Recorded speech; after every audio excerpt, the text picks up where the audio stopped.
Okay, we're live now.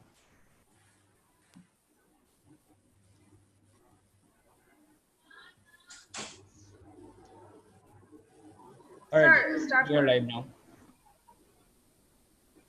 সবাইকে স্বাগত জানাচ্ছি আজকে আমাদের মাস্টার ক্লাস 2 আগস্ট মাসের ক্লাসে, এবং এইখানে আজকে আমরা মার্কেটিং এর বিষয়ে আলোচনা করব। আমাদের অ্যাডাম বেইস উনি লেকচার দিবেন, আর এরপরে লোকাল ট্রেনারও জিনিসটাকে এক্সপ্লেন করবেন বাংলা ভাষায়। প্রথম অংশটা ইংরেজিতে হবে, দ্বিতীয় অংশটা বাংলাতে হবে। তো আমি আর সময় না নিয়ে আমরা 1:30 বাজে আমরা শুরু করছি। তো নিশা তোমাকে স্বাগত বক্তব্য তার জন্য অনুরোধ করছি, তারপরে সৌম্য দা বলবেন, এরপর আমরা শুরু করি।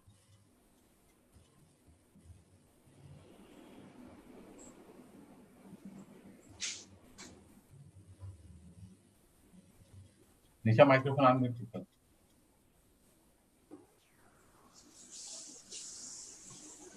আসসালামু সবাইকে, আমরা অলরেডি 1:30 বেজে গিয়েছে, আমরা এখনই ক্লাস শুরু করব। এখনো কিছু পার্টিসিপেন্ট জয়েন করা বাকি আছে, ওরা জয়েন করবে, বাট আমরা এখনই শুরু করে দেব। And thank you, Adam, for your time. We are very much happy to have you among us. Hope we can learn so many things from you today. And I want to thank you on behalf of our Women and E-commerce Forum. So let's start the session. Over to you, Mr. Basu. Thank you very much, Madam President, and Rajiv Bhai, thank you very much for the kind words in the initial opening. Now, সবাইকে welcome. আমরা আবার second সেশনে চলে এসেছি আমাদের master class সিরিজের। First session আপনারা আশা করি সবাই অনেক কিছু শিখতে পেরেছেন, অনেক এনজয় করেছেন। We have got great feedbacks about the first session. Now we have come to the second session. আমরা ফার্স্ট সেশনে কথা বলেছিলাম কিভাবে একটা স্টার্টআপ শুরু করা যায়। নাও এই সেশনে আমরা কথা বলবো যে একটা স্টার্টআপ শুরু করার পরে সেটাকে ভালো করে মার্কেট কিভাবে করা যায়। তাই জন্য we will discuss about the marketing master plan, which should be the second step of any business. Now, master class এর ব্যাপারে কথা বলতে গেলে we need to talk about the masters as well. Now, the master today we have among us is a close friend.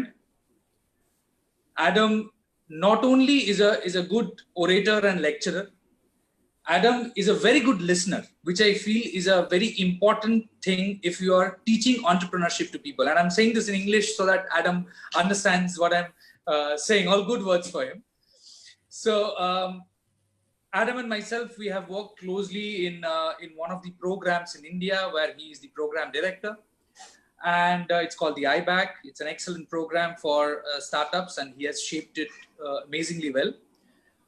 And Adam himself is an entrepreneur. He has a company which supplies medical devices, and it is based in Thailand, but he imports from the United States and distributes all over Thailand. He is also the lecturer for business and entrepreneurship at a Thai university, if I'm not wrong. He was in South Korea, he was the director for Texas University. Before this, he has a wide experience, 15-year-long experience in dealing with entrepreneurs and teaching entrepreneurship.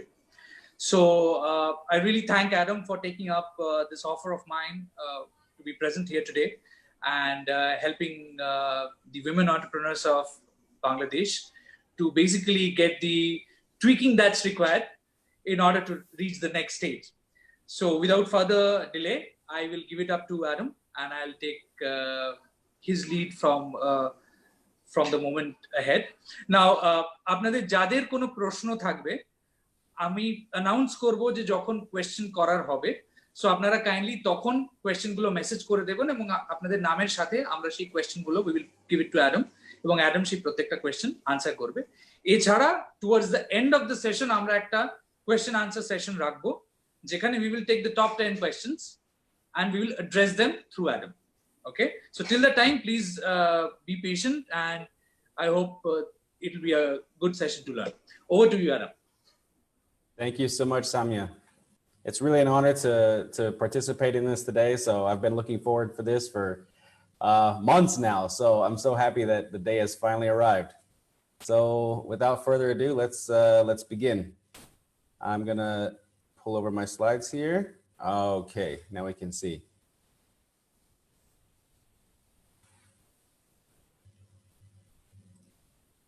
So first, I want to just give you an introduction. Mr. Basu gave a very good introduction talking about some of my my history. I am based in Thailand.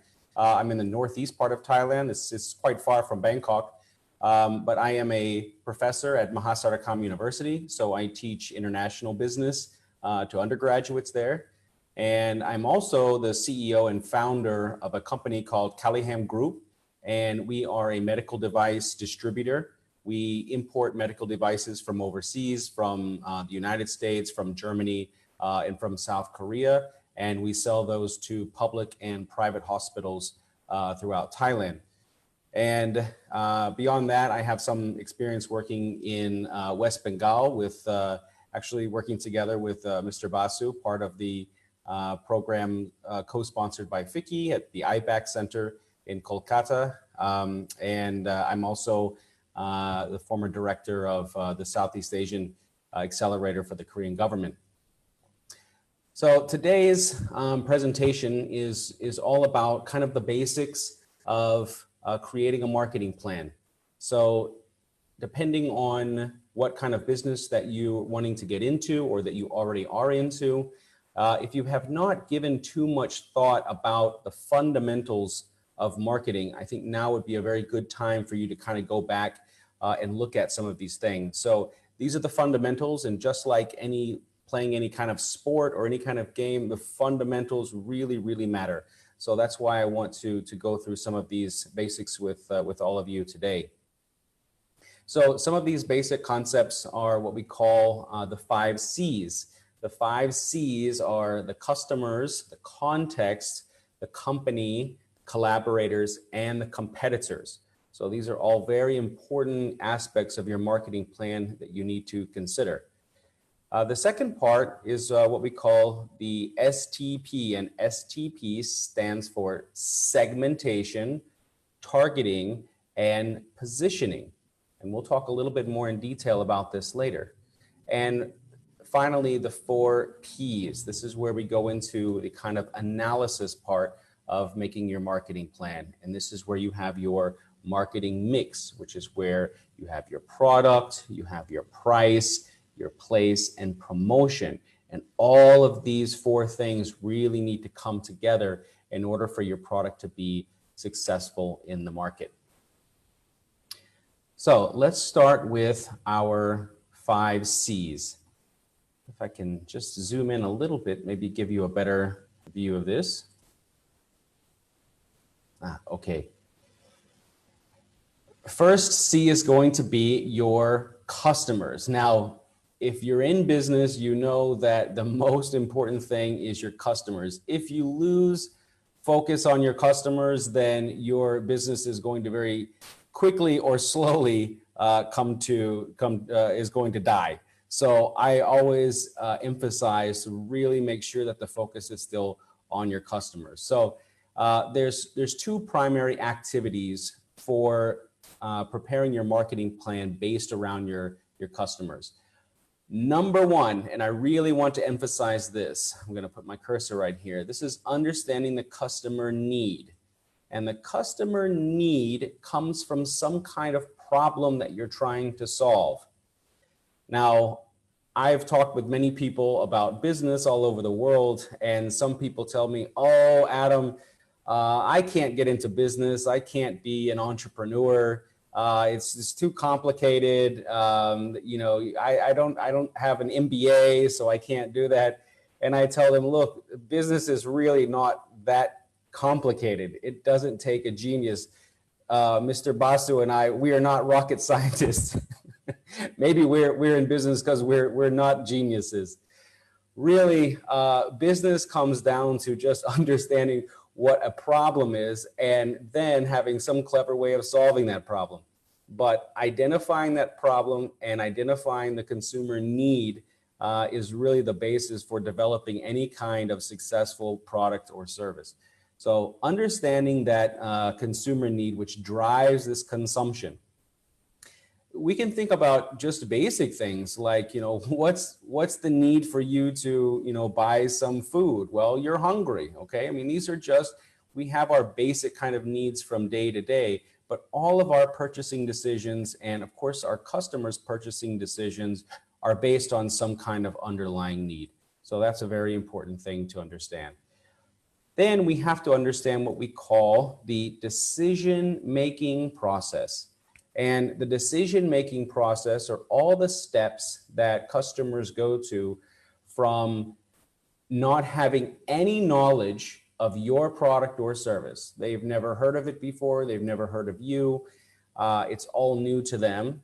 So take a customer from the very beginning of having no knowledge of your product or solution, and then getting them all the way to the point that they're going to buy your product. So this is a step-by-step process. And I think what many people, many entrepreneurs and salespeople alike don't understand is that you will not get someone to go from awareness to then buying the product. It's not going to just jump from one to another. It's many more steps along the path. So understanding what that decision-making process is going to help you to lead the customer along down the road to the point where they buy your product or service. Now, buying some kind of products that are very expensive usually take a longer decision-making process. For example, I sell medical devices to the government. They're not cheap. And the government has to go through a long process of evaluating the product. There are focus groups, there's committees that are involved in reviewing all these products. So there's a long process that we have to follow from the point of introducing our customer to the product to the point where they actually buy that. So understanding that decision-making process. I think sometimes salespeople, entrepreneurs, we get it wrong, and we talk about the sales process. There's really not a sales process. It's more of a buying process. So always try to put yourself in the shoes of your customer and understand what their process is and match your marketing to their buying process. If you can do that, then you won't be forcing anything on them, and there will be an alignment between the questions that they have, the doubts that they have, and then the information that you are providing them so that they can make an informed decision when they buy something.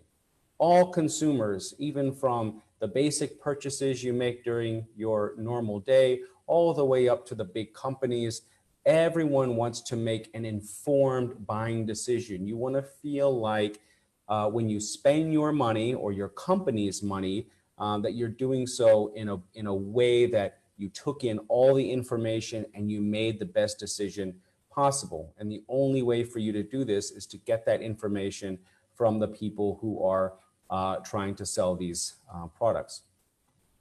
So let's back up just a little bit here. Go back to, okay. So the next one we're going to look at is called the context. So a context in reference to your marketing master plan is to understand how the world around you impacts your business model. So you have to follow the news. You have to understand what's going on in the world and what kind of outside forces might affect the success or failure of your business. No business operates in a complete vacuum. So there are always going to be other factors outside that are affecting us. Of course, right now, we are facing, one of the biggest crises that, at least in my lifetime. And this is, of course, affecting businesses all over the world, likewise in Bangladesh. So with COVID-19, these things are affecting our business models, affecting how we deliver our products to our customers. So even today, just by doing this kind of video interaction is a way that we are adapting to the new context of our situation. Next, we're going to look at your company, right? So what are you doing and how do you make money? This is what's called your business model, Don't get too hung up on a very complex business model. It can be very simple, but a business model is simply what you are doing to make money. And that is the most important part. If you're doing something and it's not making any money, then it is just a hobby. Nothing wrong with that. There's plenty of people who have great hobbies out there. They enjoy what they do. It makes them happy. But in order for a business to be successful, it has to be able to produce some profit. So the business model is going to need, you will need to show that you are going to be profitable by adding value for your customers. And what is your competitive advantage? What is it that you can do better than your competitor? Now, being a startup, if you're an entrepreneur, you have certain advantages and disadvantages. We'll start with the disadvantage, which I think are quite obvious. You're a small company, you don't have very many human resources. It may just be you all by yourself doing everything in the business. And then, of course, your financial resources. You don't have the millions of dollars that bigger companies have in order to launch new products, to build new products, and offer new services. So this is a kind of disadvantage that entrepreneurs are going to have. The advantage that you have is that you're able to adapt to situations much more quickly. So if the context changes, for example, I just was talking about the COVID situation. Small businesses can adapt much more quickly than a large business that has built their business model based on one way of doing business and has all of their people aligned in order to carry out business in one way. If you're a small company, you have an advantage in which you can adapt and you can change. And I have seen many examples of that here in Thailand, of businesses staying open late, restaurants serving food through like Uber and Grab. So people have changed the way that they're doing business in order to stay successful. On the other hand, I've seen many companies in the US who have now become bankrupt. And these are companies that I thought were doing great, but there were many retail stores that required customers to come into the shop to buy their products. And since the shopping malls and stores have closed, now those businesses are going bankrupt. So sometimes bigger businesses are at a disadvantage in that way because they cannot adapt very quickly. So next I would like to talk to you about we call the collaborators. Sometimes the companies or people that you consider to be competitors, you could actually join with them. It's very good to network, make sure you know who your competitors are, because they can also be collaborators and support each other in your own business. So collaborators, and I define these as the companies and people who will help you market your product.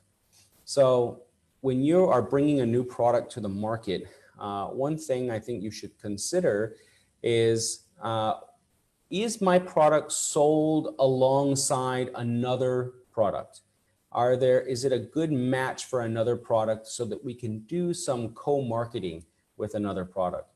Since you are a startup, since you're a small business, you have to be very creative about how you're marketing and promoting your product because you don't have a very big budget like the big companies have. So it's a good idea to think about what are some of the products that can be sold alongside my product. And this is a way that you can leverage some kind of channels in the market. So if there's already a company that is selling to the same customer, then you can go with that company. I'll give you an example, a recent example from my own business. I sell infusion pumps, which is a type of medical device, but every infusion pump needs what's called an IV set. And the IV sets are made by another company. Now that's not my business, the IV set, but anytime an infusion pump is sold, the customer also needs an IV set. So my customers are the same as the IV set company. And in fact, the IV set and my infusion pump can both be sold together. So this is a way in which two companies can actually join together and both benefit by having that relationship together. So think about what are the other companies and other products that are a good match and kind of go together. We could say bundle together, and then you can save a lot of money by supporting each other and going into the market. So this is what I mean by the collaborators or complementers. So these are other kinds of products and services that make your product even better. And finally, we're going to have the competitors. And these will be any companies that provide similar or alternative solutions. This is another very common mistake, I think, that that people make, especially when starting a new business, is they say, I don't have any competitors. Now, everyone has competitors. Even if there's no product like yours in the world, just the fact that somebody is getting by fine without it is your competitor. Now, if you don't know of any company or any product that is exactly the same, it doesn't mean that they're not a competitor. Every product solves a problem in a different way. So just because maybe a competitor is solving a product in a different way doesn't mean that they're not competitors to you. So always keep in mind that your solution may be unique, but it doesn't mean that you don't have competitors. Remember, competitors are not companies that are selling the exact same kind of product that you have. Everybody's product is a little bit different. All right, let's move on. The next one we're going to look at is our customers. Let me go back. Here we go. Okay. So in this example, we're going to look at different kinds of cars.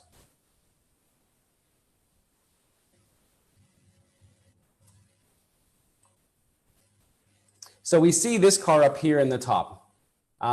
This is a very affordable family car. You don't need a whole lot of money to buy one. You can finance one very easily.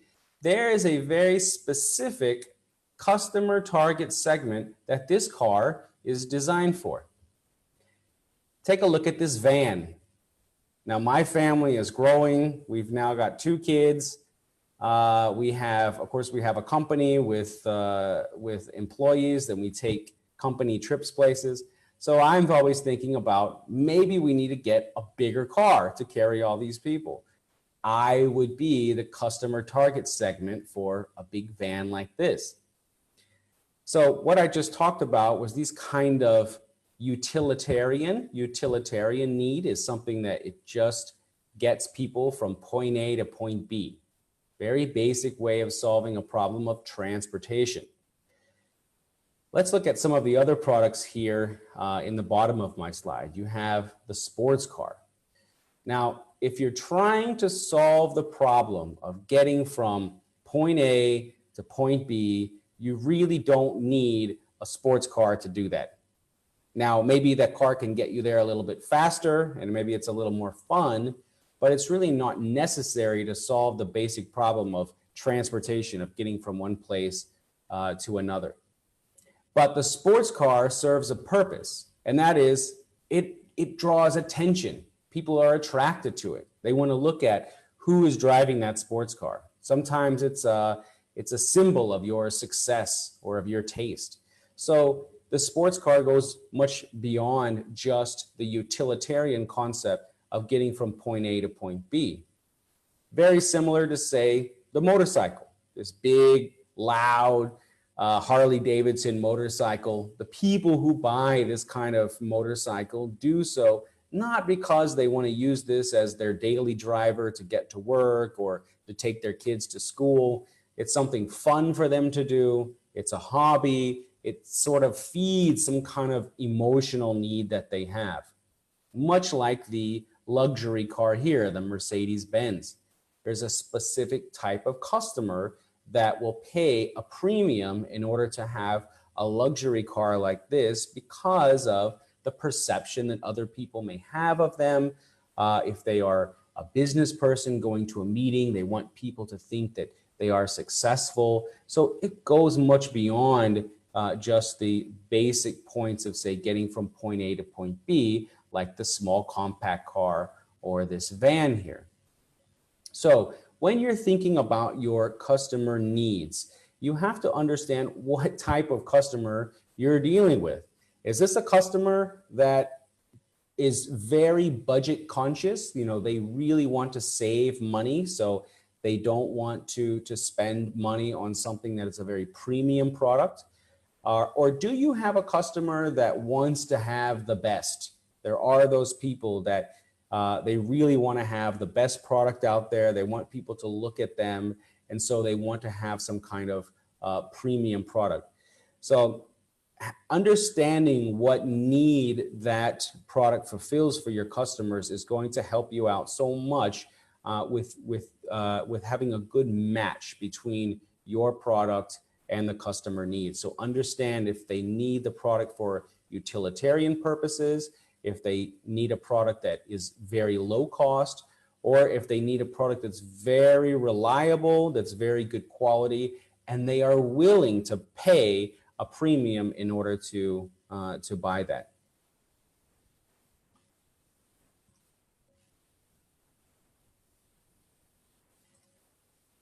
Okay, let's look at the let's dive a little bit deeper into these customers. Let's zoom in here just a little bit.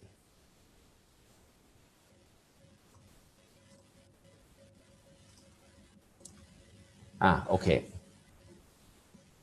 So the first question that we have to ask when we're building this kind of customer profile, who is going to be our target customer?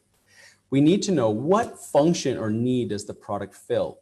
Now, this goes back to something I talked about earlier, which was about the need or the problem that the customer has. So if we don't understand what the problem is, then we're not going to be successful in creating a product that solves the problem for that customer. So we have to understand what's the functional need that the product fills. If somebody buys something expecting it to solve their problem and it doesn't, then they're not going to be a very happy customer and therefore going to have negative feedback about your product. So making sure you understand exactly what that problem is will go a long way as far as finding that ideal customer and developing a product that is a good fit for them. The next question that I want you to answer is, what job does it do to make the customers or consumers' life easier or better? I tend to think of products and services as doing a job. They do a job for us. They solve a problem for us. So how is it making their life better? And this is very important for not only the B2C or business to consumer market, but also for B2B, business to business or business to government. I mentioned earlier that I was selling medical devices to the government, and what their requirements are different from, say, just a consumer's would be. So if you're selling business to business, you have to think about, how is my product going to help my customer make more money? Because another business is buying your product and then they are either improving it or reselling it to their customers at a margin. So in order for them to be successful and sell this product, it has to be acceptable to their customer, the end user. So you always have to be thinking about, how am I going to make my customer happy by buying this product? How is it going to make their lives easier or better? If it's not going to make their life easier or better, then they're probably not going to be interested in buying it. Next one, what meaning does the product bring to the customer's lives? There are some products that we buy that have a kind of emotional attachment to them. I showed you the examples of the different kind of vehicles, the cars, the motorcycle, the van. So is your product, does it have some meaning to their life? One of the entrepreneurs that I worked with in Kolkata, she was making very miniature refrigerator magnets that were representing West Bengal or Bengali food. And her product, her main selling point of her product was that her customers have an emotional attachment to the area, to the region, to the food. And so when people move away from West Bengal and they move overseas or they move to another part of India, they tend to miss that kind of connection that they have to their culture. And so her product kind of brings back that connection that consumers have to their culture. So understanding what meaning your product brings to the customers' lives is also a very important aspect of marketing for products that are targeted towards this kind of cultural attachment. Next one, how does the product make a consumer feel? So if you go and buy a designer handbag, or me, I love electronics. And so if I go in and get a new smartphone, it makes me feel good because now I have, it's like a new toy for me. I feel very happy to have it. So how does your product make consumers feel? Do they have any kind of feeling or emotional attachment to your product?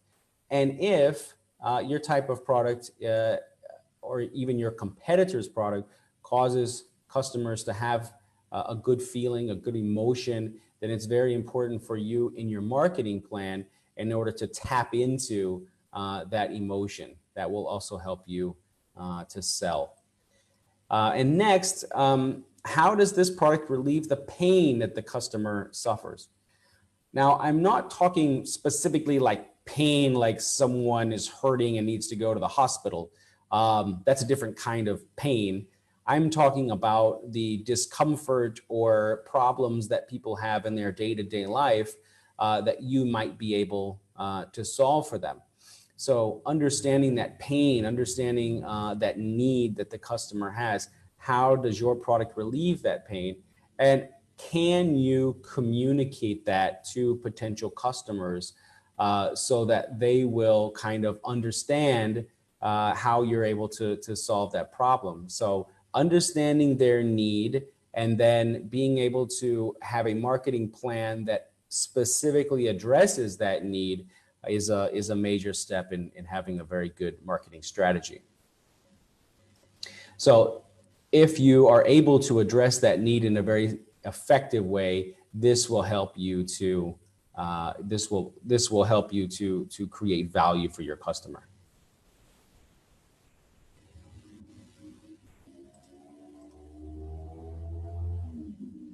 Okay, next.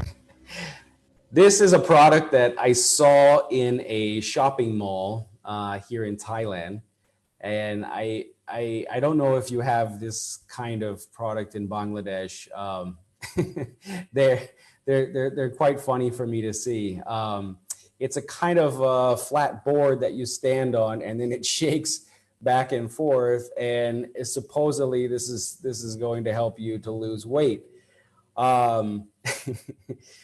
This company has developed this product, and there's no science to back up that just by standing on this device and shaking is going to cause you to lose any weight.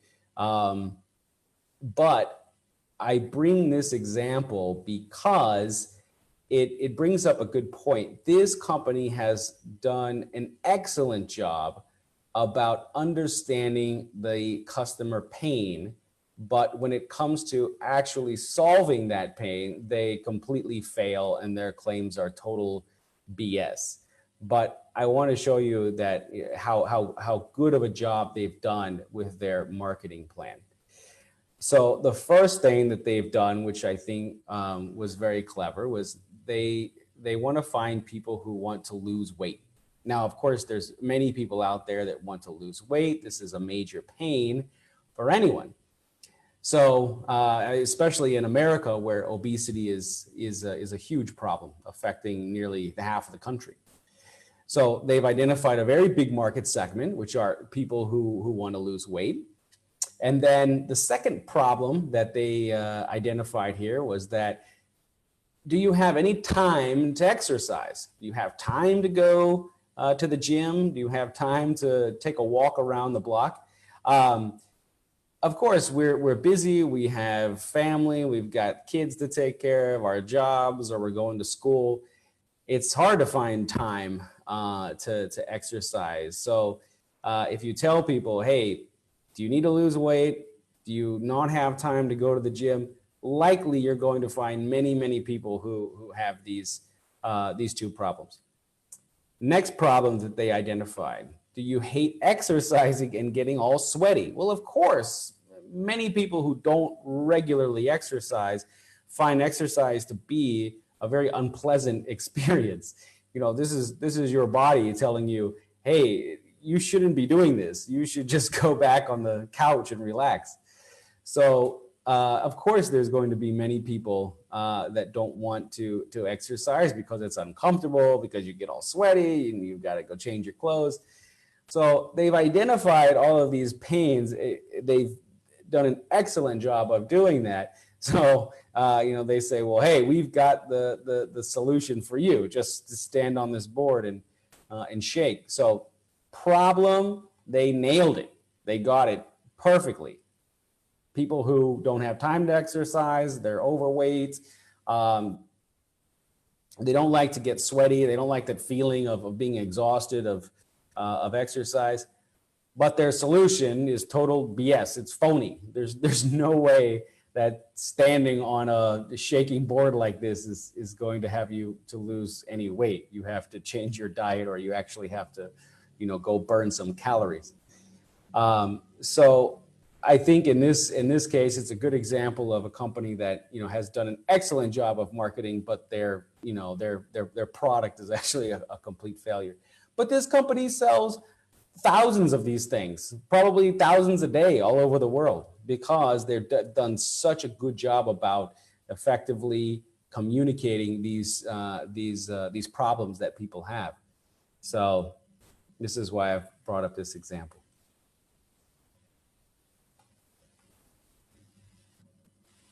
Okay, so about our customers. So when you're thinking about your customers, you want to find out, this is some research you'll have to do on your own, how are these customers currently solving this problem? So if they have the problem, they are either buying another product or service to solve that problem, or they're not doing anything to solve that problem. So, I mean, there's many things in our day-to-day life that, it's kind of a problem. It's not great, but we get used to it. We adapt. It's not that big of a deal. Or we think that there's much bigger problems than that, and so we don't, consider solving that. So understanding how your customers are currently solving that problem is a good first step in understanding them. Next one, we have to know how satisfied the customer is with the current solution that they have. So maybe they're solving the problem, but the solution is not good enough. It's not working. Just like I showed you before, the shaking board.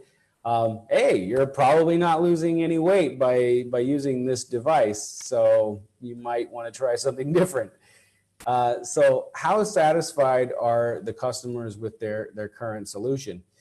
And the question that you can ask a customer in a very kind of informal way is, you can ask them, so what are you using now to solve this problem? And they'll tell you. And then you can ask them, how is that working out? Does it work well or not?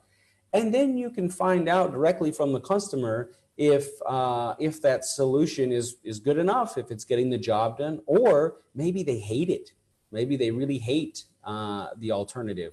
So that way you can find out whether or not your competitor is doing a good job of solving that problem, or if they're doing a poor job, then that's your opportunity to come in and disrupt the market. The next one is about the what we call switching cost. Let me zoom on in there. What is the cost? What is the cost of switching to another solution? So sometimes we have a solution to a problem that it's not a perfect solution, but we're so locked into it that it's hard to switch from one to another. For example, I used to have the iPhone and Apple computer. I had everything Apple. And one day I decided I didn't want to be part of the whole Apple ecosystem, and I wanted to try something different. So I thought, well, I'll change over to Android. I'll try Android now. Now, all of my contacts, all of my data, of course, my phone numbers and all the information was all there in the Apple iCloud. It was all under control of Apple. It was really not that easy to switch from Apple over to Android. So I had to move all of my data. Of course, using an Android phone is different from using the iPhone. So the functionality is different. The settings and everything are different. It takes some kind of learning curve in order to adopt a different solution. So this is what we call switching cost. Just because your product is cheaper or lower cost than your competitor doesn't mean that your competitor doesn't mean that your customer is necessarily going to switch to your product. For example, I had a meeting at a hospital on Friday, and this hospital is currently using my competitor's product, and they're paying a lot more for my competitor's product than they would pay for my product. They would save a lot of money by switching to my product.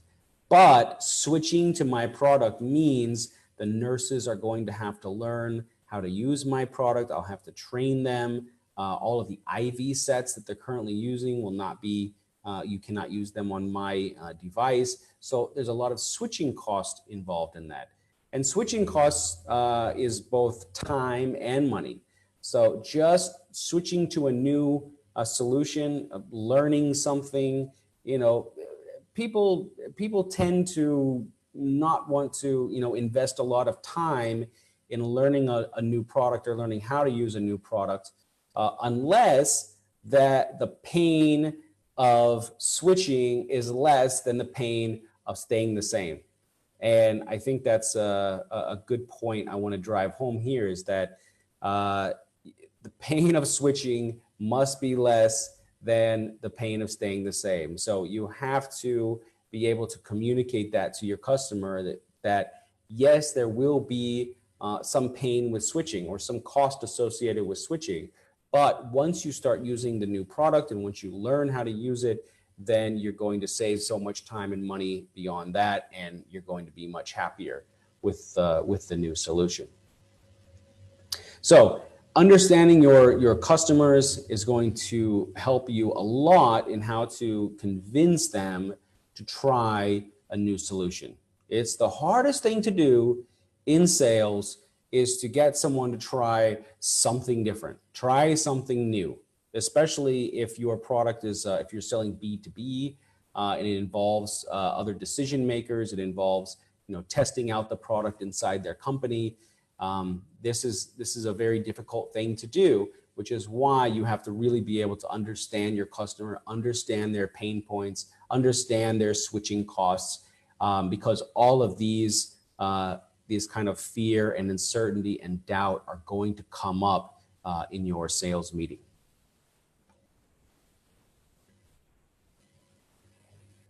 Okay, earlier I talked about the decision-making process. So anytime anyone buys anything, you're going to go through this kind of decision-making process. So let's zoom in on a couple of these here.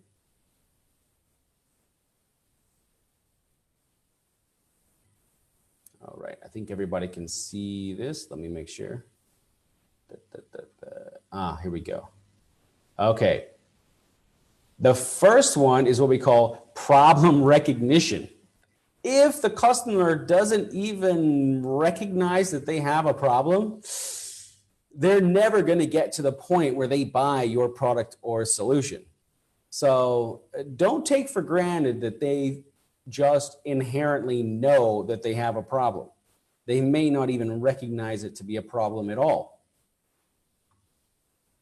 So the question here is, when, where, and how are the consumer needs arise, and what is the situational, social, and marketing triggers? So what are the triggers? What are the things that kind of set off this, this recognition of the problem? And they realize, hey, this is a problem.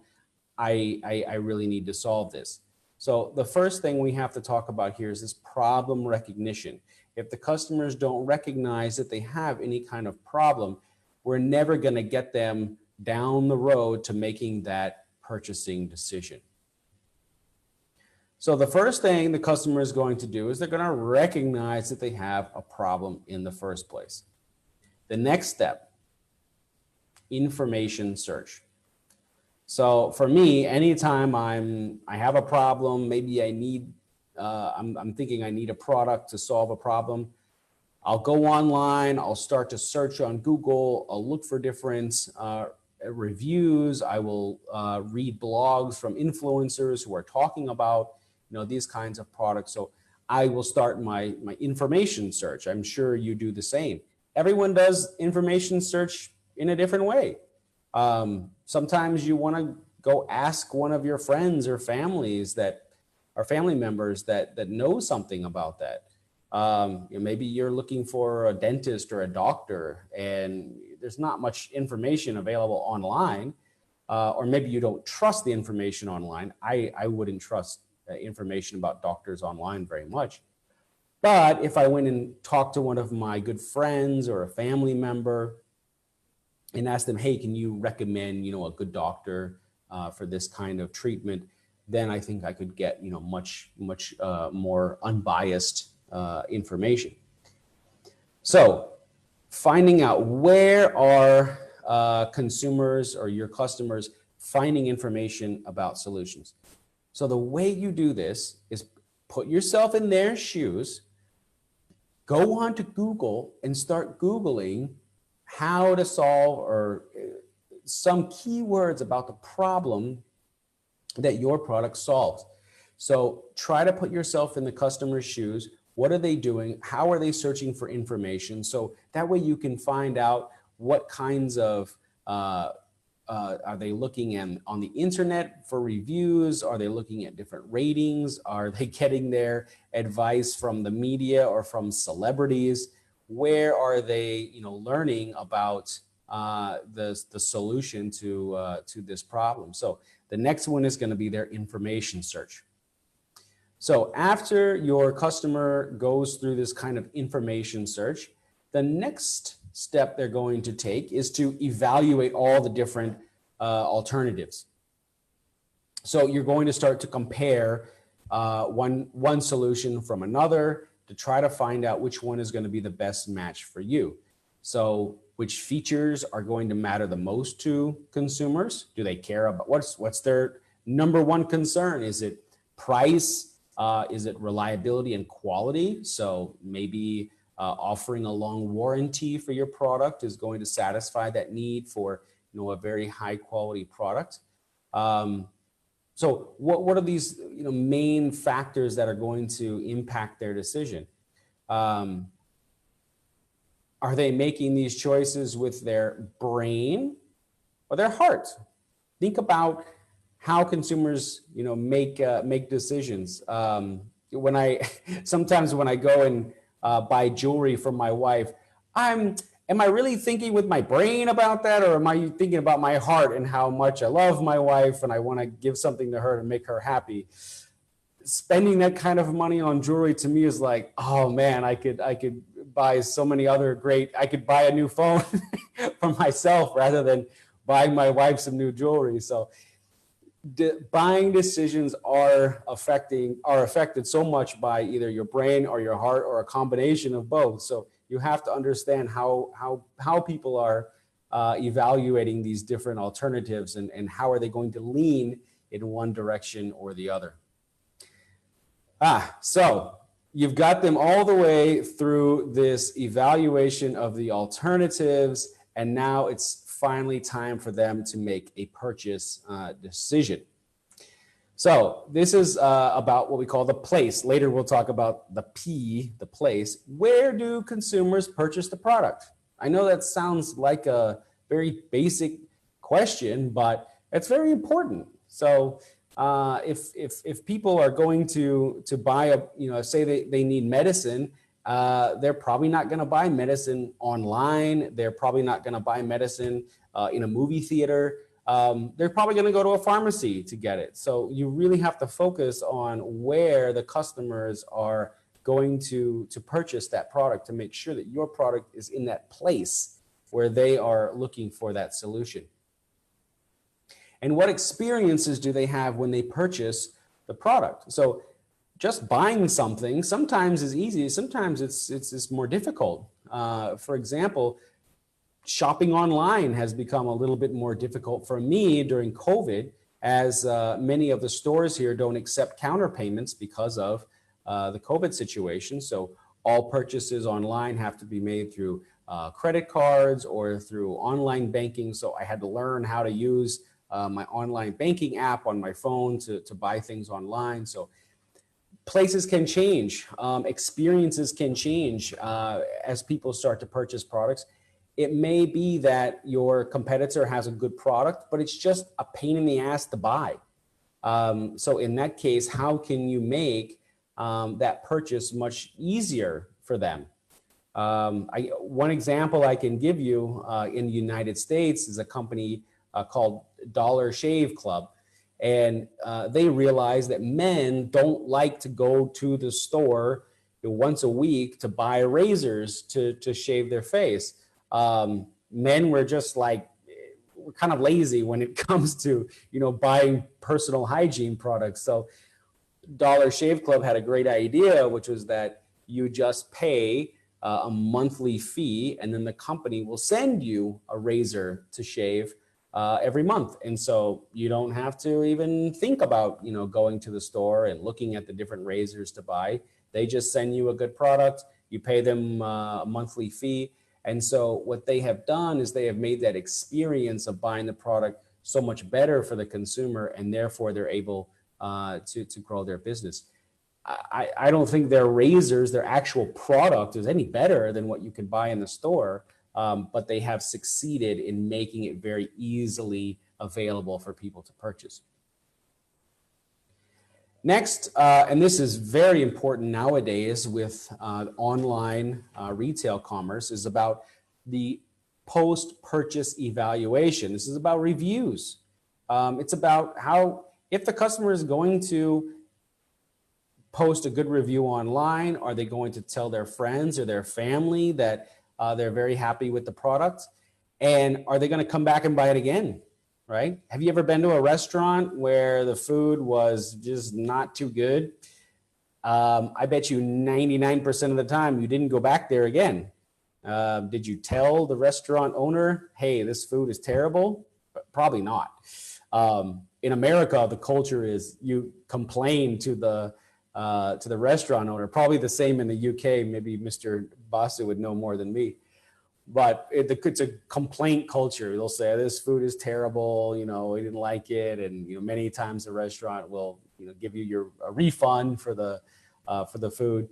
But in Thailand, people don't complain about the food. You just don't go back to the restaurant. So this kind of post-purchase evaluation, how does the customer know that they purchased the right product?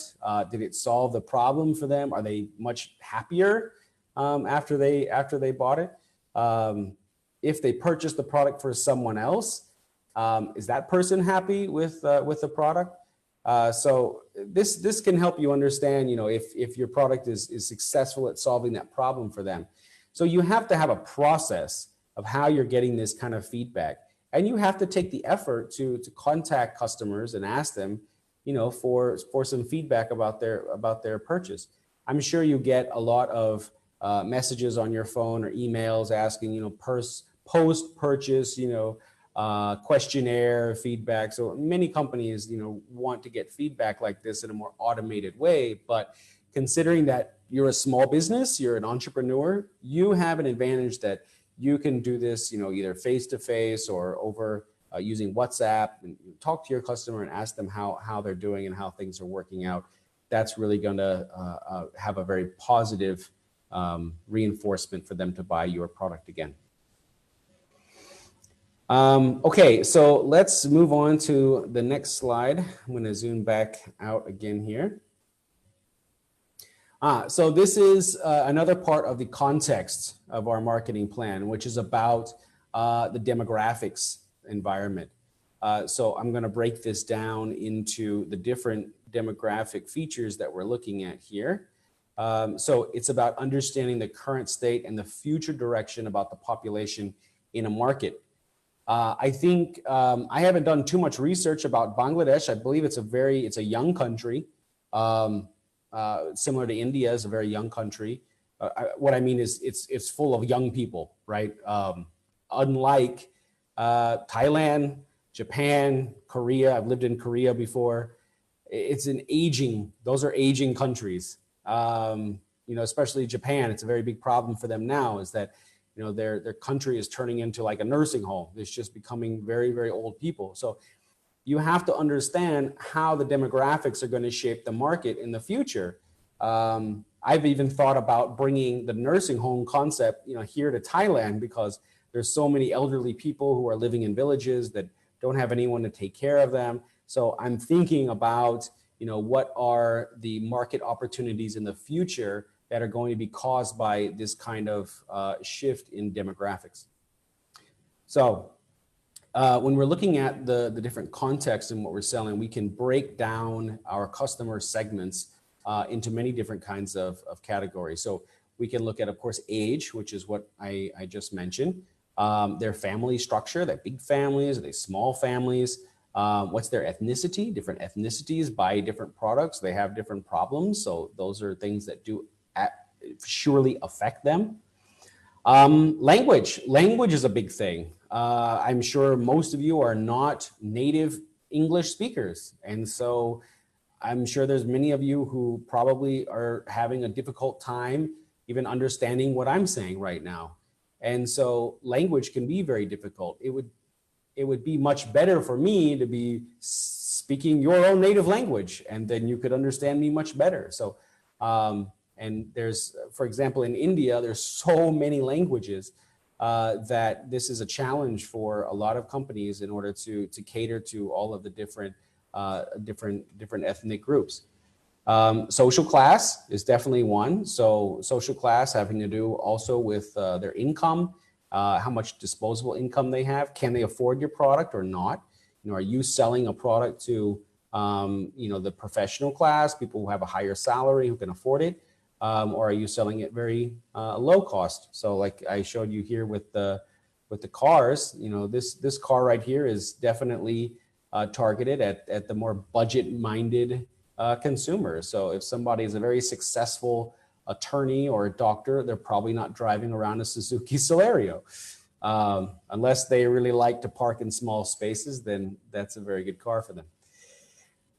So let's let's go back here. The family structure, the ethnicity, gender, of course. I'm not familiar too much with with kind of how families operate in Bangladesh, but men make certain buying decisions for the family, but women also make very important buying decisions for the family. I mean, even here in Thailand, it can be kind of a matriarchal type of society where typically mom makes a lot of the decisions. She makes all the decisions as far as like where the kids are going to go to school, what are they buying at the supermarket to eat, clothing, everything related to the house, which is a big expense. That decision is all made by mom and not dad. And so then, gender becomes, an important factor into the decision. Also the geographic location. If you have an actual physical product, then you have to think about, well, I've got to ship this product to my customer. If they live far away, I'll have to consider the cost of shipping. And then I'll have to consider, how am I going to support the product should there be any problem? If I'm shipping from, say, Bangladesh to Chicago and the customer has a problem with their product, are they going to call me on the phone and talk to me? Am I going to have to send a technician out to Chicago to fix it? So, you have to consider your geographic location and what you're capable of doing. And then also, is your market segment growing or is it shrinking? So if you are targeting a market segment that is getting smaller and smaller, then there's going to become more and more competition within that market. It's kind of the, a smaller pie and more red ocean fighting about pieces of the market. So when you're choosing your market segment, try to find the market segment where you're not going to have as much competition, or that's going to be growing market where there's more for everybody. Okay, let's move on a little bit here. Next is we're going to talk about economics, the context of economics. I want to bring up three different sales strategies here. One is the B2B, which is business to business. The next one is B2G, business to government. And then finally, B2C. So if you're selling B2B, are your buyers, do they have a very big budget for your product? Do they have any budget for your product?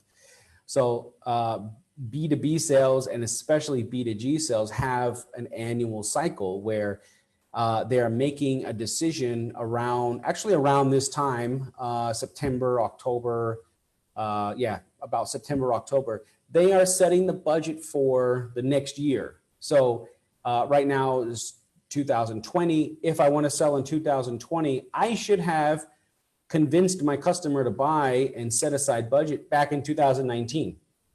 So if I'm going to talk to my customer right now, which right now we have meetings with the government officials regarding my medical devices, but I'm shooting for 2021 sales, not 2020 sales. So you have to understand what that cycle is, because that's the economic side of your business.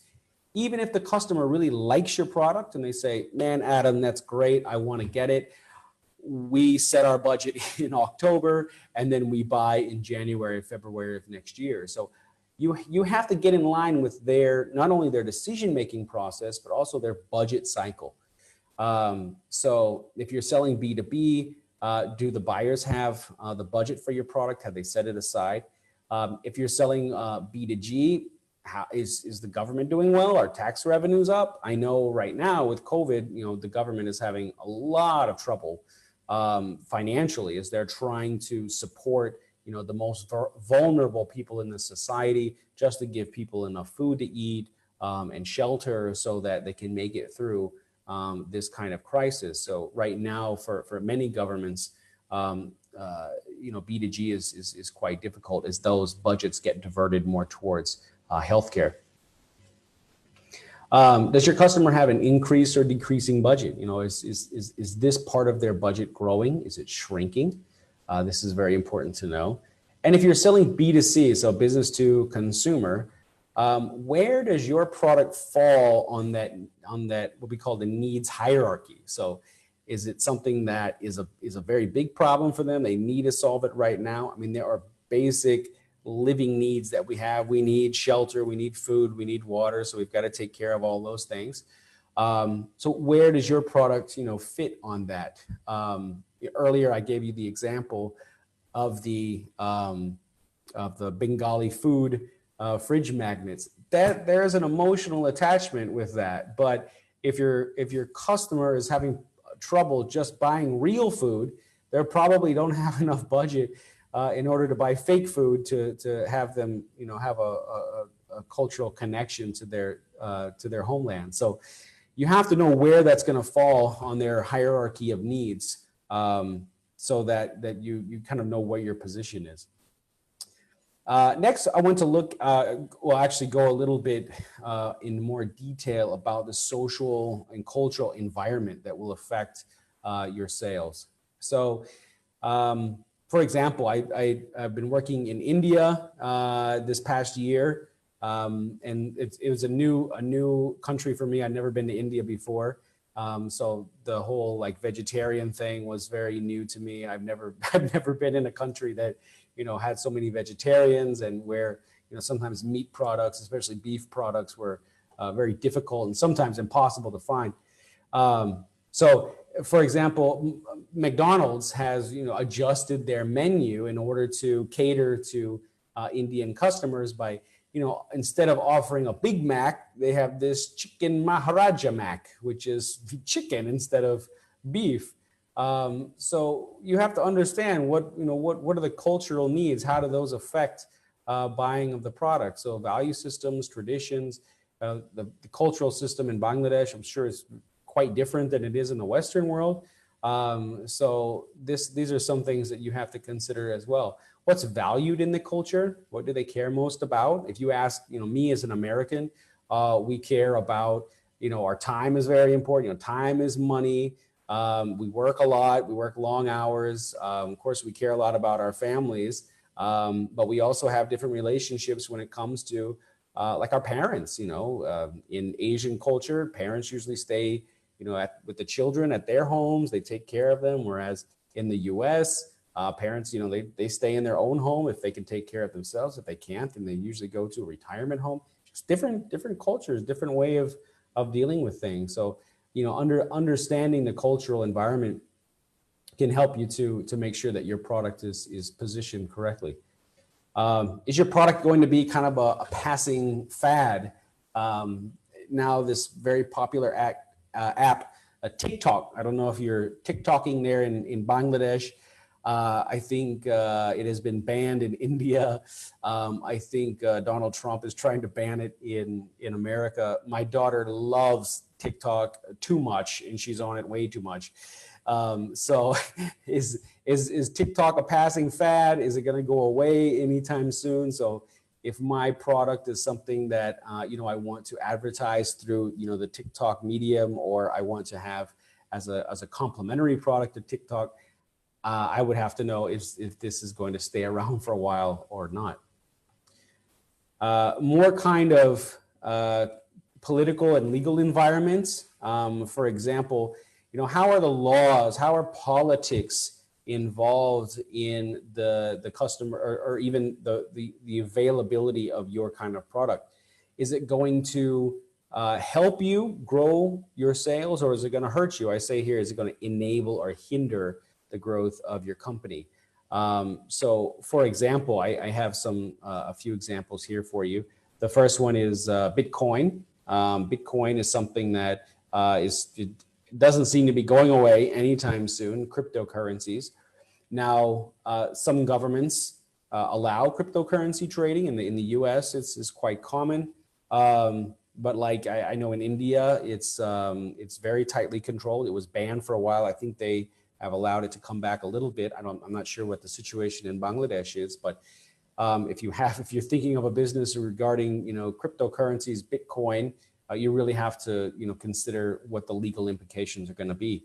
The next one is cannabis, marijuana. Laws have changed a lot in the United States. They've become much more relaxed about cannabis in many states, and so that has then caused this legal cannabis industry to grow rapidly.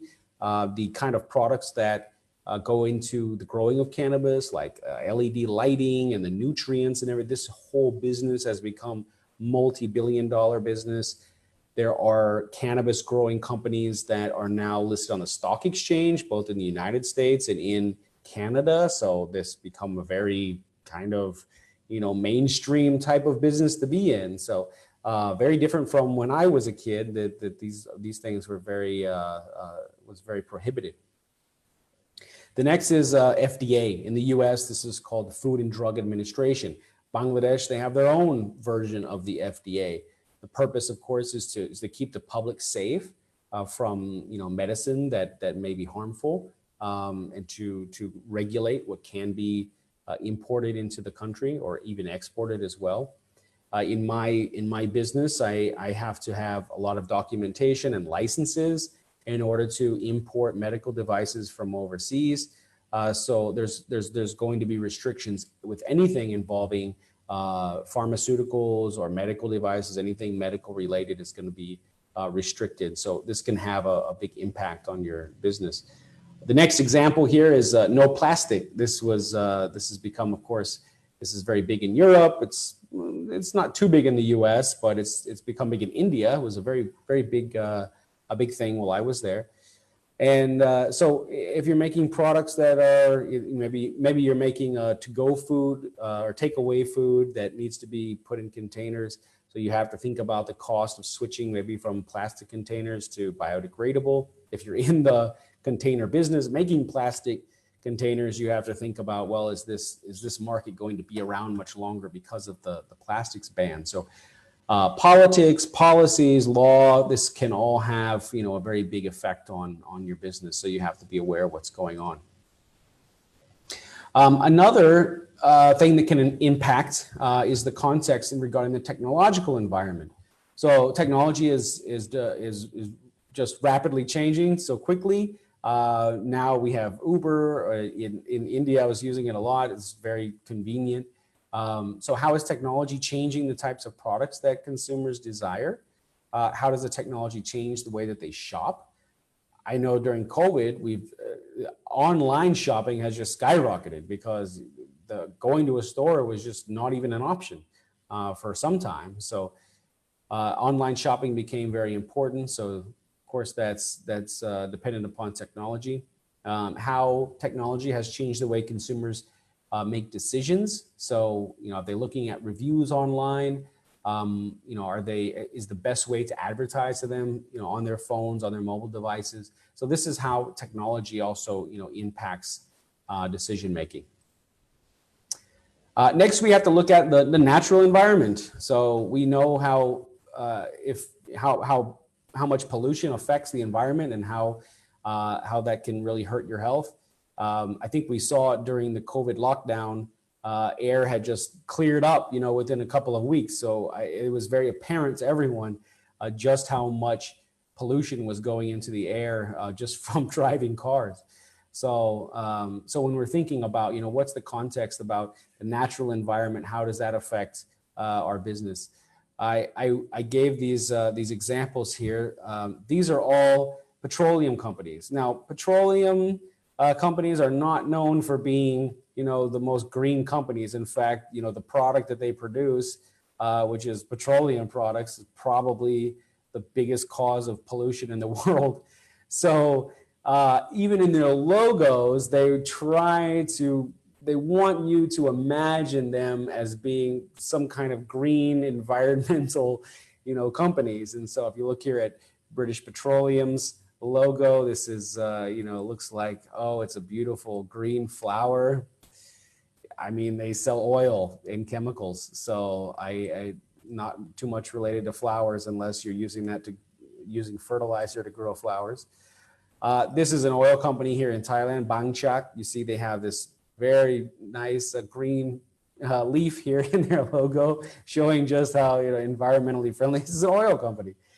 I had to find one from Bangladesh. So here you have the Bangladesh Petroleum Company. Oh, look, they've got a nice little, looks like a green leaf growing out of their logo as well. So, I mean, I'm laughing about this, but I mean, these logos were designed to make consumers think that these are environmentally conscious companies doing something good for the environment, because they know that they have a very bad reputation as being, contributors to global warming and to the pollution. So, trying to change this image. So maybe you've heard of this before. You can be good, you can be fast, and you can be cheap. Pick two. So what's your company like? Are you good and fast but expensive? Are you fast and cheap but not really good quality? I'm sure you can think of many examples like that. Are you good and cheap but it takes you forever to get the job done because you're so slow at it? So here we have, good and cheap is slow and good. It's good, slow. So we have here in the middle is the good, fast, and cheap is not possible. So something's got to give. So in your business model, what do you do? How do you make money? What are the characteristics that you want to embody in your company and your product? Are you good? Are you fast? Are you cheap? Pick two. That's the lesson here for this slide. Okay, so let's talk about the different collaborators and complementers. This example that I have here, this photograph, is the company Bose. which I'm sure you've heard of, a very famous company for audio products. But their product here was a kind of dock, called like a docking station, where you can take your iPhone and you can plug it in here, and then it would play the music here on the speaker. So these are complementary products. You know, the Bose product doesn't exist without the iPhone, and the iPhone, which has really crappy speakers, doesn't sound good, but when connected to the Bose, it sounds great. So this is kind of, you know, complementary products. So when you're thinking about complementary products, this is a good example. So who are your collaborators and the people and companies that could help you be more successful? Think about your suppliers. In my case, my vendors, the companies that are selling the medical devices to me, you know, how can they help me? Can they give me different marketing materials? Can they give me some training on the product that would help me to sell better? So your suppliers, do they provide materials to make the products? What about, are there any distributors that you should be talking to? Distributors or retailers that can help you to sell your product. If you're doing an export, you're selling overseas and you're a small company, you're going to have to find some kind of distributor or agent to sell your product. You can't do it on your own. It's just, excuse me, it's not possible to do that with your budget. Otherwise, you're going to have to hire people overseas. It's going to become incredibly expensive. So you're going to need some sales channels. What are the kinds of influencers? So these are people who are experts in this kind of area, like a doctor, or people who are, you know, maybe in the media, different bloggers, vloggers. If you do some keyword searches on Google about that problem and solution that I was talking about earlier, you will, and just search for videos, you'll start to see there's so many people who are posting all these kind of reviews or how-to videos online. So you can see who are these kind of influencers in the market. Next, we'll look at, you know, what are other companies that sell products that could complement yours. So these are the kind of products that go well. They're a good match with your product. Earlier, I mentioned the infusion pump and IV set as being, you know, very complementary. So those two things go together very well. Okay. And let's see, our last C will be the competition. So when you have your list of competitors, you should be able to identify who are the market leaders. So these are the companies that are at the top. These are the companies that when anyone, you know, thinks about that product, they're thinking about that company. So who are the market leaders? Who are the followers? These are the kind of companies that are trying to catch up to the leader. And then who are the niche players? So the niche players are the companies who are making products that have, maybe they're trying to cater to a specific customer segment. So it's something very specific that, you know, a small customer segment, you know, really, really needs. For example, you know, people who are into video games or PC gaming, you know, there's many of the mainstream type of graphics cards and CPUs and just normal computers that everybody would use just for their day-to-day lives. But then there are graphics cards that cost, you know, $500 each, very, very expensive. And these are the kinds of niche products for people or customers who are really into gaming, who need that like super powered graphics card. If there's any gamers out there, you know what I'm talking about. So these are the kind of niche players that are targeting, you know, a very small specific market segment. Next, which customer segments does each competitor target? So, you know, the company that's making the very high powered graphics card, they're going for those hardcore gamers that, you know, that are playing games that are very graphic intensive. They play all day, and so they're willing to spend a lot of money on that. So thinking about which one of those customer segments are being targeted by your competitor, and is there a customer segment that is being underserved? So there a customer segment that your competitor is really not addressing, and they don't really understand them or understand their needs? You will see this kind of, you know, complaining online about the real hardcore customers who don't like the products that are available, and that's how you can kind of see if there's an opportunity in the market.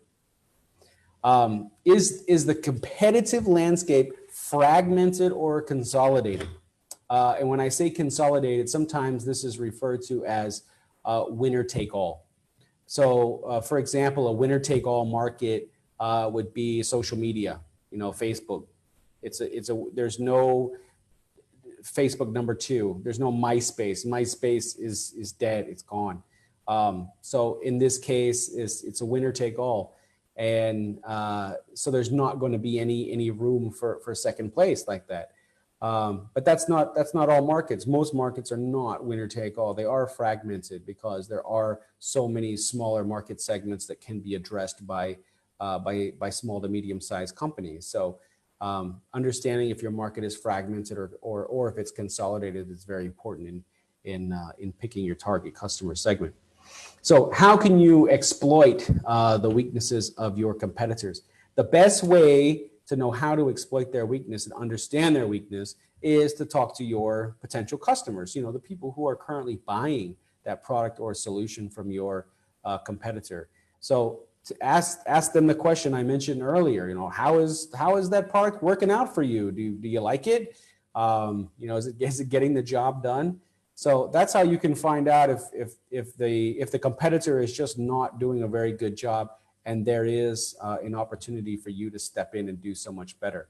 So you're small, you're nimble, you're the ninja here. So you can move quickly, you're agile, and you can adapt to this situation. So just because you're small or smaller than your competitor doesn't mean that you can't start to chip away at what they have.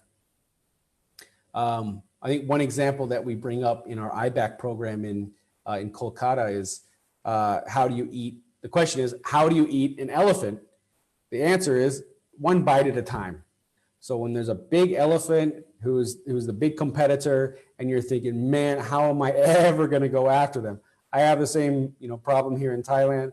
There's a big competitor here, and I think, oh man, they've got so much market share. Everybody knows them.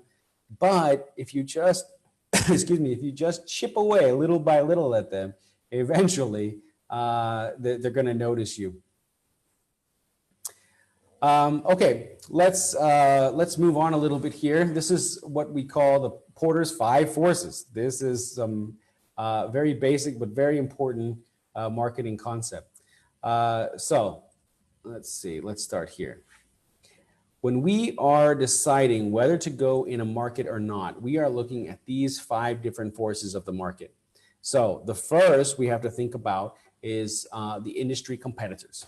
Excuse me. So all the competitors that are in the market, the number of competitors, what's the difference between those competitors? Is there a lot of brand loyalty? So our customers, are they very willing to switch to an alternative, or are they very loyal to the brand? I brought up the example of Apple, using Apple earlier and switching from Apple to Android. There are some people that they will buy Apple forever, and they're just very loyal to the brand, and every new iPhone that comes out, no matter how ridiculously expensive it is, they're going to go out and buy it on the first day. That's the kind of brand loyalty. Much more difficult to get a customer to switch to a different product if they're that loyal to the brand. The next one is exit. Let me zoom in here for you. Exit barriers. So exit barriers means if a customer has bought your competitor's product, is it very difficult for them to change, to get out of it? Is it difficult for competitors to leave a market and go shift to a different market, go somewhere else? Are they just locked in there forever? If your competitors are locked in that market and they can't get out, what it leads to is pricing wars. And so your competitor is going to lower their price, and you have to lower your price. They lower their price. You see this goes back and forth. So it's actually better for you if competitors, if maybe that market becomes less profitable for them, that they can move to a different market and get out, kind of, and give some room for new entrants. So exit barriers becomes very important. Let's see, zoom back out again. Okay, so potential entrants. This is you. You're a new entrant to the market. What are the kind of entry barriers? So I'm in medical device sales. It's not easy to get in because you have to get a lot of licenses. So there's a lot of government regulations to it. There's investment that's involved. So there are some entry barriers, but not too much. It's an entry barrier that I can overcome, but it's not an entry barrier that's so low that anybody can do it.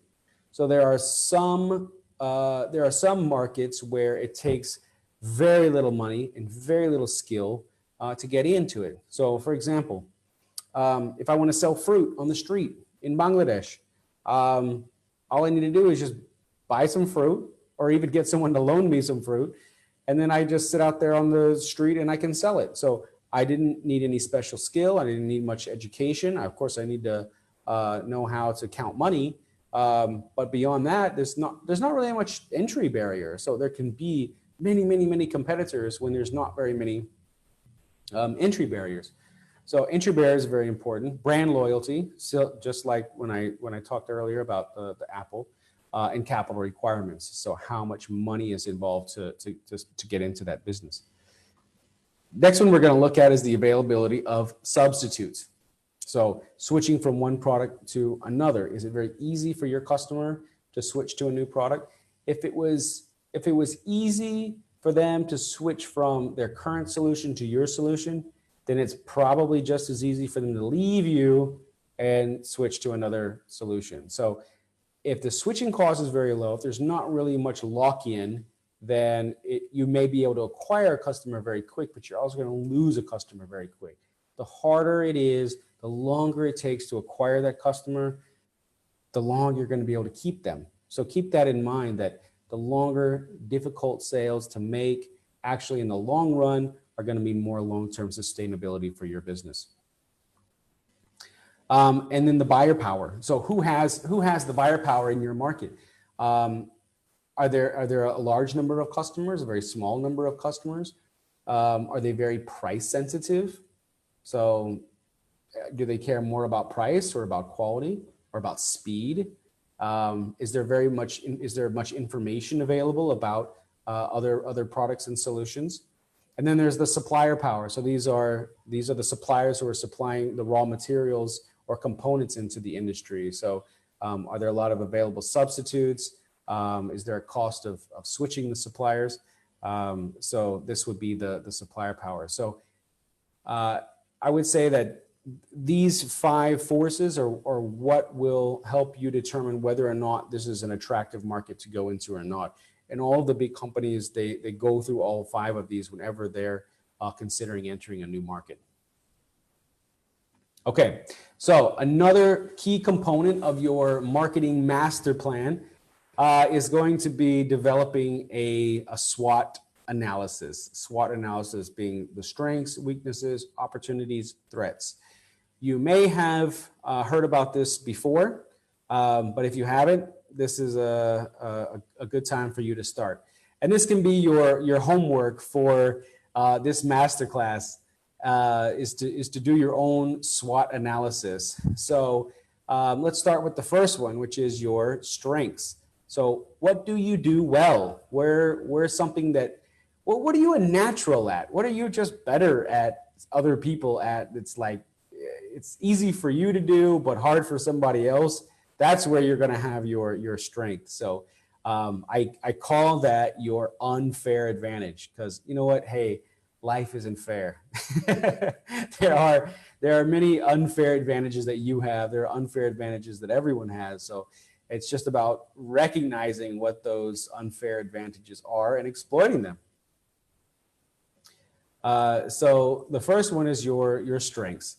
The second one is your weaknesses. So this kind of goes hand in hand with your strengths. What are you not so good at? What things do you need to improve upon? That goes here into your weaknesses. And then we have your opportunities. So when we were looking at our market segments, and we were looking at the different demographics, what are the different trends that are going on? Are there any opportunities? Is this a good time to get into this market? That's how we can determine if there's going to be opportunities. And then the other one is threats. Is there anything on the horizon coming that may have a negative effect on your business? So here I have what could happen that would stop you in your tracks. So there are forces of nature and of people that we don't have control over, and so we have to consider what are those kind of threats. So these kind of threats can come from internal things, as far as maybe financing or your own personal or family life, or they can be external threats, like things like political situations, coronavirus, the environment, the climate. These are all kinds of threats that can come from outside that would have a negative effect on your business. Okay. Next, moving on. Thanks for staying with me, guys. We're going to get through this. We don't have too much more.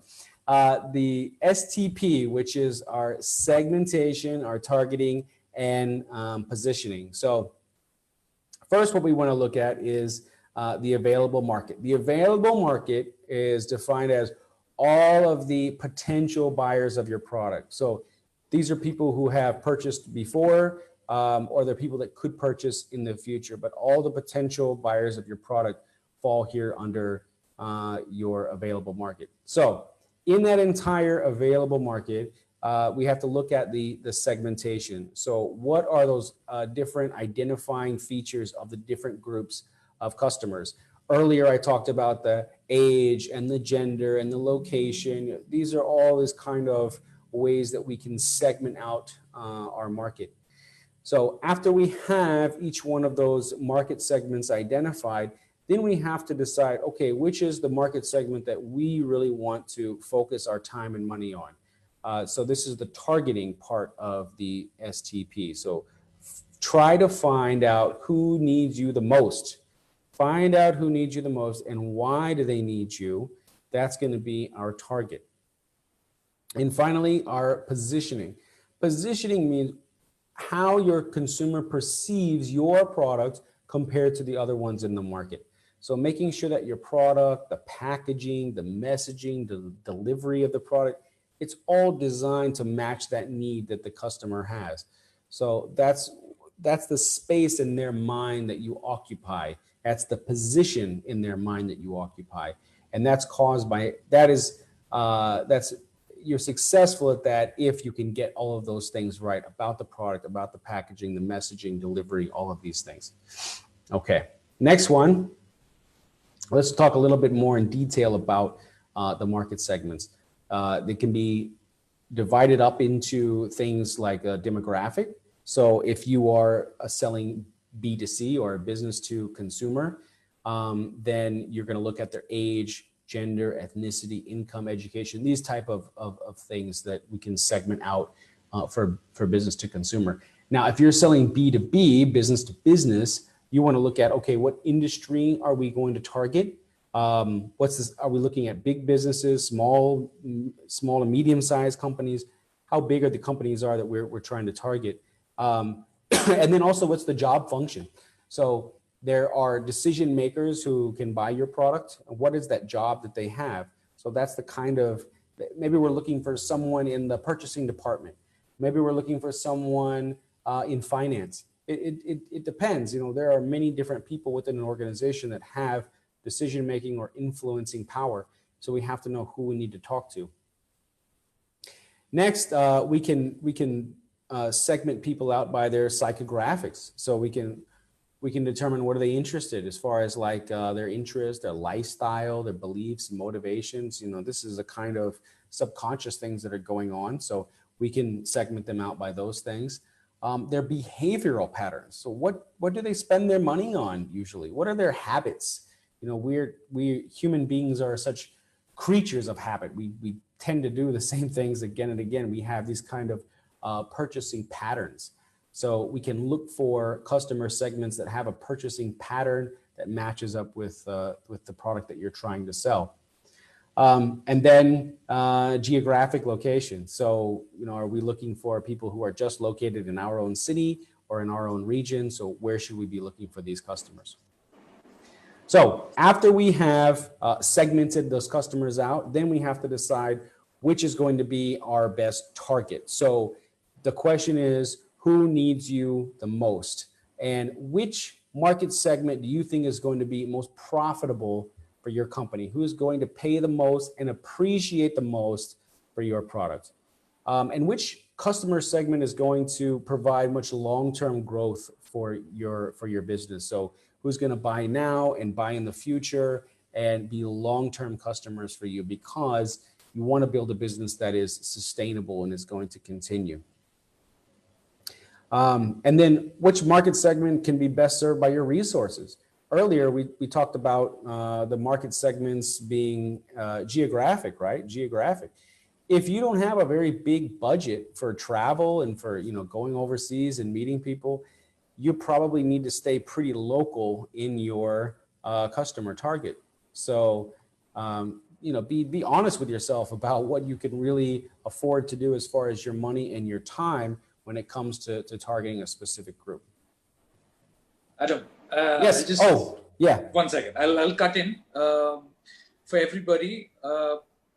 আপনাদের messages open করে দেওয়া হয়েছে এখন, সুতরাং অ্যাডামকে যারা যারা যা question করতে চান আপনারা এবার সেই কোয়েশ্চেনগুলো আমাদেরকে পাঠাতে পারেন, and we will pick some questions out of it and we will place those questions in front of Adam during the question and answer sessions. Okay, thank you very much. Sorry Adam for the quick break. How am I doing on timing? I think I'm at an hour and a half. Fine. You're fine. I'm good. Okay. Yeah, you're good. Perfect. Okay. Carry on. Please carry on. Okay. Okay. Let's go back to this customer target. So let me back up here. Here we go. So we have to define what the problem is that we're trying to solve. Who has that problem? So the who has the problem is that customer segment, right? The specific customer segment. How is the customer, excuse me, currently solving that problem right now? Are they satisfied with the solution? Remember the question we have to ask your potential customer: are you happy with that solution? Would you like to have something maybe different or maybe better? And how is your solution better or unique? How is it different from what's currently available in the market? And what benefits does the customer get by using your solution over the alternatives? I get asked this question so many times from customers that are evaluating a product that has not had a very good explanation of what those benefits are. So it's one thing to describe your product in a very technical way. For example, some people, when they shop for a new smartphone, they're looking at, how many gigs of RAM does it have? How fast is the processor speed? But that's not, a very important thing for everybody. Some people are more concerned about, if they can play games on it. They're concerned about the camera, how the camera looks, maybe how the phone looks itself, like, is the design attractive? Do they want people to see their phone and think, oh, that's a very, very nice looking phone? So everyone has different needs. So understanding that is very important. So this is a way, got some more homework for you. So this is a kind of exercise that you can do at home after this masterclass is over, is to answer these questions. So they go like this. I describe my target customer as, and then fill in the blank. Who is your target customer? Next, I will find my target customer by. So where are they? How are you going to find them? No, really, how are you going to find them? Are you going to find them online? Are you going to walk to where they are? Are you going to travel to their location? How are you going to find these customers? Think about how you're going to do that. I will communicate with my target customer by. So how are you going to get their attention and talk to them? How will you communicate with them? Is it by email? Is it by phone? Is it face-to-face? I'm sure with COVID now, probably more online than offline interactions. And then finally, my customer will be able to buy and use my product by. This is how you deliver your product to your customer. So how are they going to be able to buy it? Where are they going to be able to buy it? Can they buy it by cash? Can they buy it online with a credit card? How are they going to be able to buy it? How are they going to be able to use it? How are you going to deliver it to them? Do they have to buy it at a store? Can you ship it to them? So where are they going to get it? So how are you going to get their money? How are they going to get their product? This is something that you have to do so well. And this is where a lot of startups really fail, is in the delivery of the product, the execution. I should say the execution, just getting that right. That's the difference between very successful companies and unsuccessful companies when it comes to startups. Okay, so next I want to talk about positioning. Think about positioning as being where that place in your customer's brain is that your product is there. It's in there somewhere. So where's that position? Here I have, this example. People are thinking about, there's all kinds of different thoughts going on in your head constantly. So you have to determine, all right, where is your product going to be there? Is it something that comes to mind when your customer is having that kind of problem? So how can you make your product, stand out from the competition? Is your product clearly made for that target customer? Are you really striking a nerve with them? Have you addressed each of their major pain points? Do you understand their pain points? Have you addressed each one of those? And does your product reflect that you understand that? So if you can do that very effectively, then you can occupy that part in their brain. So in order to make a kind of positioning statement, this is a template that you can use. You can say, my product is specially made for, and this is where you have that, target customer segment. Who is that person? It's, for example, my product is specially made for stay-at-home moms with 2 or more kids, because they have a specific problem, which is they don't have enough time to get ready in the morning. You have to have like exactly who it is and what the problem is.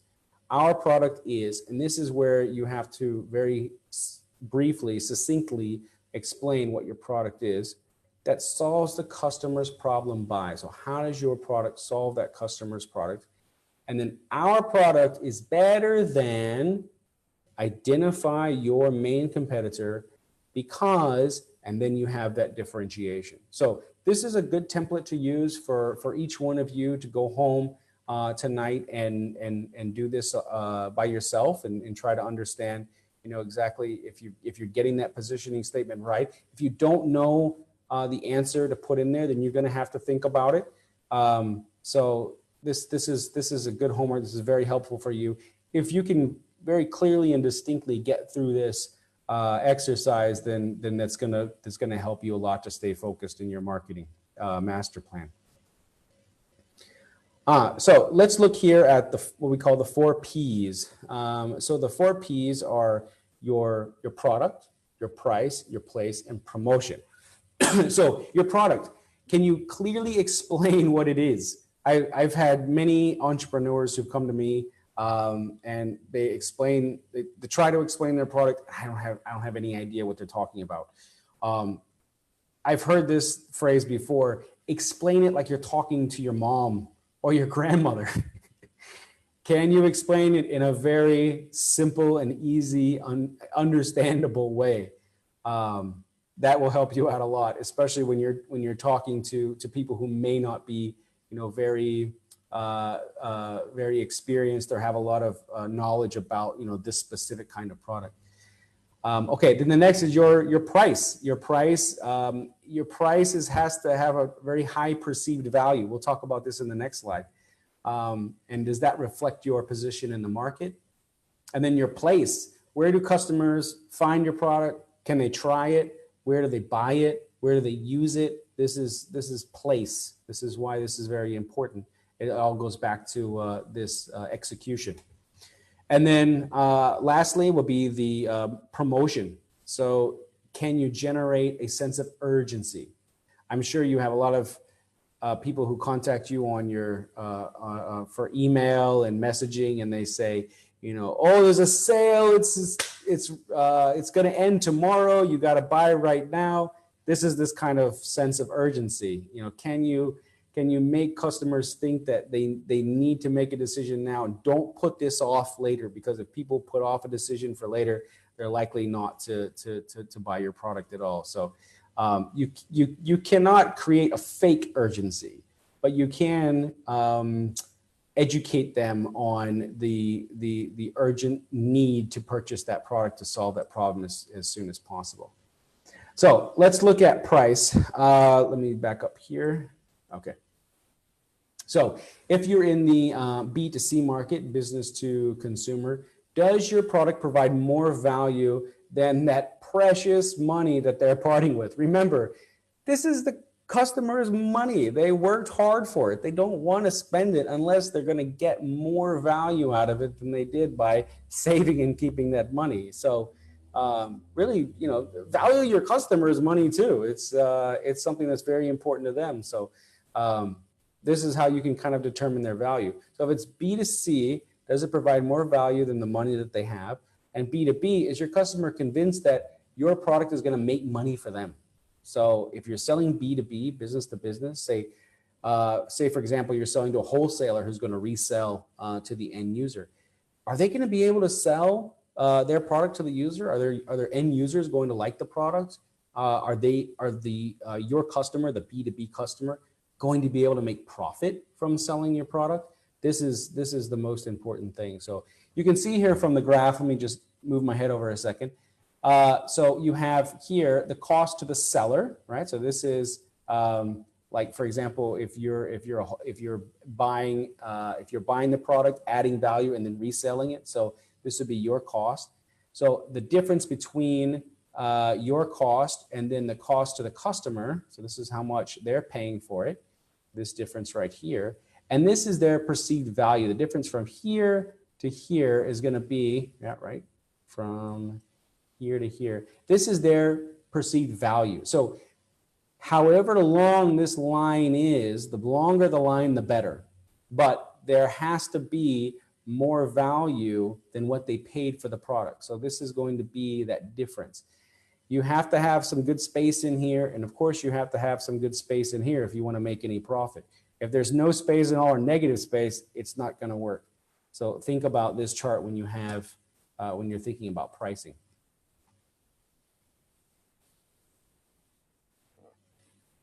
I mentioned this quote earlier.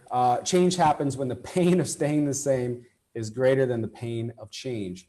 So it's kind of, how do you get that customer to take that leap of faith and to buy your products, because the pain of staying the same is just greater than the pain of change. So you're going to have to prove that ROI, especially if you're selling B2B, return on investment. You have to prove that if you buy my product, you're going to end up with more money in your pocket. So spend some with me now, you're going to end up with more money later. You have to prove that ROI. How are they going to make that money? It can't be just that, hey, believe me, or hey, good luck, I hope you do well. You have to be able to prove that ROI and prove that the cost of not changing is going to be higher than the cost of buying the product. Okay. The other one is you have to prove a cost of lost opportunity. So if you say, hey, if you don't buy my product, especially if it's B2B, if you don't buy my product, then you won't be able to make money. You won't be able to make profit. You missed the opportunity to make some money. Why would you want to miss an opportunity like that? So this is the kind of cost of lost opportunity. So let's look at place. Place is going to be where your customers can find the product. So when my daughter, she's 6 years old. And so whenever we go, to the store shopping, she always seems to find all of these candies that I never see because the candies are always at this 60 centimeter, 70 centimeter level, right where like 4, 5, and 6 year olds are looking. So the retailer, the supermarket, they're very smart about where they put their things. So if you look here, all the mint chewing gums are up here where us adults would be looking.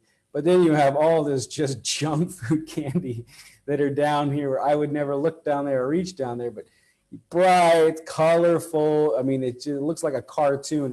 It's obviously designed for kids, and it's in that place where they're going to be looking as their parents are checking out. So have your products in the right place at the right time. That's very important to closing that deal. So a lot of it is about timing. knowing when and where your customers buy, and remove any obstacles. So anything that's keeping them from buying that product. I mean, look how companies sell cars. They finance them. Same with housing. When you walk into a car dealership, they don't expect you to walk in there with, you know, all the cash in hand to buy the car. Hey, we've got financing for you. We've got ways to make it work. So they'll try to get rid of any obstacle possible in order for you to make a decision to buy their product. And then using distribution channels. If you can't reach all of your customers, use a distribution network. Use somebody who can truck your product outside of your city to other places. So use a distribution network to access them, or even online channels. So, you know, online you can access, you know, customers throughout the entire world. I'm not just talking about Bangladesh, but India, even down here in Southeast Asia. Are you on Lazada? Are you on Shopee? You know, there's other e-commerce platforms where you can access the Southeast Asian market to help grow your business. So place is very important in that way. And then finally, promotion.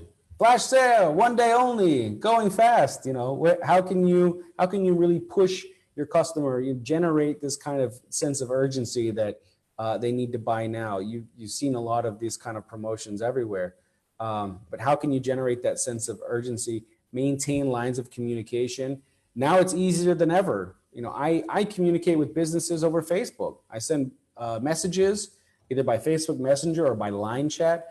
I communicate directly with businesses that way. We have these great tools that are even better than calling on the phone. So make sure that you have those lines of communication. So on your website, is there a chat now feature? Does it send your customers to your Facebook page where they can chat? Is your WeChat QR code on your website so people can chat with you? Do you respond to your customers? Don't ignore them. Just, you know, make sure that you're communicating with them. And then the last one, I say, offer free education. Hey, this is what we're doing today. Give first, you know, help them first. If you give first, then you're much more likely to receive. Don't always approach a, you know, seller buyer situation as being like, I need to get you to, you know, reach in your pocket and buy my product. Reverse it. Think about how you can help them. Can you educate them on something? Can you provide something that's of value to them before you ask them to purchase your product or service and spend money with you? Okay, we're almost done here. The last one here is promotion. So understanding your customer's buying process, who's involved in each step, and how to help them choose your product. So I want to give you an example here of like a family trip to Disneyland. I have the little girl right here. It kind of reminds me of my daughter. I'm sure Mr. Basu's daughter is going to be a little begging girl like this soon enough. So for a family trip to Disneyland, you've got the initiator, who would be the little girl here. She's, Daddy, please take me to Disneyland. I want to go. So initiating the buying process. Then you have the influencer. So the influencer is going to be, you know, maybe a travel agent or a friend, you know, so, you know, and I see this on Facebook, you know, mommy will say, hey, anybody been to Disneyland recently? You know, what do you think? Where would you stay? You know, so they're going to start looking for information, you know, and get some influence from their friends. Then you have the decider. I mean, this might be the wife. I think in the case of Disneyland, usually it is. So this is the person who makes a decision. All right, we're going to go to Disneyland. And then there's the dad who, at this point, he's outnumbered. he's got to reach in and get his credit card and pay for the flights. So your buyer is then dad, and then the user who really reaps the benefits, is the one who's going to enjoy this trip so much, was the kid who was the initiator from the beginning. So this is a kind of comical story, but it's really not different from selling B2C or B2B. You have many different people involved in that buying decision, and knowing what role each person plays in that is very important, because how you talk to the kid is different from how you talk to the influencer, and the information that the influencer gets. It's different from the decider, who's the wife, who may be looking at this purchase in a different way than, say, the dad who's like, oh my gosh, how much is this going to cost me, and are we going to be able to pay off this credit card this year? And then, of course, there's goes back to the kid who's going to benefit from this in the end. So that wraps up my presentation. I have my email address on here, my LinkedIn. Please, if you would like to link in and connect with me, that's fine. Or chat with me on WhatsApp. That's also available. So at this point, I think I'll open it up to Mr. Basu and the committee here. If you guys have some Q&A, we'll get going on that. Thank you very much, Adam. It was highly informative, but more than informative, I always know most of your presentations are very interactive, and it's not really a boring one.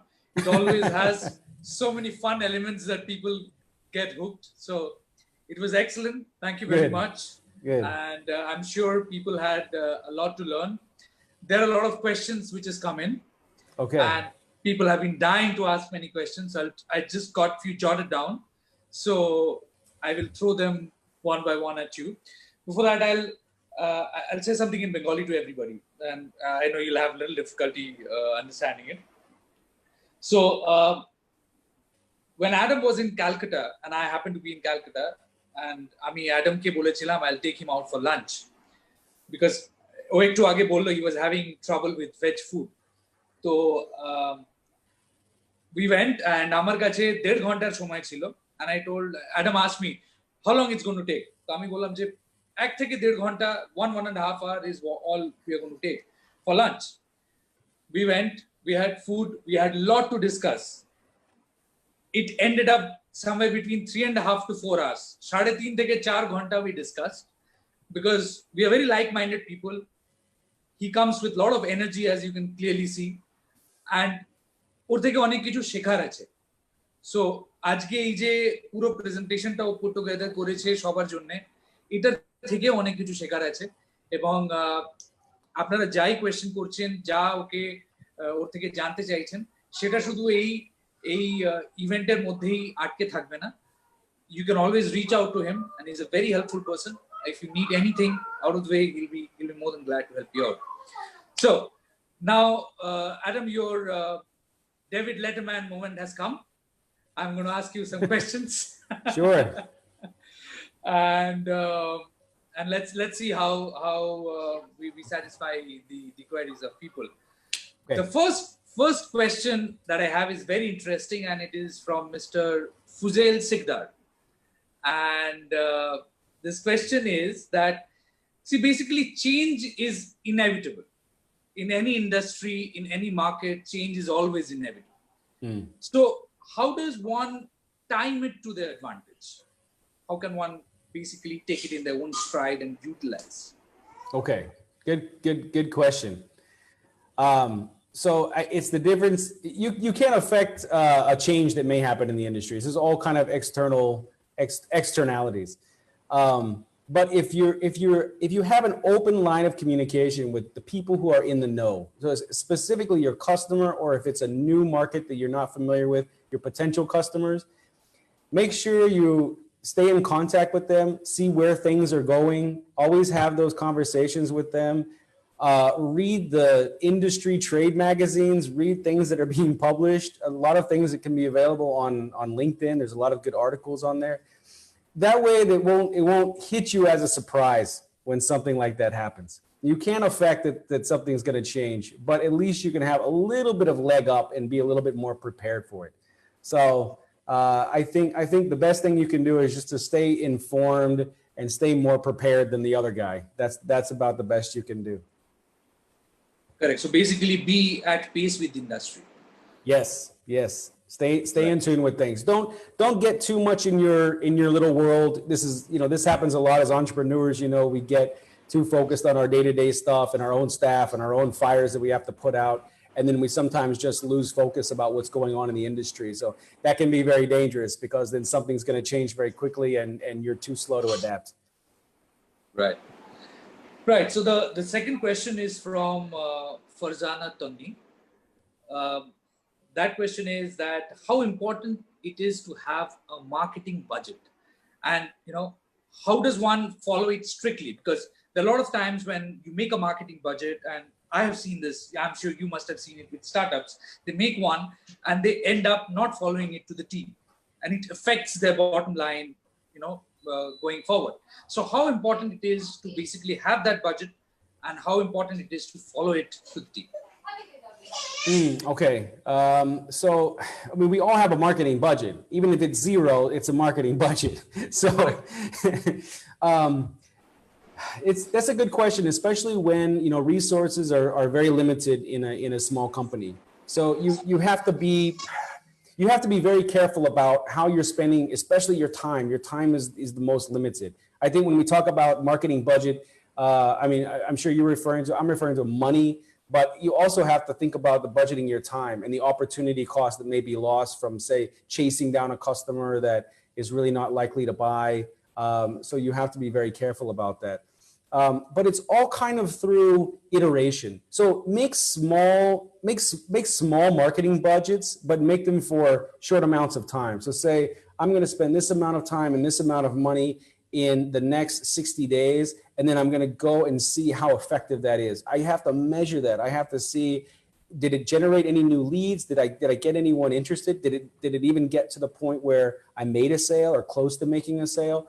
Then you can go back and reevaluate that. I think that's much better than, say, making a whole annual budget and saying like, okay, we're going to spend X amount of money over this entire year. You'll find that you're going to blow through that in the first like 2 or 3 months. You're going to build this amazing website. You're going to have all these videos and da.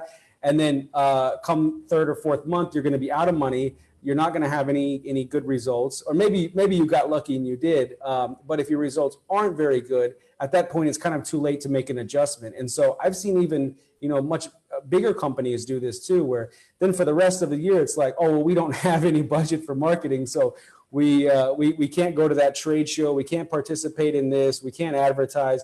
And so it's just like dead zone of marketing for the rest of the year. And I think that's a big mistake. Right. Very true. Very true. Okay. The next question is from Nigar Fatima. And this question is that, you know, marketing strategies, basically, when we kind of put them together, do we actually realign them based on the geographies that we cater it to?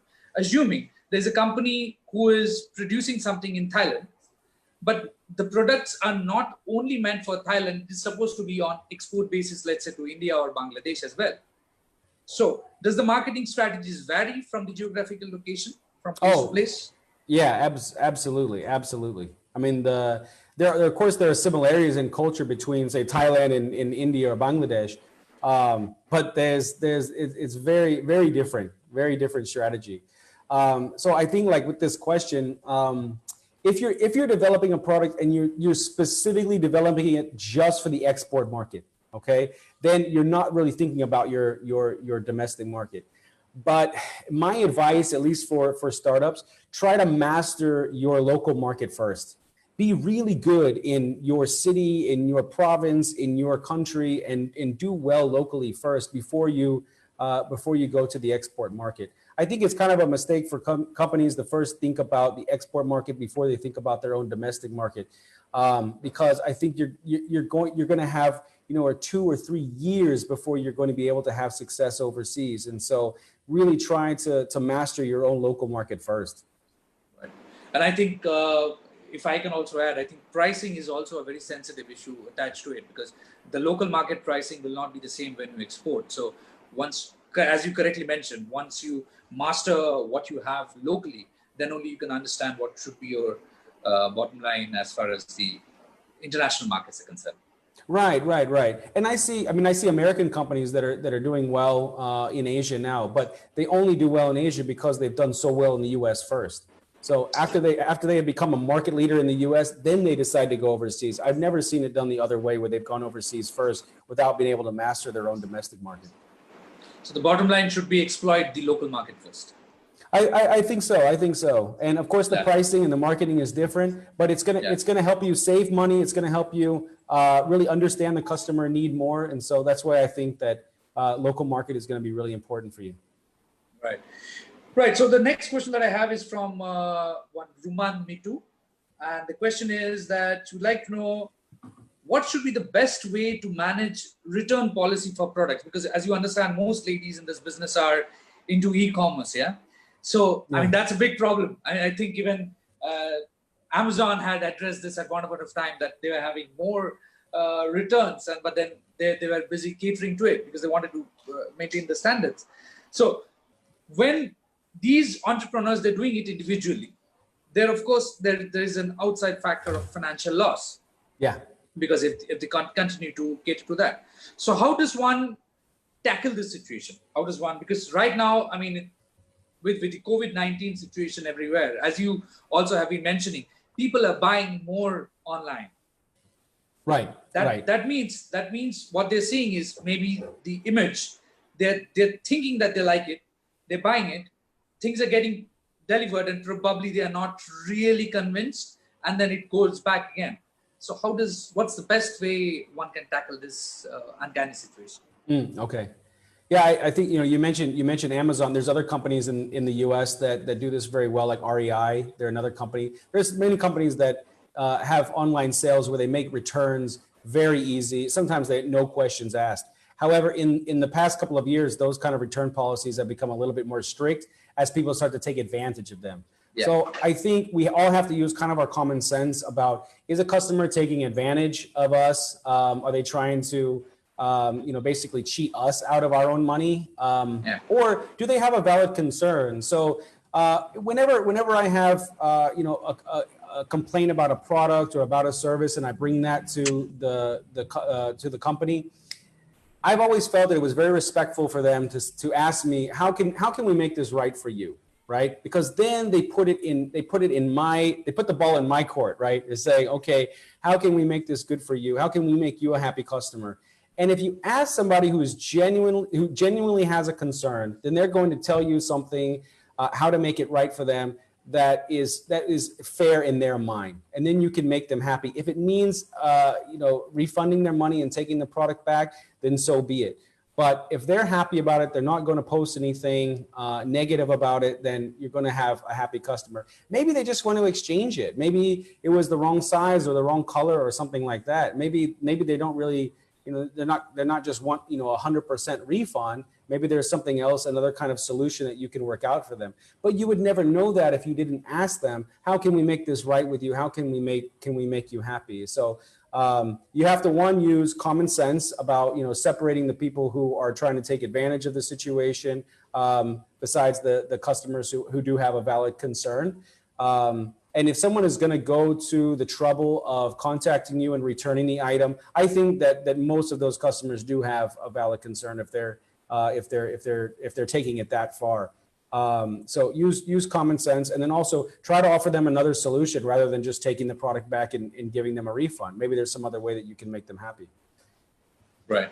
So basically your advice should be to also maintain the standard to ensure that the product doesn't come back. But if it does, then rather have another backup strategy in place so that and have a very clear return policy.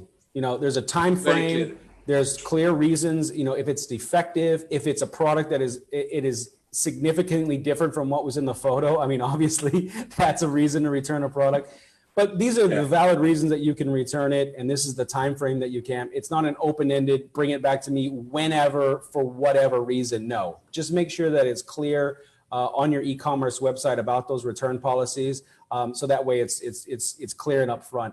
If you have a no returns at all policy, then as you mentioned before, it's going to be very difficult for someone to say, all right, I'll take a chance and buy this product, because at least in my case, I buy products online all the time because I know if it doesn't arrive, or if it arrives broken, or if it's the wrong thing, I can always return it. So there's very little risk on my side. But if there's a no return policy at all, I would be like, I'd rather just go into the store and buy it. That way, at least I know I'm going to get what I'm looking for.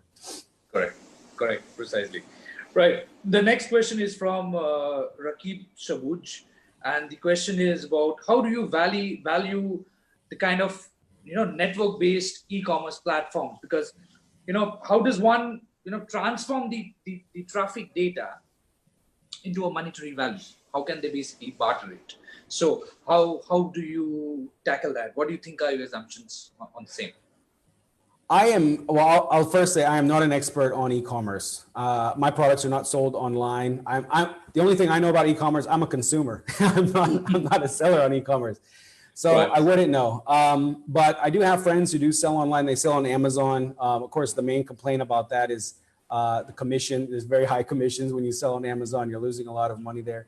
But as far as like SEO and driving traffic to your product and how you get people to, I'm just not an expert on the technical sides of that, so I don't have too much good advice to offer you. But I mentioned in my presentation, and we've talked about this before in the IBAC program, about looking outside to other e-commerce platforms that are available, especially around in Southeast Asia. It's a huge market, and there are platforms like Lazada and Shopee that no one's ever even heard of. And you can actually, you can be in Bangladesh and you can sell your product on those platforms and ship right from Bangladesh.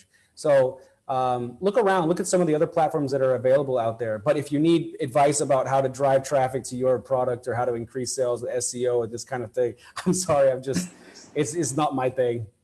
No, let me just take a moment and answer that, Yeah. and I'll do that in Bengali with your due permission. Okay.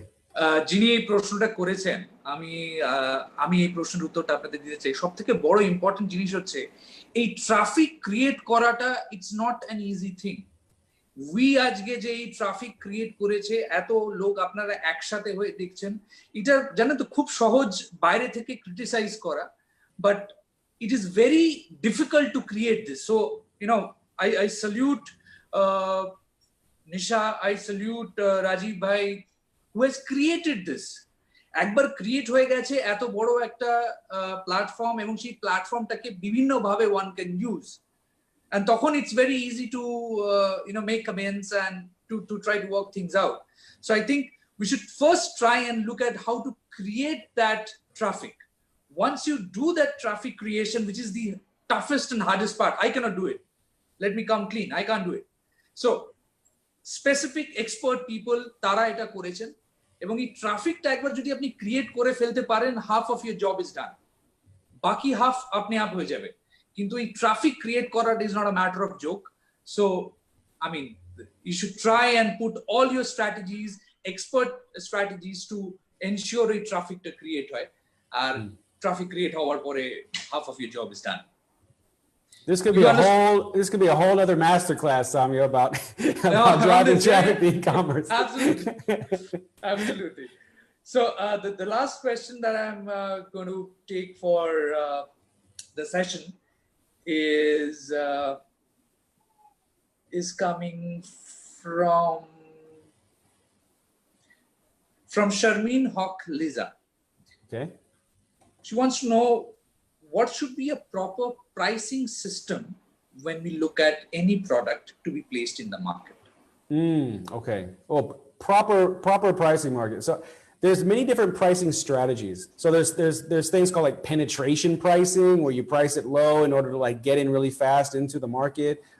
There's the premium pricing, where you price something very high so a customer has a higher perceived value, right? So correct.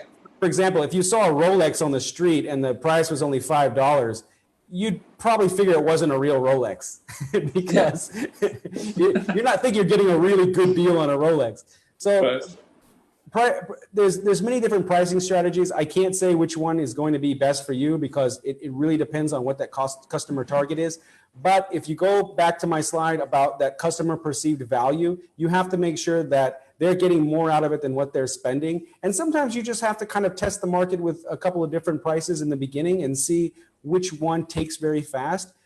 Another thing you can do is you can just straight up ask customers, what do they think would be a good price for this? Somebody that you may know or have a good relationship with, they'll really tell you. I do this all the time in Thailand. I'll say, what price do we need to be at in order to get this deal done? And they're going to be like, look, Adam, we've got to be at about 10,000 baht, and then that'll move things forward. They know. I mean, you know what kind of price you pay for your everyday items. It's right. the same thing, out in the commercial market. So you can ask somebody what price that would be. They'll give you a good price point. Ask a couple of people, get a few data points, and I think that's going to give you a good price, at least a good place to start. Perfect. Right, Adam. I'll with that question, I'll conclude the Q&A session. It's been a pleasure having you, and I can't thank you enough. I do miss our lunches. I hope the situation gets better and we can travel around again. And then we Can get you mail together. me some fatty bao? I'm missing the food. hopefully very soon. Hopefully very soon. So with that, I'll pass on the baton back to Nisha or Rajiv Bhai, and let them take over and take the session ahead. Okay. Thank you, Mr. Basu, and thank you all for participating today.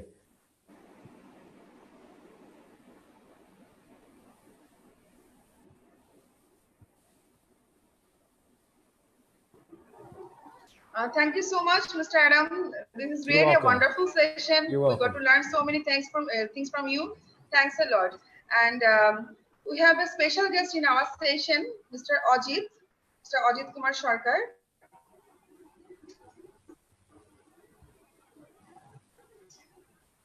উনি এলআইসিটি প্রকল্পের আমাদের ICT মিনিস্ট্রির একটা part এলআইসিটি সেই প্রকল্পের communication specialist হিসেবে আছেন পাশাপাশি উনি সাংবাদিক হিসেবে কাজ করছেন 3 দশক ধরে এবং বঙ্গবন্ধু 7ই মার্চের ভাষণ এবং ডিজিটাল বাংলাদেশ নিয়ে বইও লিখেছেন তো অজিত আমি আপনাকে বলবো যে আমাদের উদ্দেশ্যে এবং আমাদের যে অডিয়েন্স আছে তাদের উদ্দেশ্যে আপনি কিছু বলেন ধন্যবাদ আমি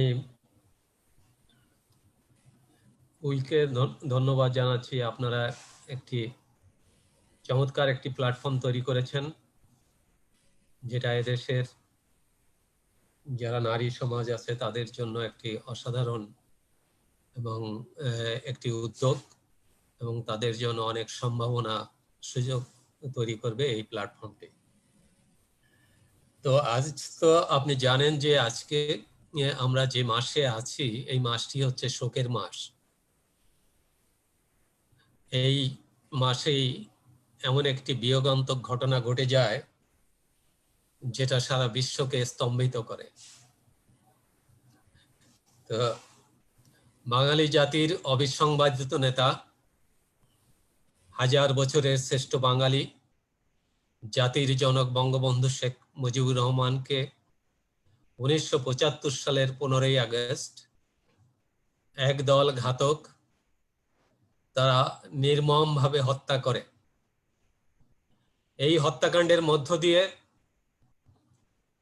বাঙালির যে স্বাধীনতার চেতনা বাঙালির যে আত্মপরিচয়ের যে ঠিকানা তাকে নস্যাৎ করে দেওয়ার চেষ্টা করা হয় আপনারা জানেন যে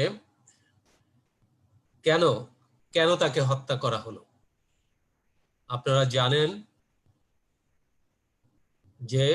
যে বঙ্গবন্ধু এদেশের মানুষকে বড় বেশি ভালোবাসতেন এই দুঃখিনী বাংলাকে নিয়ে যার খুব চিন্তা ছিল এই বাংলার স্বাধীনতাকে যারা হরণ করেছিল দীর্ঘ 23টি বছর যারা পরাধীনতার শৃঙ্খলে আবদ্ধ করে রেখেছিল সেই বাংলাদেশের জন্য যিনি এই বাংলার এ প্রান্ত থেকে অন্য প্রান্ত আনাচে কানাচে সব জায়গায় ছুটে বেরিয়েছেন এই বাংলার সাধারণ মানুষ যারা দুঃখী মানুষ তাদের মুখে হাসি ফোটানোর জন্যই ছিল তার স্বপ্ন তাকে কেন হত্যা করা হলো যিনি একটি দেশের স্বাধীনতার ঠিক 23 বছর আগে স্বপ্ন দেখলেন যে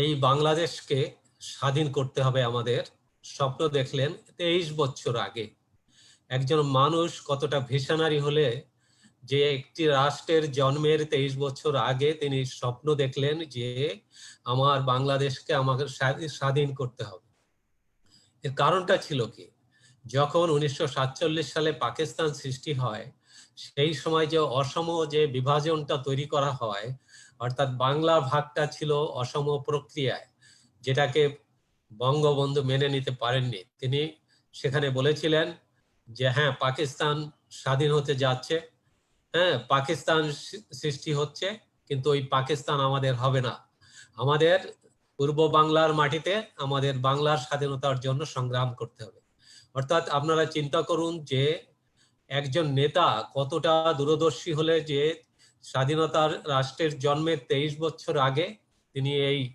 রাষ্ট্রটির স্বপ্ন দেখতে পারেন। এবং শুধু তাই নয়, উনি স্বপ্ন দেখেই কিন্তু সেখানে উনি থেমে থাকেননি। 1948 সালে পাকিস্তান সৃষ্টি হলো।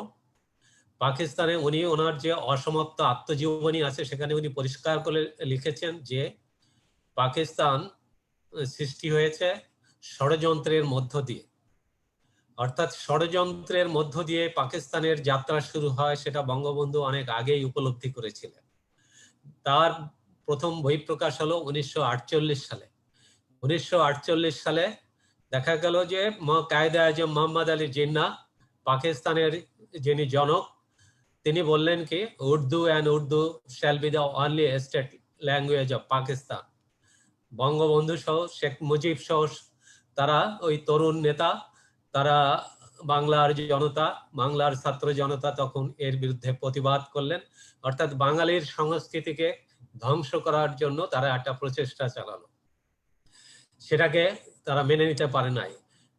বঙ্গবন্ধু সহ সেদিন ছাত্র নেতারা নো নো বলে চিৎকার করে উঠলো এবং সেই থেকে শুরু হলো বাঙালির যখন ভাষা সংস্কৃতির উপর আঘাত আনা হলো, সেই থেকে শুরু হলো আন্দোলন। সেই আন্দোলন সুদীর্ঘ 23টি বছর ধরে বঙ্গবন্ধু সেই আন্দোলনে নেতৃত্ব দিলেন।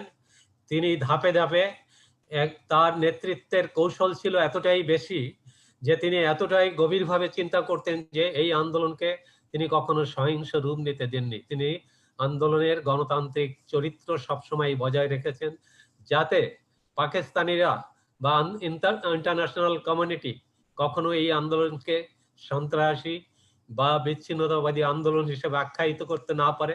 যে কারণে তিনি অত্যন্ত সুকৌশলে আন্দোলনের গণতান্ত্রিক চরিত্র বজায় রেখে তিনি ধাপে ধাপে এই আন্দোলনকে এগিয়ে নিয়ে যান। এবং এই আন্দোলনের ধারাবাহিকতায় 1970 সালে নির্বাচন হলো। সেই নির্বাচনে আওয়ামী লীগ, বঙ্গবন্ধুর নেতৃত্বে যে আওয়ামী লীগ, সেই আওয়ামী লীগ 300 আসনের মধ্যে, অর্থাৎ পূর্ব বাংলায় বা পূর্ব পাকিস্তানে তখন জনসংখ্যার অনুপাতে 169টি আসন ছিল, সেখানে 167 আসন লাভ করলেন। আর প্রাদেশিক পরিষদে সেখানে 300 আসনের মধ্যে 288 আসন লাভ করলেন। কিন্তু তখন পাকিস্তানি যে সামরিক জান্তা ছিল, তারা সেই ক্ষমতা তাকে হস্তান্তর করেনি তার হাতে। তিনিই তো বাংলাদেশের ডিফ্যাক্টো প্রাইম মিনিস্টার হিসাবে তখন থেকেই তিনি, কিন্তু তাকে সেই ক্ষমতা হস্তান্তর করেনি। তার বিরুদ্ধে তিনি আন্দোলনকে তখন সশস্ত্র রূপ দিলেন এবং বাঙালিরা বঙ্গবন্ধু যে তিনি স্বাধীনতার ঘোষণা দিলেন 26শে মার্চের প্রথম প্রহারে তাকে যখন গ্রেপ্তার করা হয়, পাকিস্তানি সামরিক জান্তারা তাকে যখন গ্রেপ্তার করে, ঠিক তার প্রথম প্রহারে তাকে গ্রেপ্তার করে পশ্চিম পাকিস্তানে নিয়ে যায়। আর তখন বাঙালিরা এই আন্দোলনকে সশস্ত্র রূপ দিয়ে বঙ্গবন্ধুর ডাকে সাড়া দিয়ে তারা যুদ্ধে নেমে পড়লো এবং 9 মাসের রক্তক্ষয়ী রক্তস্নাত যুদ্ধের মধ্য দিয়ে স্বাধীন সার্বভৌম বাংলাদেশের অভ্যুদয় ঘটে। সেই বাংলাদেশের অভ্যুদয়ের মহানায়ক ছিলেন এই বাঙালি জাতির অবিসংবাদিত নেতা, জাতির জনক বঙ্গবন্ধু শেখ মুজিবুর রহমান। এই কাহিনী আপনাদের অনেকেই জানেন। আমি কিছু ইতিহাসের কিছু আমি ব্যাখ্যা করলাম, যাতে বঙ্গবন্ধুর নেতৃত্বের কৌশল কি ছিল সেই কৌশলটা কিছুটা ব্যাখ্যা করলাম। আপনারা এই আগস্ট মাসে আপনারা যারা এই প্ল্যাটফর্মের সাথে জড়িত আছেন, তারা এই জাতির জনক, তার প্রতি আমরা আশা করব, আমার অনুরোধ থাকবে তার প্রতি শ্রদ্ধা জানানো। তার পরিবারের সহ আরো 17 জন মানুষকে এই একই দিনে হত্যা করা হয়েছে। বঙ্গবন্ধুর ছোট্ট ছেলের রাসেল, 10 বছরের শিশু রাসেল, তাকেও হত্যা করেছে ঘাতকরা, তাকেও রেহাই দেয়নি। অর্থাৎ এই বাংলাকে তারা পরিণত করতে চেয়েছিল নব্য পাকিস্তানে, কিন্তু তারা পারেনি এই কারণে যে আমাদের বঙ্গবন্ধুরই যে আর সুযোগ্য উত্তরসূরি, তারই কন্যা শেখ হাসিনা আমাদের জীবিত ছিলেন বলেই কিন্তু তারা পারেনি আজকে সেই নব্য পাকিস্তান বানাতে। বাংলাদেশ সেই তার যে ইতিহাস বিকৃত করা হয়েছিল সুদীর্ঘ 21টি বছর ধরে, সেই ইতিহাস বিকৃতি রোধ করে বাংলাদেশকে আবার সেই মুক্তিযুদ্ধের চেতনায় আবার পুনঃপ্রতিষ্ঠা করেছেন আমাদের মাননীয় নেত্রী, মাননীয় প্রধানমন্ত্রী শেখ হাসিনা, এবং তার নেতৃত্বে আমরা এগিয়ে যাচ্ছি। আপনারা জানেন যে এই যে আইসিটি ডিভিশন, এই যে মন্ত্রণালয়, এই মন্ত্রণালয়ের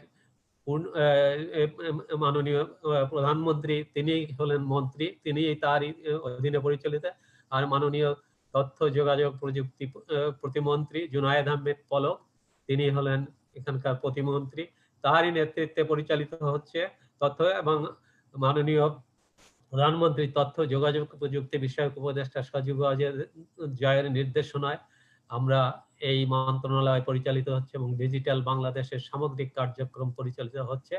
আজকে ডিজিটাল বাংলাদেশের যত অগ্রগতি আমরা দেখতে পাচ্ছি তা কিন্তু এই জনাব সজীব জয়ের পরামর্শে, মাননীয় মন্ত্রীর ডাইনামিক নেতৃত্ব এবং মাননীয় প্রধানমন্ত্রীর যে স্বপ্ন, যে ভিশন আমাদের সামনে উপহার দিয়েছিলেন, সেই স্বপ্নের বাস্তবায়নে আমরা আজকে যতটুকু আমরা এগিয়ে গেছি।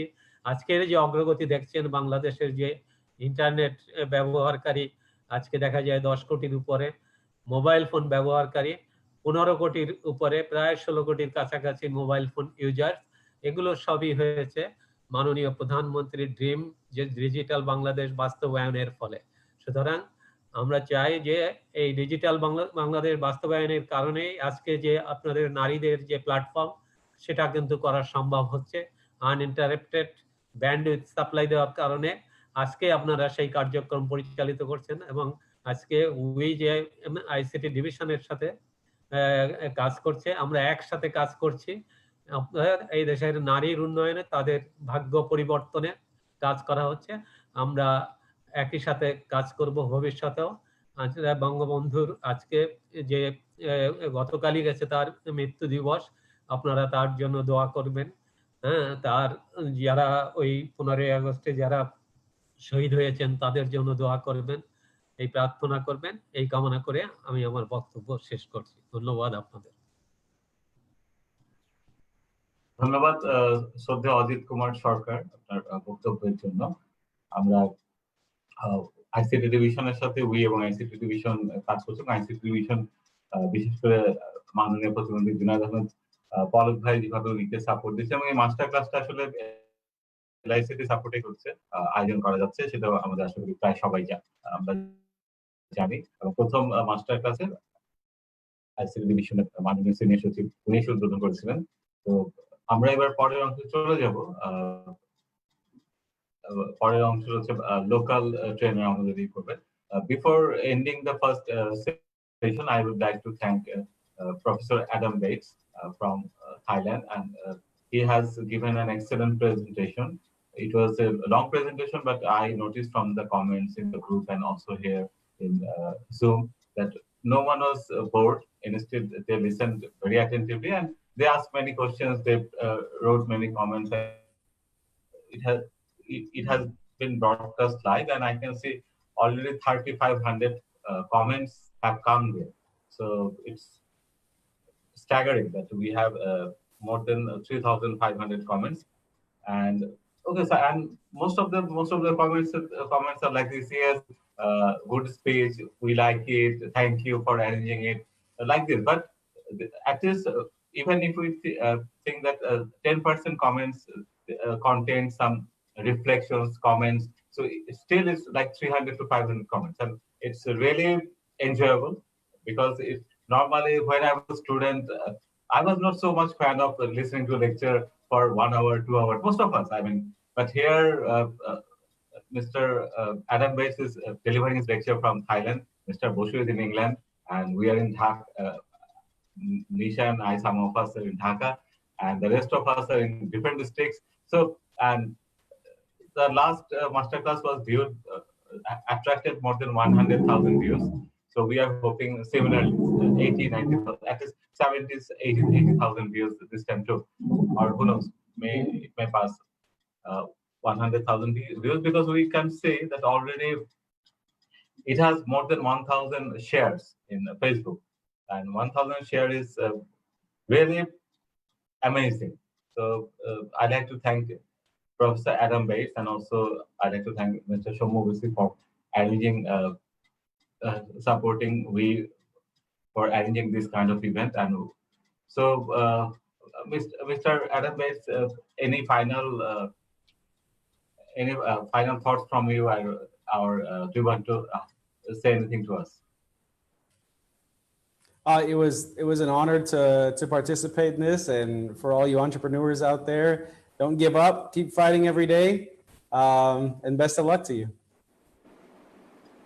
Thank you. So with this note, we'll like to end the first session. Shoma Boshu, আপনি কিছু বলতে চান second session আগে? No, I think thank you very much, Rajiv bhai. I think it was very well concluded by you. Amar mone hoy amra we can just quickly move on to the second session in Bengali. Okay, Nisha has come back, so you can start.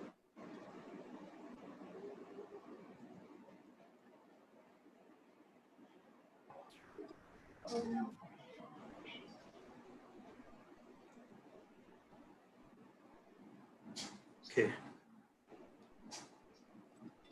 নিশা, তুমি second session officially শুরু করো। তো আমাদের প্রথম session তো শেষ হলো, আশা করি অনেক কিছু আমরা শিখতে পেরেছি, এবং যেখানে কনফিউশন থাকে আমাদের সেকেন্ড সেশন শুরু হচ্ছে, আপনাদের কনফিউশন গুলো এখানে ক্লিয়ার করতে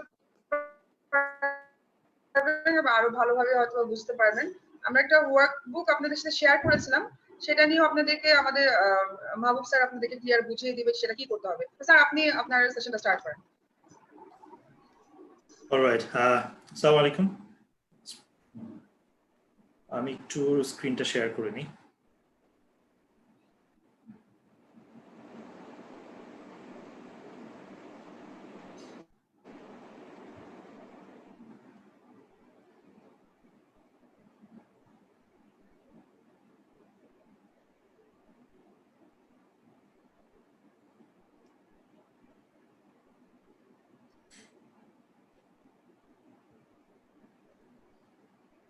ওকে, সো আমাদের তো ফার্স্ট যে অংশটা আমাদের আজকে হলো মার্কেটিং মাস্টার প্ল্যানের উপরে by Adam Bates. It was wonderful, এবং due to his some of the charming intonation, some of the staffs, they got really focused. All right, so amra thank you Adam Bates for your contribution and to we. আচ্ছা, আমরা এখন যেটা শুরু করছি আর কি, this is, আমি বলবো না যে হচ্ছে কি এটা অ্যাডাম যেটা বলেছে একদম এক্স্যাক্টলি সেটারই ট্রান্সলেশন হতে যাচ্ছে or something like that. Rather আমরা যেটা বলবো সেটা হচ্ছে যে it's a supplementary one. So supplementary মানে হচ্ছে কি আমরা অলরেডি যেটা দেখেছি অ্যাডামের প্রেজেন্টেশনে, এখানে সেটারই একটা কিছু ওখান থেকে কিছু ইম্পর্টেন্ট বিষয় থাকবে, প্লাস আমরা কিছু advance, not advance but supplementary কিছু জিনিসও আমরা এখানে স্টাফ কিছু আছে ডিসকাশন করবো আর কি।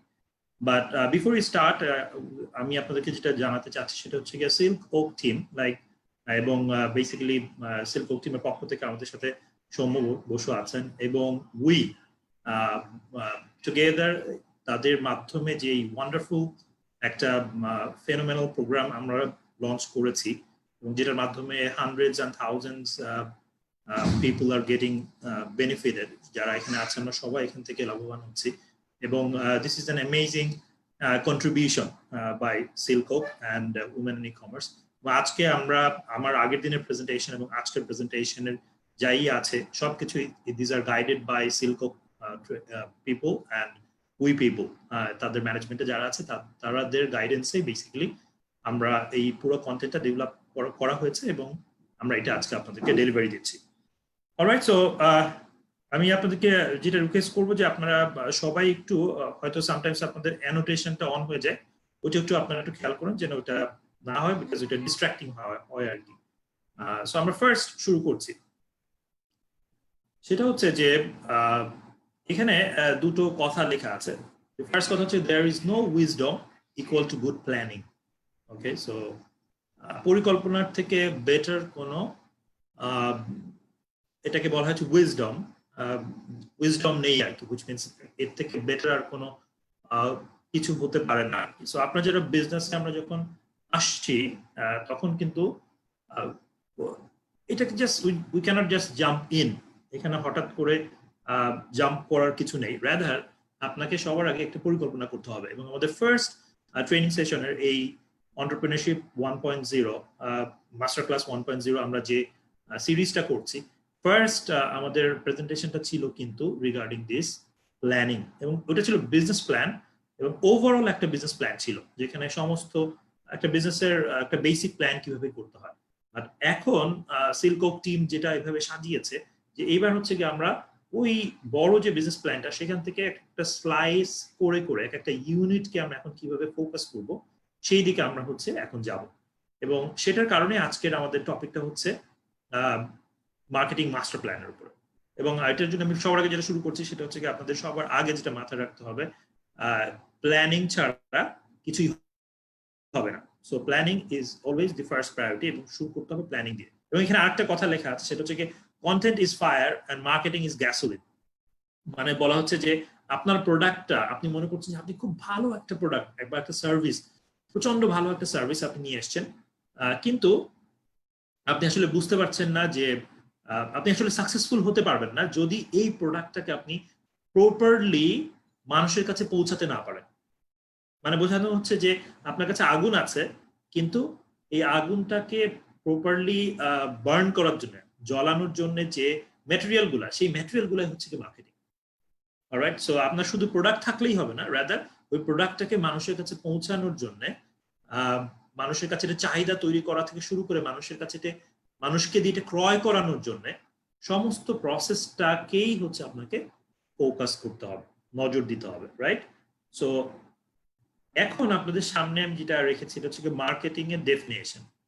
এটা একটু আপনাদেরকে খুব ভালো করে বুঝে নিতে হবে আর কি। সেটা হচ্ছে মার্কেটিং এর সংজ্ঞা, যেটা এখানে বলা হচ্ছে প্রথম কাজ হচ্ছে, আজকে অ্যাডাম অনেক কিছু বলেছে, আমি ওখান থেকে অনেক সামারি নিয়ে আর কি কথা বলছি। যে ফার্স্ট হচ্ছে কি আপনাকে কাস্টমারের নিডটাকে আইডেন্টিফাই করতে হবে, নিড। অলরাইট, এবং এর পরের স্টেপটা হচ্ছে কি ওই নিডটাকে স্যাটিসফাই করতে হবে। ওকে, সো কারো যদি হচ্ছে গিয়ে জুতার দরকার হয়, তার নিড হচ্ছে গিয়ে তার জুতা নেই, সো আমাদের কাজ হবে সেই জুতাটাকে বাজারজাত করা যাতে সে এই জুতাটা কিনে তার নিডটাকে স্যাটিসফাই করতে পারে। অলরাইট, সো একটা সময় ছিল যে আমরা মুক্তাগাছার মন্ডা খাওয়ার জন্য মানুষ হচ্ছে কি অনেক দূরে যেত, সো মুক্তাগাছার মন্ডা খাওয়ার একটা নিড ছিল ঢাকার মানুষদের জন্য, কিন্তু এটা অনেক দূরে থাকার কারণে এটা আনা যাচ্ছিল না। বা কুমিল্লার রসমালাই বা বিভিন্ন প্রোডাক্ট যেগুলো হচ্ছে কি খুব বাইরে খুব পপুলার, বা হচ্ছে কি যশোরের জামতলার মিষ্টি, তো এই জিনিসগুলো ছিল একটা নিড যেটা ঢাকায় বসে একটা মানুষ এটা খেতে পারতো না বিকজ অফ ডিস্টেন্সের কারণে, দূরত্বের কারণে। এরপরে কোন একটা বিশেষ প্রক্রিয়ায় আপনি ওটাকে নিয়ে আসলেন ঢাকাতে, এবং সেম টেস্টটা থাকলো, এবং আপনি ঢাকার যারা কাস্টমার আছে তাদের কাছে এটা অফার করা শুরু করলেন। এটার মানেই হচ্ছে কি আপনি এখন সেই নিডটাকে স্যাটিসফাই করা শুরু করেছেন। একটু একটা লাইন ছোট্ট করে লেখা আছে, একটা শব্দ, সেটা হচ্ছে প্রফিটেবলি। এখন আপনি যে তার নিডটাকে স্যাটিসফাই করবেন, এটা অবশ্যই লসে না, আপনাকে ওখানে প্রফিট করতে হবে। রাইট, সো বিকজ এটা তো কোনো আসলে আমরা তো বিজনেস করতে এসেছি, সো আপনি যে একটা কাস্টমারের যে নিড গুলো আছে, যে প্রয়োজনগুলো আছে, সেগুলাকে প্রথমে আপনি আইডেন্টিফাই করছেন, এবং ওই প্রয়োজনগুলোকে মেটানোর জন্য যে যে প্রোডাক্ট বা সার্ভিস দরকার আপনি তাই নিয়ে আসছেন, কিন্তু অবশ্যই এই প্রক্রিয়াটা লাভজনক হতে হবে। অলরাইট, সো মনে থাকবে, সো এটা হচ্ছে কি আমাদের মার্কেটিং এর দি ফার্স্ট সংজ্ঞা হিসেবে মাথায় রাখতে হবে যে আপনার কাজ প্রোডাক্ট বিক্রি করা না, আপনার কাজ হচ্ছে গিয়ে যারা কাস্টমার তাদের সমস্যাগুলা, তাদের নিডগুলা, তাদের প্রয়োজনগুলাকে বের করা, আইডেন্টিফাই করা, এবং সেই প্রয়োজনগুলো মেটাবেন অবশ্যই আপনি আপনার প্রোডাক্টের মাধ্যমে, কিন্তু শুধু প্রোডাক্ট সেল করা আপনার কাজ না। অলরাইট, সো আপনাকে কাস্টমারের নিডগুলোকে আইডেন্টিফাই করতে হবে, এবং সেই অনুযায়ী আপনাকে প্রোডাক্ট বা সার্ভিস তার কাছে সাপ্লাই দিতে হবে, এবং এই প্রক্রিয়াটা আপনাকে করতে হবে লাভজনক ভাবে। তা না হলে আপনি প্রক্রিয়াটা মানে আপনি আর বেশি দূর যেতে পারবেন না, বিকজ প্রফিট আপনার করতেই হবে। ওকে, সো এটা ছিল আমাদের ফার্স্ট ডেফিনেশন আমাদের মার্কেটিং এর ব্যাপারে আর কি। এখন এখানে দেখেন একটা খুব বিখ্যাত একটা স্টেটমেন্ট দেওয়া আছে, যেটা হচ্ছে গিয়ে যারা বিজনেস করতে এসছি আমরা তাদের সবসময় মাথায় রাখতে হবে customer is king. Okay, so এখানে কাস্টমারকে মনে করতে হবে যে ভোক্তা হচ্ছে গিয়ে রাজা। সো এইটা আপনাদের মাথায় রাখতে হবে এবং আপনি হচ্ছেন তার মানে তাকে তাকে তাকে হচ্ছে আপনি সার্ভিস গুলা দিবেন। সো এখানে একটা যে কার্টুনটা দেয়া আছে দেখেন যে ভোক্তা হচ্ছে বা কনজিউমার যে সে হচ্ছে গিয়ে এরকম রাজার একটা মুকুট পরে বসে আছে এবং সবাই গাড়ি ল্যাপটপ সবকিছু তার সামনে এইভাবে নিয়ে আসছে, সার্ভিস সবকিছু তার জন্য রেডি, এবং এটাই হচ্ছে গিয়ে কাস্টমার। ওকে, সো আমরা এই জিনিসটা আপনাদেরকে মাথায় রাখতে হবে যে আমরা যারা উদ্যোক্তা আমাদের সব সময় আমরা হচ্ছে কি কাস্টমার ফোকাসড। ওকে, আমাদেরকে ফোকাসটা রাখতে হবে, নজরটা রাখতে হবে হচ্ছে গিয়ে কাস্টমার কেন্দ্রিক। So this is called customer centered thinking. Okay, so কাস্টমারকে চিন্তা করে আপনি আপনার প্রোডাক্টের আপগ্রেডেশন ডেভেলপমেন্ট সবকিছু হচ্ছে গিয়ে কাস্টমারকে কেন্দ্র করে করবেন। সো আমি এখনো কিন্তু আমাদের মেইন কন্টেন্টে ঢুকিনি, আমি শুধুমাত্র আপনাদেরকে বললাম যে মার্কেটিং এর ডেফিনেশনটা কি, সংজ্ঞাটা কি। ওকে, সো মার্কেটিং করতে হলে মার্কেটিং অনেকে আমরা ভাবি হচ্ছে মার্কেটিং বোধহয় সেলস বিক্রি করাটা, অনেকে আমরা ভাবি মার্কেটিং বোধহয় অ্যাড দেওয়া। এটা একটা বহুল প্রচলিত সমস্যা যে আমরা মার্কেটিং বলতে বুঝি হচ্ছে গিয়ে একদল বুঝি মার্কেটিং মানে হচ্ছে শপিং করা। So shopping and marketing two different things. Okay, so এটা একটা বিষয়। দ্বিতীয় একদল বুঝি হচ্ছে যে মার্কেটিং হচ্ছে আমাদের প্রমোশন, মানে অ্যাড দেওয়াটা, এটি হচ্ছে কি মার্কেটিং। সো এগেইন এটা একটা রং একটা দৃষ্টিভঙ্গি যে আমাদের এটাও মার্কেটিং না। সো এবং আরেকটা বিষয় যেটা আছে সেটা হচ্ছে আমরা ভাবি মার্কেটিং হচ্ছে সেলস, রাইট? সো আজকে আমরা প্রত্যেকটা জিনিস আলাদা আলাদা করে বুঝে নিব যে মার্কেটিং বলতে আমরা অ্যাকচুয়ালি কি বুঝি। অলরাইট, সো আমরা থার্ড স্লাইডে চলে গেলাম। সেটা হচ্ছে কি মার্কেটিং করতে গেলেই আপনি যদি একটা বিজনেস করতে চান, এটার যে মার্কেটিং প্ল্যান, সবার আগে আপনার যেটা প্রয়োজন হবে সেটা হচ্ছে গিয়ে মার্কেটিং রিসার্চ। কি করতে হবে? আপনাকে রিসার্চ করতে হবে। ওকে, সো রিসার্চ আপনি দুই ভাবে করতে পারবেন, একটা হচ্ছে গিয়ে প্রাইমারি বা ফিল্ড রিসার্চ, আর একটা হচ্ছে গিয়ে সেকেন্ডারি বা ডেস্ক রিসার্চ। ওকে, সো রিসার্চ মানে কি? রিসার্চ মানে হচ্ছে যে আপনি অবশ্যই ওই প্রোডাক্ট সম্পর্কে, ওই প্রোডাক্ট কারা কারা বিক্রি করছে তাদের সম্পর্কে, ওই প্রোডাক্টের প্রাইস সম্পর্কে, ওই প্রোডাক্টটা কারা কারা কিনছে তাদের সম্পর্কে, সো কারা বিক্রি করছে, কারা কিনছে, কোথায় বিক্রি হচ্ছে, এই সমস্ত ইনফরমেশন গুলো আপনি কালেক্ট করবেন। এইটাকে আমরা বলি মার্কেটিং রিসার্চ করা। সো মার্কেটিং রিসার্চ আপনাকে করতেই হবে। জাস্ট লাইক আপনার বাচ্চাকে যদি আপনি স্কুলে দেন, সো স্কুলে দেওয়ার আগে আপনি অনেকগুলো স্কুল সার্চ করেন।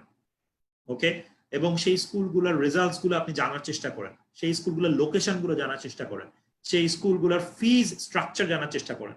তারপর আপনি আপনার বাচ্চার ব্যাপারে যেভাবে ডিসিশন দেন যে আমি তো তাকে কোন স্কুলে দিব। একইভাবে উল্টাটা, যে আপনি যখন হচ্ছে গিয়ে নিজে কোম্পানি হিসেবে বসে আছেন, তখন আপনার প্রোডাক্ট লঞ্চ করার আগে আপনাকে সবার আগে দেখতে হবে যে এই প্রোডাক্টটার মার্কেট কে আছে, হুইচ মিনস কারা এটা কিনবে, এই প্রোডাক্টের আপনি ছাড়া আর কে প্রোডাক্টটা অলরেডি মার্কেটে অফার করছে, মানে আপনার প্রতিদ্বন্দ্বী কারা অলরেডি মার্কেটে আছে। সো এই জিনিসগুলোকে আপনাকে ইনফরমেশন গুলোকে গ্যাদার করতে হবে, এবং এই পুরো প্রসেসটাকে আমরা বলি মার্কেটিং রিসার্চ। আজকে একটা অনেকটা সময় ধরে, প্রায় প্রথম 1 ঘন্টা প্রফেসর অ্যাডাম কিন্তু আপনাদেরকে এই মার্কেটিং রিসার্চের ডিসকাশনই করেছে যে কিভাবে আপনি ইনফরমেশন গ্যাদার করবেন। বিকজ মনে রাখবেন, বিজনেসের একটা বড় সুবিধা হচ্ছে গিয়ে তারাই এখানে অ্যাডভান্টেজ গুলো নিতে পারে যারা হচ্ছে গিয়ে ইনফরমেশন জানে। সো তারা একটু পিছিয়ে পড়ে যাদের ইনফরমেশন জানা নেই। সো এই ইনফরমেশন গ্যাপ, এটা কিছু বিজনেস পার্সনদেরকে বা কিছু ব্যবসায়ীদেরকে, কিছু উদ্যোক্তাদের অনেকটা এগিয়ে দেয়, এবং ইনফরমেশন না থাকার কারণে অনেকে পিছিয়ে পড়ে। সো এই কারণে আপনি যে কোনো প্রোডাক্টে আপনি অলরেডি মার্কেটে আছেন অথবা এখনো আসেননি, আপনি আপনার উদ্যোক্তা হিসেবে অলরেডি বাজারে চলে এসেছেন নাকি এখনো আসেননি, এটা ব্যাপার না। যেটা ব্যাপার সেটা হচ্ছে কি আপনাকে সব সময় মার্কেটিং রিসার্চের মধ্যে থাকতে হবে। আপনি মার্কেটে না আসলেও আপনাকে এটার মধ্যে থাকতে হবে প্রোডাক্ট লঞ্চ করার আগে, এবং প্রোডাক্ট লঞ্চ করার পরেও আপনাকে কন্টিনিউয়াস বেসিসে এই মার্কেটিং রিসার্চটাকে কন্টিনিউ করতে হবে। ওকে, সো আমরা এখন প্রাইমারি বা ফিল্ড রিসার্চের এই 3টা পয়েন্ট একটু দেখে নিই। যে আমি যে আমি যদি হচ্ছে যে একটা প্রোডাক্ট যদি এখন লঞ্চ করতে যায় আর কি, তো আমাদেরকে যেটা করতে হবে যে ফর এক্সাম্পল আপনি একটা রেস্টুরেন্ট দিচ্ছেন এবং দিতে চাচ্ছেন এবং আপনি জানতে চাচ্ছেন যে এই রেস্টুরেন্টটা দিলে সব থেকে বেশি প্রোডাক্ট বা খাবারের আইটেম কোনটা কোনটা চলবে। So number one what we do is, এক নাম্বার হচ্ছে অবজারভেশন।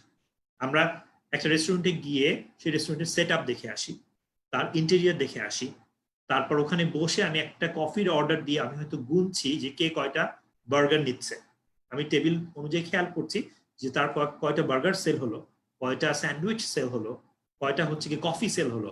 সো আমি কিন্তু এটা জাস্ট অবজারভেশনের ভিত্তিতে আমরা এটা দেখছি আর কি। Alright, so that is observation based research. এবং আমি মোটামুটি একদিনের একটা ডেটা পেলেই বাকি কয়েকদিনেরটা আমি কিন্তু একটা গেস করে দিতে পারবো, রাইট? বিকজ আমি দেখলাম যে আমাদের রবিবার দিন এতগুলা বার্গার সেল হচ্ছে, এতগুলা হচ্ছে গিয়ে স্যান্ডউইচ সেল হচ্ছে, এতগুলা কফি সেল হচ্ছে। সো ওটা কিন্তু আমি সাইলেন্ট অবজারভার হিসেবে আমি খেয়াল করলাম। ইভেন আপনাকে পুরো সময়টা যে রেস্টুরেন্টে বসে থাকতে হবে এরকম না, আপনি কিন্তু মাত্র 2 ঘন্টা বসে থাকতে পারেন এবং সেই 2 ঘন্টাকে আপনি পুরোটা সময় দিয়ে মাল্টিপ্লাই করে একটা আন্ডারস্ট্যান্ডিং এ চলে আসতে পারেন। ওকে, সো এটা হচ্ছে কি আমাদের অবজারভেশন বেসড একটা রিসার্চের এক্সাম্পল দিলাম আর কি। দ্বিতীয় হচ্ছে কি ফোকাস গ্রুপ ডিসকাশন, FGD। আপনারা এটা একটু মাথায় রাখেন, বিকজ আমরা যারা উদ্যোক্তা হিসেবে এখানে আছি, আমাদের যেটা মাথায় রাখতে হবে যে FGD এই জিনিসটা কিন্তু খুবই গুরুত্বপূর্ণ একটা বিষয়। এটাকে আমরা বলি focused group discussion, FGD।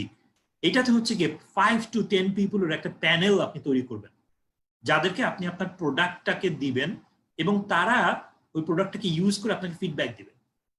Alright, আমি আবার বলছি, ফর এক্সাম্পল আপনি পিঠা বিক্রি করছেন, অথবা আপনি হচ্ছেন গিয়ে শাড়ি বিক্রি করছেন, অথবা আপনি হচ্ছেন একটা হেলথ ইকুইপমেন্ট বিক্রি করছেন, যেটাই আপনি বিক্রি করেন, আপনি কিছু ফিক্সড কাস্টমার সিলেক্ট করবেন 5 থেকে 10 জন, যাদের সাথে আপনি বসে প্রথম ডিসকাশনটা করবেন যে আমি এই প্রোডাক্টটা লঞ্চ করতে যাচ্ছি, তোমরা কি মনে করো? সো তারা আপনাকে একটা ওপিনিয়ন দিবে। অলরাইট, এরপরে 1 সপ্তাহ বা 2 সপ্তাহ পরে আপনি আপনার প্রোডাক্টটা তাদেরকে দিয়ে বলেন, এটা তোমরা ব্যবহার করে আমাকে বলো তো এটা কেমন হয়েছে। সো তারা আবার আপনাকে ফিডব্যাক দিবে এবং সেই ফিডব্যাকের ভিত্তিতে আপনি আপনার প্রোডাক্টের উত্তর ইমপ্রুভমেন্টে যাবেন। ওকে, সো এটা বেটার থেকে বেটার দিকে যাবেন। এই কাজটাকে আমরা বলি হচ্ছে যে FGD, যে আপনি ইনফরমেশন গ্যাদার করছেন 5 থেকে 10 জন লোকজনের কাছ থেকে, যাদেরকে আমরা বলছি ফোকাস গ্রুপ। ওকে, সো এটা আরেকটা উপায় যেটার মাধ্যমে আমরা রিসার্চের মাধ্যমে বা একটা টুল, যেটার মাধ্যমে আমরা ইনফরমেশন গুলো জোগাড় করতে পারি। আরেকটা হচ্ছে কি টেস্ট মার্কেটিং। টেস্ট মার্কেটিং আমি অলরেডি FGD-র মধ্যে টেস্ট মার্কেটিং এক্সাম্পলটা নিয়ে এসেছি। সেটা হচ্ছে আপনি যে প্রোডাক্টটা সেল করতে চাচ্ছেন সেটা আপনি আগে কারো দ্বারা হচ্ছে কি টেস্ট করে নেবেন। এটা একটা সোপ হতে পারে, এটা একটা চকলেট হতে পারে, এন্ড এটা একটা মেবি একটা ফ্যাব্রিক হতে পারে, একটা কাপড় হতে পারে। সো এটা আপনি যখন টেস্ট করাবেন আপনার একটা ফিক্সড অডিয়েন্স দিয়ে, এই প্রসেসগুলা এবং তাদের ফিডব্যাক নেবেন, এগেইন তাদের ইনফরমেশনটা আপনি গ্যাদার করছেন, এই পুরো প্রসেসটাকে আমরা বলছি হচ্ছে প্রাইমারি রিসার্চ। ওকে, এখন এইটা কিন্তু আপনি সেকেন্ডারি রিসার্চ হিসেবেও করতে পারেন। যেটা সেকেন্ড পয়েন্টে আসছে সেটা হচ্ছে গিয়ে আপনি গুগলে সার্চ করলেন। ওকে, সো গুগলে সার্চ করলেন যে এই প্রোডাক্টটার চাহিদা কেমন বাজারে। ওকে, সো এটা গুগলে সার্চ করার মাধ্যমে হতে পারে। এটা হচ্ছে গিয়ে সেলস ফিগার, বিভিন্ন কোম্পানির কিছু কাগজপত্র আপনি জোগাড় করতে পারেন, যেটা আপনি পাবলিকেশন যেগুলো আছে যেগুলো বাজারে পাওয়া যায়, এবং সেইগুলো থেকে আপনি কিন্তু বের করতে পারেন যে কোন প্রোডাক্টের ডিমান্ড কতটুকু আছে। সো আপনাদেরকে যেটা মাথায় রাখতে হবে, আপনারা খুব সহজেই কিন্তু আমরা কিন্তু এই কাজগুলো করি, বাট হয়তো টপিক ওয়াইজ আমাদের মাথায় এই বিষয়গুলো হয়তো ছিল না। যেমন ধরুন যে আমরা কিন্তু এই করোনার মধ্যে একটা বড় অংশ আমি দেখেছি তারা মেডিকেল সাপ্লাইস এর বিজনেস শুরু করেছে। অলরাইট, তারা মাস্ক সেল করছে, তারা গ্লাভস সেল করছে, তারা বিভিন্ন রকমের ওষুধ সেল করছে, যারা আগে এগুলো সেল করেনি। তো ওনারা কিভাবে বুঝতে পারলো যে এই প্রোডাক্টের এখন চাহিদা আসছে? বিকজ তারা অবজার্ভ করেছে, তারা পর্যবেক্ষণ করেছে, করে বুঝতে পেরেছে যে এইটার এখন চাহিদা আছে। সো এই স্যানিটাইজার, এই মাস্ক, এগুলো হচ্ছে গিয়ে মানুষের কাছে তারা বাজারজাত করা শুরু করেছে এবং একটা ভালো অংশের বিজনেসও শুরুর দিকে হয়েছে। এখন না হয় একটু কমে গিয়েছে, বাট স্টিল একটা ভালো বিজনেস তারা বেশ কিছুদিন আগেও 3-4 মাস ধরে এটা করতে পেরেছে। এবং এটা পসিবল হয়েছিল, ইনফরমেশন গুলো সে কিভাবে জোগাড় করেছিল? অবজারভেশনের ভিত্তিতে, রাইট?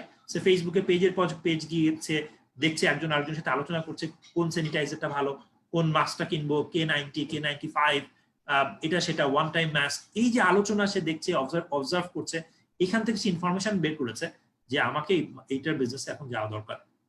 রাইট? সো আপনি যে প্রোডাক্টটি আপনি এখন লঞ্চ করেছেন বা করবেন সামনে, সেই প্রোডাক্ট সম্পর্কে আপনাকে সাফিসিয়েন্ট ইনফরমেশন আপনাকে গ্যাদার করতে হবে, ইনফরমেশন জোগাড় করতে হবে। অলরাইট? সো এটা গেল আমাদের মার্কেটিং রিসার্চের একটা বেসিক আলোচনা আপনাদের সাথে খুবই সাধারণভাবে। এরপর আমি বেসিক্যালি এখানে যেটা আসছি সেটা হচ্ছে যে আপনি এটা আসলে অ্যাডাম এটা দেখিয়েছে আপনাদের। আমি খুব কম সময় নিব আপনাদেরকে জাস্ট বোঝানোর জন্য, বিকজ অ্যাডাম এর ডিসকাশনটা এখান থেকে হয়তো আমি জাস্ট পয়েন্ট আকারে একটু সাজিয়ে দিয়েছি যাতে হচ্ছে কি আপনাদের মনে রাখতে সুবিধা হয় আর কি। যেমন ধরুন আপনি গ্যাদারিং ডেটা মানে কি, আপনাকে ইনফরমেশন বা ডেটা এটাকে কালেক্ট করতে হবে, রাইট? সেটা আপনি কিভাবে কালেক্ট করবেন? আপনি কোম্পানির অ্যাঙ্গেল থেকে কালেক্ট করবেন যে একটা ওই কোম্পানি, যে কোম্পানিটা আপনার যে কোম্পানিটা সেটা যে কোন প্রোডাক্টটা বিক্রি করছে, ওকে, সেই প্রোডাক্টের গোল কি এবং হচ্ছে গিয়ে ব্র্যান্ড নেমটা কি আছে। আপনাকে চিন্তা করতে হবে সেটার কোলাবোরেটর কে আছে। ফর এক্সাম্পল আপনি বিক্রি করছেন হচ্ছে একটা মেবি একটা গার্মেন্ট প্রোডাক্ট, সো গার্মেন্ট প্রোডাক্টের জন্য আপনার যেটা দরকার হবে একটু খেয়াল করেন, সেটা হচ্ছে কি পার্টনার্স অ্যান্ড ইনভেস্টার্স আপনার বিজনেসটা করার জন্য। আপনার সাপ্লাই এবং ডিস্ট্রিবিউটর লাগবে, বিকজ আপনার জিপার লাগবে, আপনার বাটনস লাগবে, রাইট? সো এবং আপনার এটা ছাড়াও অনেক রকমের যে বিজনেসই করেন সবারই সাপ্লায়ার থাকে, রাইট? সো বিকজ অনেক সময় আমরা সে হচ্ছে গিয়ে একটা প্যাকেজিং এরও আমাদের সাপ্লায়ার লাগে, একটা ব্যাগ, একটা সুন্দর ব্যাগ যেটার মধ্যে করে আমি আমার পার্সেলটাকে পৌঁছে দিব, সেটারও আমার একটা সাপ্লায়ার লাগে। তারা হচ্ছে কি আমাদের কোলাবোরেটরস, ওকে? এবং কোম্পানিটাতে বললাম আমি নিজেই হচ্ছে কোম্পানি। এছাড়া আমাকে জানতে হবে আমার কাস্টমার সম্পর্কে, যে আমি কাদের কাছে যাচ্ছি, আমাদের টার্গেট অডিয়েন্স, এবং তাদের মোটিভেশন, তাদের বিহেভিয়ার্স, ওকে? সো আমি যদি একটি স্কুল ব্যাগ খুব কার্টুন সহকারে এবং অ্যানিমেটেড ক্যারেক্টার যেগুলো খুব পপুলার, এদের ক্যারেক্টারগুলো সহ যদি কোনো স্কুল ব্যাগ সেল করতে চায়, তাহলে আমার কাস্টমার মোটিভেশন, কাস্টমার বিহেভিয়ার মানে হচ্ছে যে এটা হচ্ছে গিয়ে কাদের জন্য, এটা হচ্ছে গিয়ে for the people who have got kids, যাদের বাচ্চা আছে। So mostly the mothers, right? And maybe father এটা কিনতে মোটিভেটেড হবে, but mostly the mothers. Okay, so communication channels and customer perception, এই জিনিসগুলো হচ্ছে কাস্টমার রিলেটেড। একটু খেয়াল করে দেখেন, আপনাদের এই সবার ব্যাপারে ইনফরমেশন জোগাড় করতে হবে। সো কয়েকদিন আগে আমি একটা জিনিস চিন্তা করছিলাম যে একটা প্রিন্টিং বিজনেসে যাওয়া যায় কিনা, রাইট? সো এগেইন দেখেন, প্রিন্টিং বিজনেসে যদি আমি যেতে চাই, আমার সবার আগে কোলাবোরেটরের কথা চিন্তা করতে হবে। আমার পেজ লাগবে, আমার কালি লাগবে, এবং আমার প্রিন্টিং ইকুইপমেন্ট কিনতে হবে, রাইট? সো পেজ, ইঙ্ক এবং প্রিন্টিং ইকুইপমেন্ট। সো এটা হচ্ছে আমার সাপ্লায়াররা, যারা আমাকে এই বিজনেসে কোলাবোরেট করবে। আমার কাস্টমার কারা হবে? আমি যে বুকসগুলা প্রডিউস করবো, সেই বুকসগুলো কারা কিনবে? School, college, university, right? So এটা হচ্ছে আমার কাস্টমারের অ্যাঙ্গেল থেকে আমাকে চিন্তা করতে হবে। এবং এরপরে যেগুলো আসছে কম্পিটিটরস এবং ক্লাইমেট। সো কম্পিটিটরস হচ্ছে কি অলরেডি এই প্রিন্টিং বিজনেসের মধ্যে, পাবলিকেশন বিজনেসের মধ্যে কারা কারা আছে, তাদের ইনফরমেশন গুলো আপনাকে গ্যাদার করতে হবে, অলরাইট? সো এবং ফাইনালি হচ্ছে কি ক্লাইমেট বা হচ্ছে গিয়ে যেটাকে অ্যাডাম বলেছে কনটেক্সট, সেটাও ইম্পর্টেন্ট, বিকজ অনেক সময় দেখা যায় যে আমরা একটা এক্সাম্পল দিচ্ছিলাম আপনাদেরকে যে ম্যাকডোনাল্ডস এর বিফ বার্গার হচ্ছে কি ওয়ার্ল্ড ওয়াইড সব থেকে পপুলার, ওকে? বাট ইন্ডিয়াতে বিফ বার্গার বা গরুর মাংসের বার্গার, এটা তো ইন্ডিয়াতে যাওয়া মানে হচ্ছে কি পুরো সুইসাইডাল হবে, রাইট? সো ওখানে কিন্তু তারা বিফ বার্গারের বদলে চিকেন বার্গার লঞ্চ করেছে, রাইট? বিকজ ইন্ডিয়াতে হচ্ছে গিয়ে বিফ বার্গার হচ্ছে ট্যাবু, বিফ হচ্ছে ট্যাবু। সো তারা ওখানে চিকেন মহারাজা এরকম নাম দিয়ে একটা চিকেন বার্গার লঞ্চ করেছে, এবং ইভেন ভেজ বার্গার, ওখানে কিন্তু তারা ভেজ বার্গারও লঞ্চ করেছে, মানে ভেজিটেবল বার্গার, যেটা হয়তো কোনো দেশে কেউ খাবে না, কিন্তু ইন্ডিয়াতে এটা তারা খাচ্ছে, বিকজ হচ্ছে তাদের ওখানে বিফ ট্যাবু এবং তাদের মধ্যে ভেজ নন ভেজ এই কনসেপ্টটা আছে। So they R more veg বার্গারে তার অনেক পপুলারিটিও আছে। সো আমি যেটা বোঝাতে চাচ্ছি আপনাদের, সেটা হচ্ছে কি আপনাকে আপনার কোম্পানি ফর্ম করার সময় আপনার সাপ্লায়ারদের ইনফরমেশন নিতে হবে, ওকে? সো আপনি যদি কুমিল্লা থেকে এখন একটা কি যেন বলো মাতৃভান্ডারের রসমালাই বা সামথিং আনতে চান, ওখান থেকে আপনাকে চিন্তা করতে হবে এটা আপনি কিভাবে নিয়ে আসবেন, প্যাকেজিং কিভাবে হবে, এটা পচে যাবে কিনা, একদিনের মধ্যে আপনি এগুলো সবাইকে সাপ্লাই করতে পারবেন কিনা, যদি একদিনের মধ্যে সাপ্লাই করতে না পারেন তাহলে প্রিজার্ভেশন টেকনিক্স গুলো কি হবে। সো এখানে আপনার কোলাবোরেটর বা আপনার সাপ্লায়াররা যারা আছে সেইখানে ডিসকাশন আসবে, আপনার কাস্টমার কারা আছে সেটা ডিসকাশন আসবে, আপনার প্রতিদ্বন্দ্বী কারা আছে কম্পিটিটরস সেটা আপনি চিন্তা করবেন, এবং আপনার ক্লাইমেট, আপনার এখানে পরিবেশটা কি সেটাও আপনাকে চিন্তা করতে হবে। আমি দেখছিলাম যে হচ্ছে যে আপনাদের মধ্যে একটা কমন একটা কোয়েশ্চেন আমরা যেটা দেখি আর কি, যে কম্পিটিটররা আপনার যারা প্রতিদ্বন্দ্বী তারা দেখা যায় যে কম প্রাইস অফার করে। সো এটাতে দেখা যায় যে আপনার প্রোডাক্টের কোয়ালিটি ভালো এবং আপনি কোয়ালিটি ভালো হওয়ার কারণে আপনার প্রাইসও বেশি, কিন্তু আরেকজন দেখা যাচ্ছে কম প্রাইস অফার করার কারণে তার সেলস বেড়ে যাচ্ছে। সো এটা নিয়ে আজকে আমি প্রাইসিং এ একটু ডিটেইলে আলোচনা করব। আমি জাস্ট আপনাদেরকে এই স্লাইডটার মাধ্যমে যেটা বোঝাতে চাচ্ছি সেটা হচ্ছে যে আপনাদেরকে এদের সবার ব্যাপারে ইনফরমেশন গ্যাদার করতে হবে। সো আপনি যদি জামদানি শাড়ির বিজনেস হয় আপনার, আর কে কে জামদানি শাড়ি বিক্রি করছে তাদের সম্পর্কে আপনার জানতে হবে, কে কে জামদানি শাড়ি কিনছে সেটা আপনাকে জানতে হবে, এবং পরিবেশটা কি, এখানে আর কি কি বিষয় আছে যেটা তাদেরকে এটা কিনতে মোটিভেট করে। সো জামদানি শাড়ি মিডল ইস্টে nobody is going to buy, কেউ আপনাকে মধ্যপ্রাচ্যে কেউ জামদানি শাড়ি কিনবে না, বাংলাদেশে কিনে, ইন্ডিয়াতে কিনবে, রাইট? সো আপনাকে কিন্তু ক্লাইমেটটাও খেয়াল করতে হবে। ওকে, সো যেখানে আমরা মার্কেটটাতে আছি ওখানে এটা কতটুকু কাজে দিবে। ওকে, সো আমি এই পোর্টার্স 5 ফোর্সটা শেষের দিকে দেখানোর চেষ্টা করব যদি সময় পাওয়া যায়। রাদার আমি আপনাদেরকে যেটা মোর ফোকাস করতে চাচ্ছি, যেটা আপনাদের জন্য অ্যাকচুয়ালি দরকার, সেটা দিকে আমি যাচ্ছি, সেটা হচ্ছে গিয়ে দিস ওয়ান।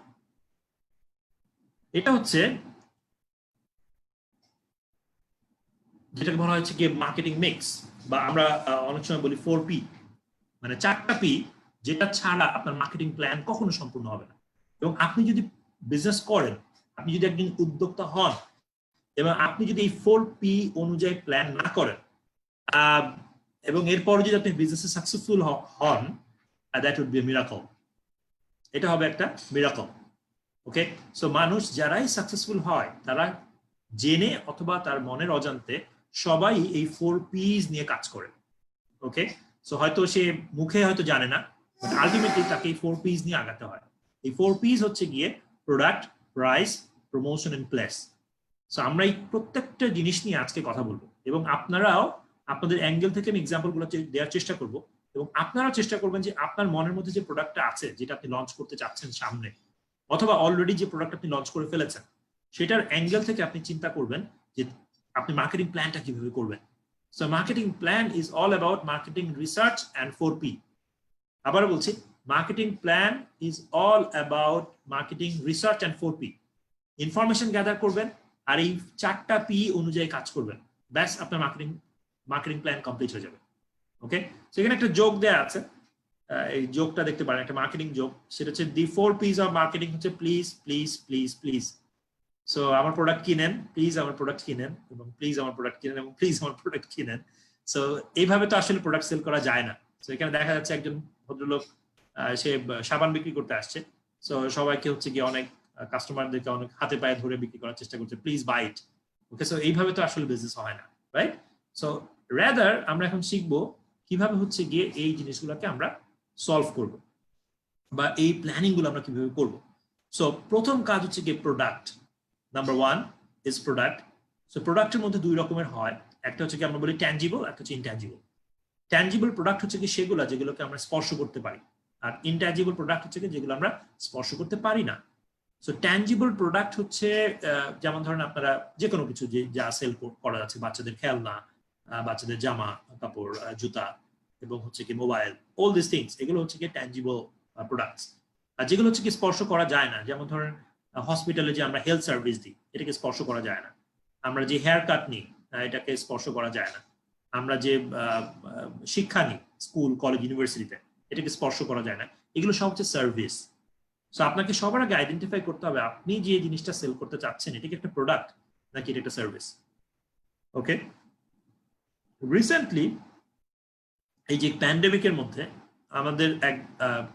আমার একজন সিনিয়র স্যার, উনি আমাকে একটা অদ্ভুত একটা আইডিয়া দিলেন, এবং এই আইডিয়াটা যদি কেউ রপ্ত করত তাহলে অনেক বেটার একটা বিজনেস সেই সময়ের মধ্যে করতে পারত।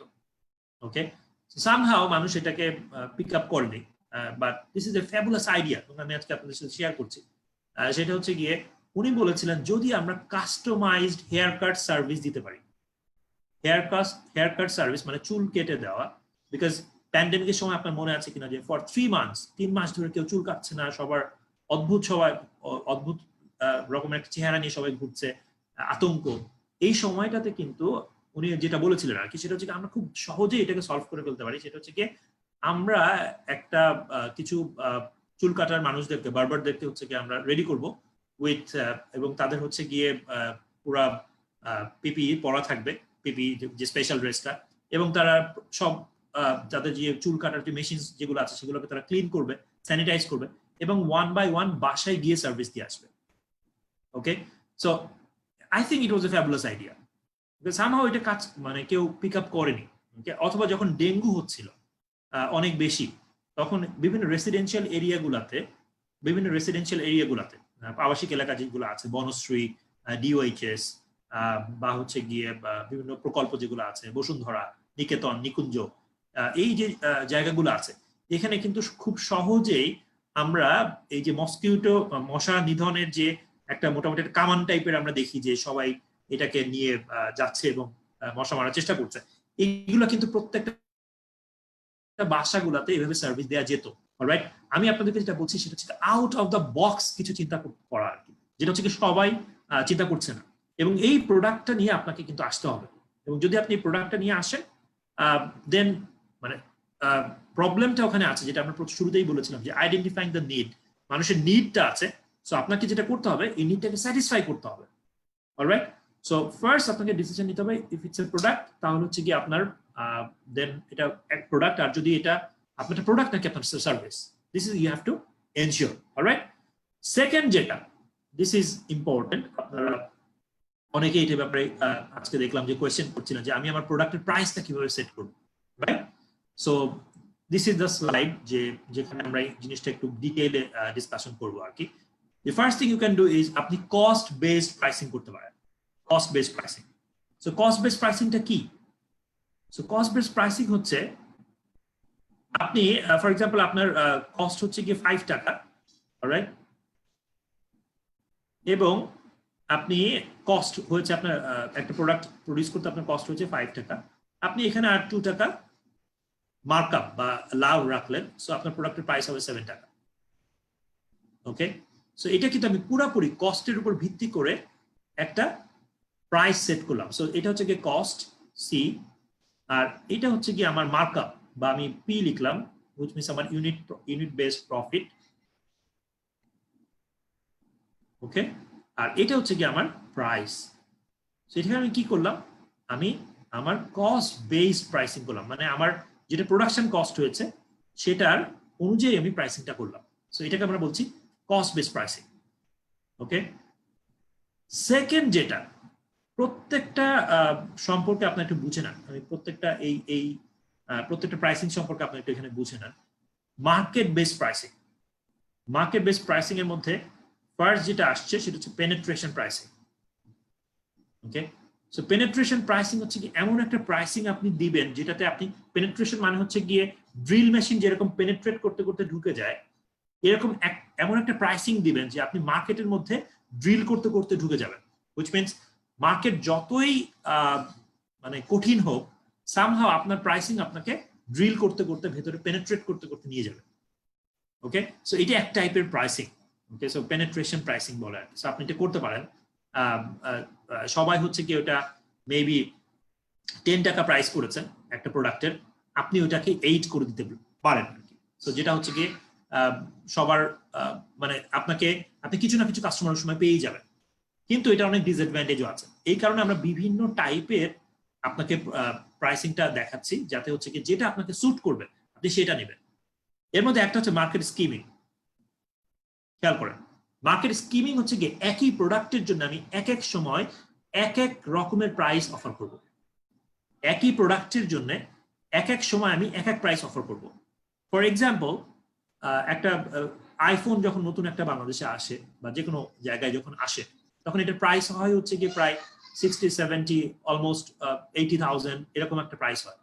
বাট শেষের দিকে যখন নতুন ভার্সন চলে আসে, এগুলো কিন্তু 12,000 টাকাও বিক্রি হয়, 12,000 টাকা, 10,000 টাকা, 6,000 টাকাও বিক্রি হয়। রাইট, তার মানেটা কি, যখনই নতুন একটা ভার্সন আমি নিয়ে আসছি, আমি পুরাতন ভার্সনটাকে প্রাইসটাকে লো করে দিচ্ছি। ওকে, সো আপনাকে মাথায় রাখতে হবে আপনার প্রোডাক্টকে যে সবসময় একই প্রাইস চার্জ করতে হবে এরকম না। আপনার প্রোডাক্টের প্রাইসটা আপনি বিভিন্ন সময়ে এটা ডিমান্ড বুঝে আপনি এটা চেঞ্জ করতে পারেন। ওকে, সো এটাকে আমরা বলি মার্কেট স্কিমিং। এটার কনসেপ্টটা কি জানেন? স্কিমিং কেন বলে? সেটা হচ্ছে কি আপনি যদি কফি বা দুধ যদি আমরা একটু এরকম করে আমরা কিছু একটা দিয়ে স্টির করি, এরপর উপরে যে একটা ফেনা ফেনা যেটা চলে আসে বাবলস গুলা, ওইটাকে আপনি আলাদা করে নিয়ে রাখবেন, এরপর আবার দিবেন, আবার হবে, এরপর আলাদা করে নিয়ে রাখবেন। এটা মানে হচ্ছে গিয়ে প্রথমে আপনি একটা মার্কেটের কাছে এটা 50,000 টাকা দিয়ে সেল করলেন, আবার স্টির করলেন, এরপরে 35 দিয়ে সেল করলেন, এরপর আবার স্টির করলেন, এরপর আর একটা, এইভাবে আপনি প্রত্যেকটা মার্কেট মানে every you will enter in every layer. Okay, সবাই এই ফোনটার স্বাদ পাবে বা এই প্রোডাক্টের স্বাদ পাবে, বাট ততদিনে নতুন একটা ভার্সন হয়তো চলে আসবে। অলরাইট, সো এটা একটা বিষয় আর কি যে আপনার মার্কেট স্কিমিং এটা মাথায় রাখতে পারেন। থার্ড যেটা, দিস ইজ ভেরি ইম্পর্টেন্ট, এবং বাটা এটা করে আর কি, আপনার এখনো করে এবং সাইকোলজিক্যাল প্রাইসিং, এবং আমি এছাড়া বাটা ছাড়াও আরো অনেকে করে আর কি। সেটা হচ্ছে গিয়ে 599 টাকা। So this is called psychological pricing. Okay, so 1099 টাকা। হ্যাঁ, এই যে this is psychological pricing. So basically জিনিসটার দাম হচ্ছে 1100 টাকা। ওকে, বাট 1000 টাকা is something it looks affordable, যেটা মানুষের কাছে অ্যাফোর্ড করতে পারে। সো আপনি সাইকোলজিক্যাল প্রাইসিং এর জিনিসটা আপনি মাথায় রাখতে পারেন। ওকে, সাইকোলজিক্যাল প্রাইসিং যেটা মানুষ মনে করে যে এটা হয়তো কম দাম, বাট অ্যাকচুয়ালি এটা জাস্ট কয়েক সেন্টসের বা কয়েকটা টাকার ডিফারেন্স। ওকে, সো আমি অনেকগুলো টাইপের আপনাকে বলছি, প্রাইসিং বলছি, যেটা আপনাকে স্যুট করবে। Pick up that. Okay, next is loss leaders. এটা খুবই গুরুত্বপূর্ণ, বিকজ আমরা প্রায় শুনি যে মার্কেটে তো সবাই এস্টাবলিশড, আমি এখানে কিভাবে ঢুকবো? অলরাইট, সো এটা একটা কমন কোয়েশ্চেন। সো সেটা হচ্ছে কি, যদি আপনার ফাইন্যান্স থাকে, যদি আপনার ফাইন্যান্সিয়াল ব্যাকআপ থাকে, এখন আপনারা অনেক হয়তো বলবেন ফাইন্যান্সিয়াল ব্যাকআপ ছাড়া কিভাবে ঢুকবো? সো সেটা আবার অন্য ডিসকাশন। সো ফাইন্যান্স না থাকলেও কিভাবে আমরা যাবো সেটাও আলোচনা করা যাবে। বাট আমি যেটা বলছি লস লিডার হচ্ছে কি তাদের জন্য যাদের হচ্ছে একটা ফাইন্যান্সিয়াল ব্যাকআপ আছে এবং কিছুদিন তারা লস করতে রাজি, তো তারা লস করার মাধ্যমে তাদের মার্কেটটাকে গেইন করবে। যেমন ধরুন একটা সময় বাংলাদেশে বাংলা লিঙ্ক একটা অফার দিয়েছিল আর কি, সেটা হচ্ছে গিয়ে খুব সম্ভবত 3500 টাকায় একটা সেলফোন, 6 মাসের রিচার্জ কার্ড এবং একটা সিম। সো ওই সময় দেখা যাচ্ছিল যে এই পুরো জিনিসটা প্যাকেজ কোনোভাবেই 3500 টাকার মধ্যে এটা আনা যায় না। এটা সামথিং এটা মিনিমাম 5000 টাকার একটা অফার, বাট এটা বাংলালিংক সবার কাছে 3500 করে দিল আর কি। সো কেন করে দিল? বিকজ ওই সময় গ্রামীণ ফোনের যে স্ট্রং মার্কেট শেয়ার, তখন বাংলালিংকের ভেতরে ঢুকতে হবে। So Banglalink became the loss leader. সে কি করেছে, একটা ফোন দিয়েছে, একটা সিম দিয়েছে এবং 6 মাসের রিচার্জ কার্ড দিয়েছে। এখন একটু চিন্তা করে দেখেন, একজন ব্যক্তি যদি 6 মাস পর্যন্ত একটা ফোন নাম্বার ইউজ করে, এরপরে তো সে আর এখান থেকে বের হতে পারবে না। এই নাম্বার থেকে খুব কম মানুষ 6 মাস একটা নাম্বার ইউজ করার পরে ফেলে দিবে, রাইট? সো কিন্তু এই 6 মাস পর্যন্ত বাংলালিংক তাকে ভর্তুকি দিতে থাকবে। This is loss leader. এটা হচ্ছে লস লিডারের কনসেপ্ট, যে সে নিজে লস করে মার্কেট শেয়ার নিয়ে নিচ্ছে, নিজে লস করছে, মার্কেট শেয়ার নিয়ে নিচ্ছে। ওকে, সো এটাও this is another pricing strategy, so যেটার মাধ্যমে আপনি এটা করতে পারেন। ওকে, সো এগুলো সবকটা ছিল, আমরা কি বলেছি, এটাকে market based pricing. The third one যেটা আছে, এটাকে আমরা বলছি competitor based pricing. So competitor based প্রাইসিংটা কি? কম্পিটিটর বেসড প্রাইসিং হচ্ছে গিয়ে সবাই যে রেট দিচ্ছে আপনিও সেম রেটে যাচ্ছেন। সো একটু খেয়াল করে দেখেন যে এই কস্ট বেসড প্রাইসিং, ওকে, সো কস্ট বেসড প্রাইসিং এবং কস্ট বেসড প্রাইসিং আর কম্পিটিটর বেসড প্রাইসিং এর মধ্যে পার্থক্যটা একটু খেয়াল করেন। মেবি আপনার লাগছে মাত্র 5 টাকা এবং 2 টাকা প্রফিট করলেই হয়, আপনার 7 টাকা প্রাইস রাখা যেতে পারে, কিন্তু আপনার মার্কেটে সবাই এটার প্রাইস রাখছে 10 টাকা, অন্যরা যারা বিক্রি করছে। এখন আপনি যদি 7 টাকা প্রাইস রাখেন, তাহলে লোকে কি ভাববে? আপনার প্রোডাক্টের কোয়ালিটি ভালো না, রাইট? সো তখন আপনাকে গোয়িং রেটে যেতে হবে, আপনাকে সবাই যে প্রাইসটা দিচ্ছে ওইটার সমপরিমাণ প্রাইস দিতে হবে, তা নাহলে সবাই ভাববে হচ্ছে কি আপনার প্রোডাক্টের প্রবলেম আছে। বুঝতে পারছেন? So this is called going rate pricing, যেটা আমরা বলি হচ্ছে গিয়ে কম্পিটিটর বা আমাদের প্রতিদ্বন্দ্বী যারা আছে তারা যেভাবে হচ্ছে গিয়ে এই প্রাইসিংটা দিবে সেই অনুযায়ী আপনাকে যেতে হবে। Okay, so this is very important, right? So because আপনি খুব ভালো প্রোডাক্ট নিয়ে আসছেন, কিন্তু সেটার প্রাইস কম রাখলেন, সবাই ধরে নিবে যে আপনার প্রোডাক্ট ভালো না, রাইট? বিকজ মানুষের একটা পারসেপশন আছে, মানুষের একটা সাইকোলজি আছে যে প্রোডাক্টটা ভালো তার দাম একটু বেশি। ওকে, এটা যদি একটা স্লোগানও আছে, কোনো একটা কোম্পানি বোধহয় একটা অ্যাডের মধ্যে এটা বলে যে প্রোডাক্টের ভালো তার দাম একটু বেশি। সো এটা হচ্ছে গোয়িং রেট প্রাইসিং। এবং ফাইনালি আরেকটা যেটা, সেটা হচ্ছে ডেস্ট্রয়ার প্রাইসিং। এই ডেস্ট্রয়ার প্রাইসিংটা একটু আপনারা খেয়াল করেন যে এটা অলমোস্ট লাইক এই যে ইয়ার মতোই আর কি, লস লিডারের মতোই। ডেস্ট্রয়ার প্রাইসিং যেটা লস লিডারের মতোই, সেটা হচ্ছে কি আপনি এমন একটা প্রাইসিং দিবেন যে কয়েকজন মার্কেট থেকে বের হয়ে যেতে বাধ্য হবে। এবং এই জিনিসগুলো সাধারণত হয় যখন একজনের সাথে বড় কোনো কোম্পানির সাথে কোনো কোম্পানির খুব রেশারেশি তৈরি হয়, তখন এই বাজে প্র্যাকটিস গুলো শুরু হয় আর কি। যখন এই প্রাইসিংটা দেওয়ার মাধ্যমে এমন একটা প্রাইসিং দিলাম যাতে কেউ একজন মার্কেট থেকে বের হয়ে যেতে বাধ্য হবে। কিভাবে, সে এক্সাম্পলটা দিচ্ছি। ধরুন আপনি একজন, আপনার বাসার পাশের একজন টুথপেস্ট, একজন মুদি দোকানদার, উনি গ্রোসারি শপ আছে, উনি হচ্ছেন, ওনার একটা দোকান আছে, তো ওখানে উনি সে হচ্ছে কি মাসে পেপসোডেন্টের কাছ থেকে উনি 50টা ইয়া রাখেন, 50টা টুথপেস্ট রাখেন, 50 টুথপেস্ট তার গ্রোসারি শপে রাখেন।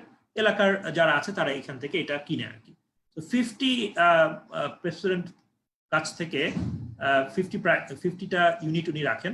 প্রত্যেকটার জন্য কথার কথা পেপসোডেন্ট তাকে 40 টাকা করে দেয়। প্রত্যেকটার জন্য পেপসোডেন্ট তাকে 40টা করে দেয়। সো উনি 50টা করে কোয়ান্টিটি কিনেন এবং পেপসোডেন্ট তাকে 40 টাকা করে এটাকে দেয়। ডেস্ট্রয় প্রাইসিং কি? ডেস্ট্রয় প্রাইসিং হচ্ছে গিয়ে আমি পেপসোডেন্টকে গিয়ে বললাম আমাকে 200 পিস দেন, আমাকে প্রোডাক্ট দিবেন 200 পিস, কত রাখবেন? সো পেপসোডেন্ট বললো আপনি 200 পিস নেবেন, আমি আপনাকে 35 দিচ্ছি। সো আপনার কস্ট কত ছিল? 35। আপনি এটার প্রাইস সেট করলেন কত? আপনি এটার প্রাইস সেট করলেন 38। এখন এই ভদ্রলোক যে মাত্র 50টা কিনেছে পেপসোডেন্টের কাছ থেকে, সে কিন্তু তার প্রাইস রাখতে হবে তার 40 বা 42, কিন্তু আপনি কিনেছেন 200, এবং এত বেশি কেনার কারণে একটু বেশি ডিসকাউন্ট পেয়েছেন এবং সেটার কারণে আপনি প্রাইসিং দিলেন 38। কেউ কি তার ওখানে আর যাবে? সো তার ওখানে আর কেউ যাচ্ছে না আর কি, রাইট? সো এই প্রাইসিং, এই যে আই থিঙ্ক অনেকে এথিক্যাল বিজনেস যারা করেন তারা এই কাজগুলোকে বলেন ডার্টি ট্রিক। সো এটা কর্পোরেট ডার্টি ট্রিক হিসেবে দেখতে পারেন, অথবা আপনারা মনে করতে পারেন যে হচ্ছে গিয়ে এটার মাধ্যমে হয়তো আমরা সামটাইমস আপনাকে হয়তো সার্ভাইভও করা লাগতে পারে এই টাইপের ট্যাকটিক্স গুলাকে ডিল করে। Okay, so because it's a cruel world, এই জগৎটা খুবই হিংস্র। সো এই ডেস্ট্রয় প্রাইসিং এর শিকার আপনিও হতে পারেন। সো এই কারণে হলেও আপনাকে এটা জানতে হবে। সো এমন না যে আমি আপনাদেরকে কিছু অপকৌশল শেখাচ্ছি, রাদার এই অপকৌশলগুলো আপনাদের জানা থাকতে হবে যাতে এটা আপনার উপর কেউ প্রয়োগ করলে আপনি যেন এটাকে ডিফেন্ড করতে পারেন, এটাকে যেন আপনি ডিফেন্ড করতে পারেন। ওকে, সো রাইট, সো এই ছিল আমাদের প্রাইসিং রিলেটেড ডিসকাশন। সো আপনি প্রাইসিং করতে পারবেন কত রকম? আপনি প্রাইসিং করতে পারবেন কস্ট বেসড প্রাইসিং, ওকে, আপনি প্রাইসিং করতে পারবেন মার্কেট বেসড প্রাইসিং, এবং আপনি প্রাইসিং করতে পারবেন কম্পিটিটর বেসড প্রাইসিং। ওকে, প্রতিদ্বন্দ্বী হিসাবে যারা আছে সেটা ভিত্তিতে আপনি করতে পারবেন। ওকে, আমি আপনাদেরকে যেটা রিকোয়েস্ট করবো, যেহেতু এটা লাইভে আছে এবং হচ্ছে যে এটা রেকর্ড হচ্ছে আর কি, আপনাদের কাছে রিকোয়েস্ট করবো যে আপনারা যদি লেকচারের মধ্যে কোনো অংশ না বুঝেন আপনারা আবার ভিডিওটা দেখবেন, বিকজ আমাদের প্রত্যেকটা কথার মধ্যে আপনাদের জন্য ইম্পর্টেন্ট নোট আছে। ওকে, সো এগুলোর মাধ্যমে আমরা বেসিক্যালি চাচ্ছি যে আপনারা খুব ভালোভাবে বিজনেসটা বুঝে নেন। সো অলরেডি যেহেতু আপনারা অনেকে উদ্যোক্তা হিসেবে আছেন এবং অনেকে হওয়ার পরিকল্পনা করছেন, সো আমাদেরকে যুদ্ধে নামার আগে অবশ্যই খুব ভালোভাবে আমাদেরকে প্রিপেয়ার্ড হতে হবে। সো আপনি এমন কোনো সুইমিং না শিখে তো পুকুরের মধ্যে লাফ দিলে হবে না, আপনাকে সুইমিংটা শিখতে হবে, এরপরে পুকুরে ঝাঁপ দিতে হবে, এরপরে আপনি সাঁতার কাটতে পারবেন এবং উপভোগ করতে পারবেন সাঁতার কাটাটা। আদারওয়াইজ আপনি ওখানে একটা অ্যাক্সিডেন্ট হয়ে যাওয়ার সম্ভাবনা আছে। সো একইভাবে আপনাকে এই প্রোডাক্ট মানে কি এটা জানতে হবে, প্রাইসিং মানে কি এটা জানতে হবে, এবং সেই অনুযায়ী আপনাকে আপনার প্রোডাক্ট এবং প্রাইসিং এর স্ট্র্যাটেজি গুলা বা কৌশলগুলোকে সাজাতে হবে।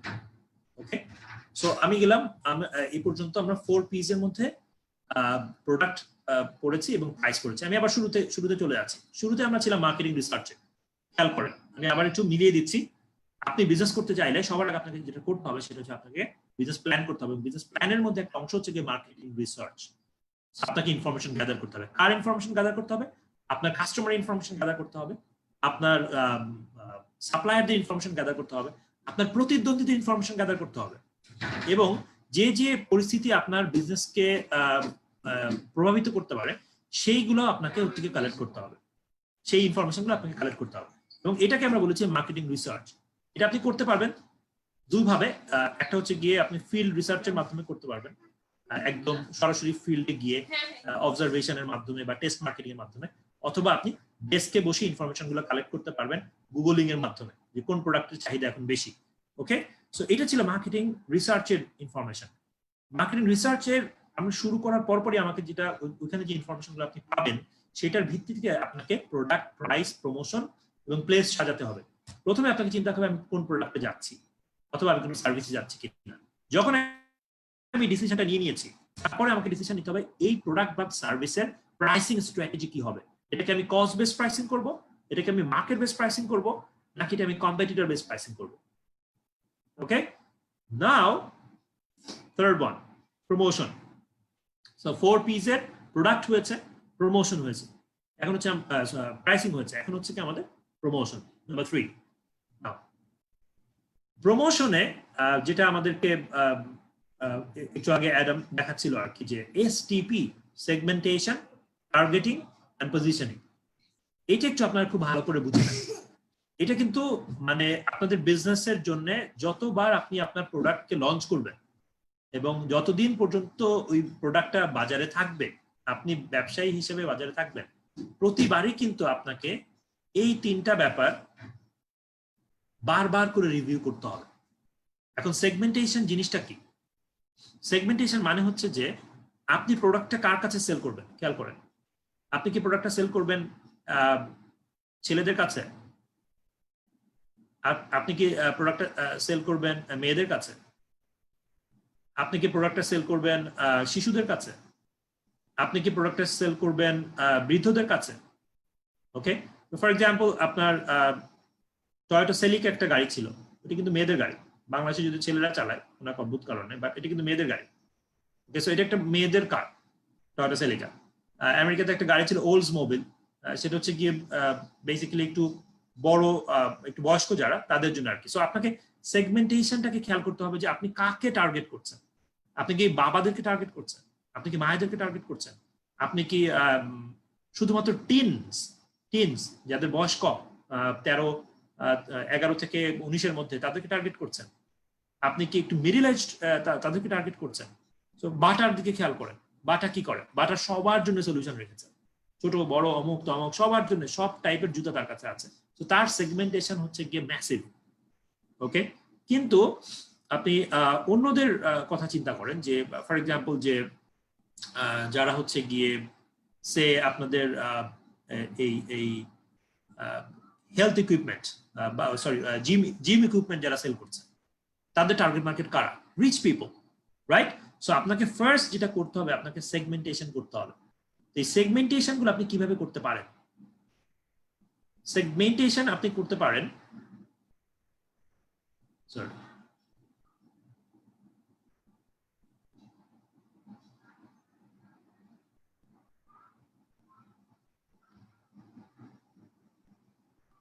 ওকে, রাইট। সো সেগমেন্টেশন আমরা করতে পারি, খেয়াল করেন, অনেকগুলো ভাবে। এর মধ্যে আপনাকে যেটা মাথায় রাখতে হবে সেটা হচ্ছে যে জেন্ডার একটা ইম্পর্টেন্ট বিষয়।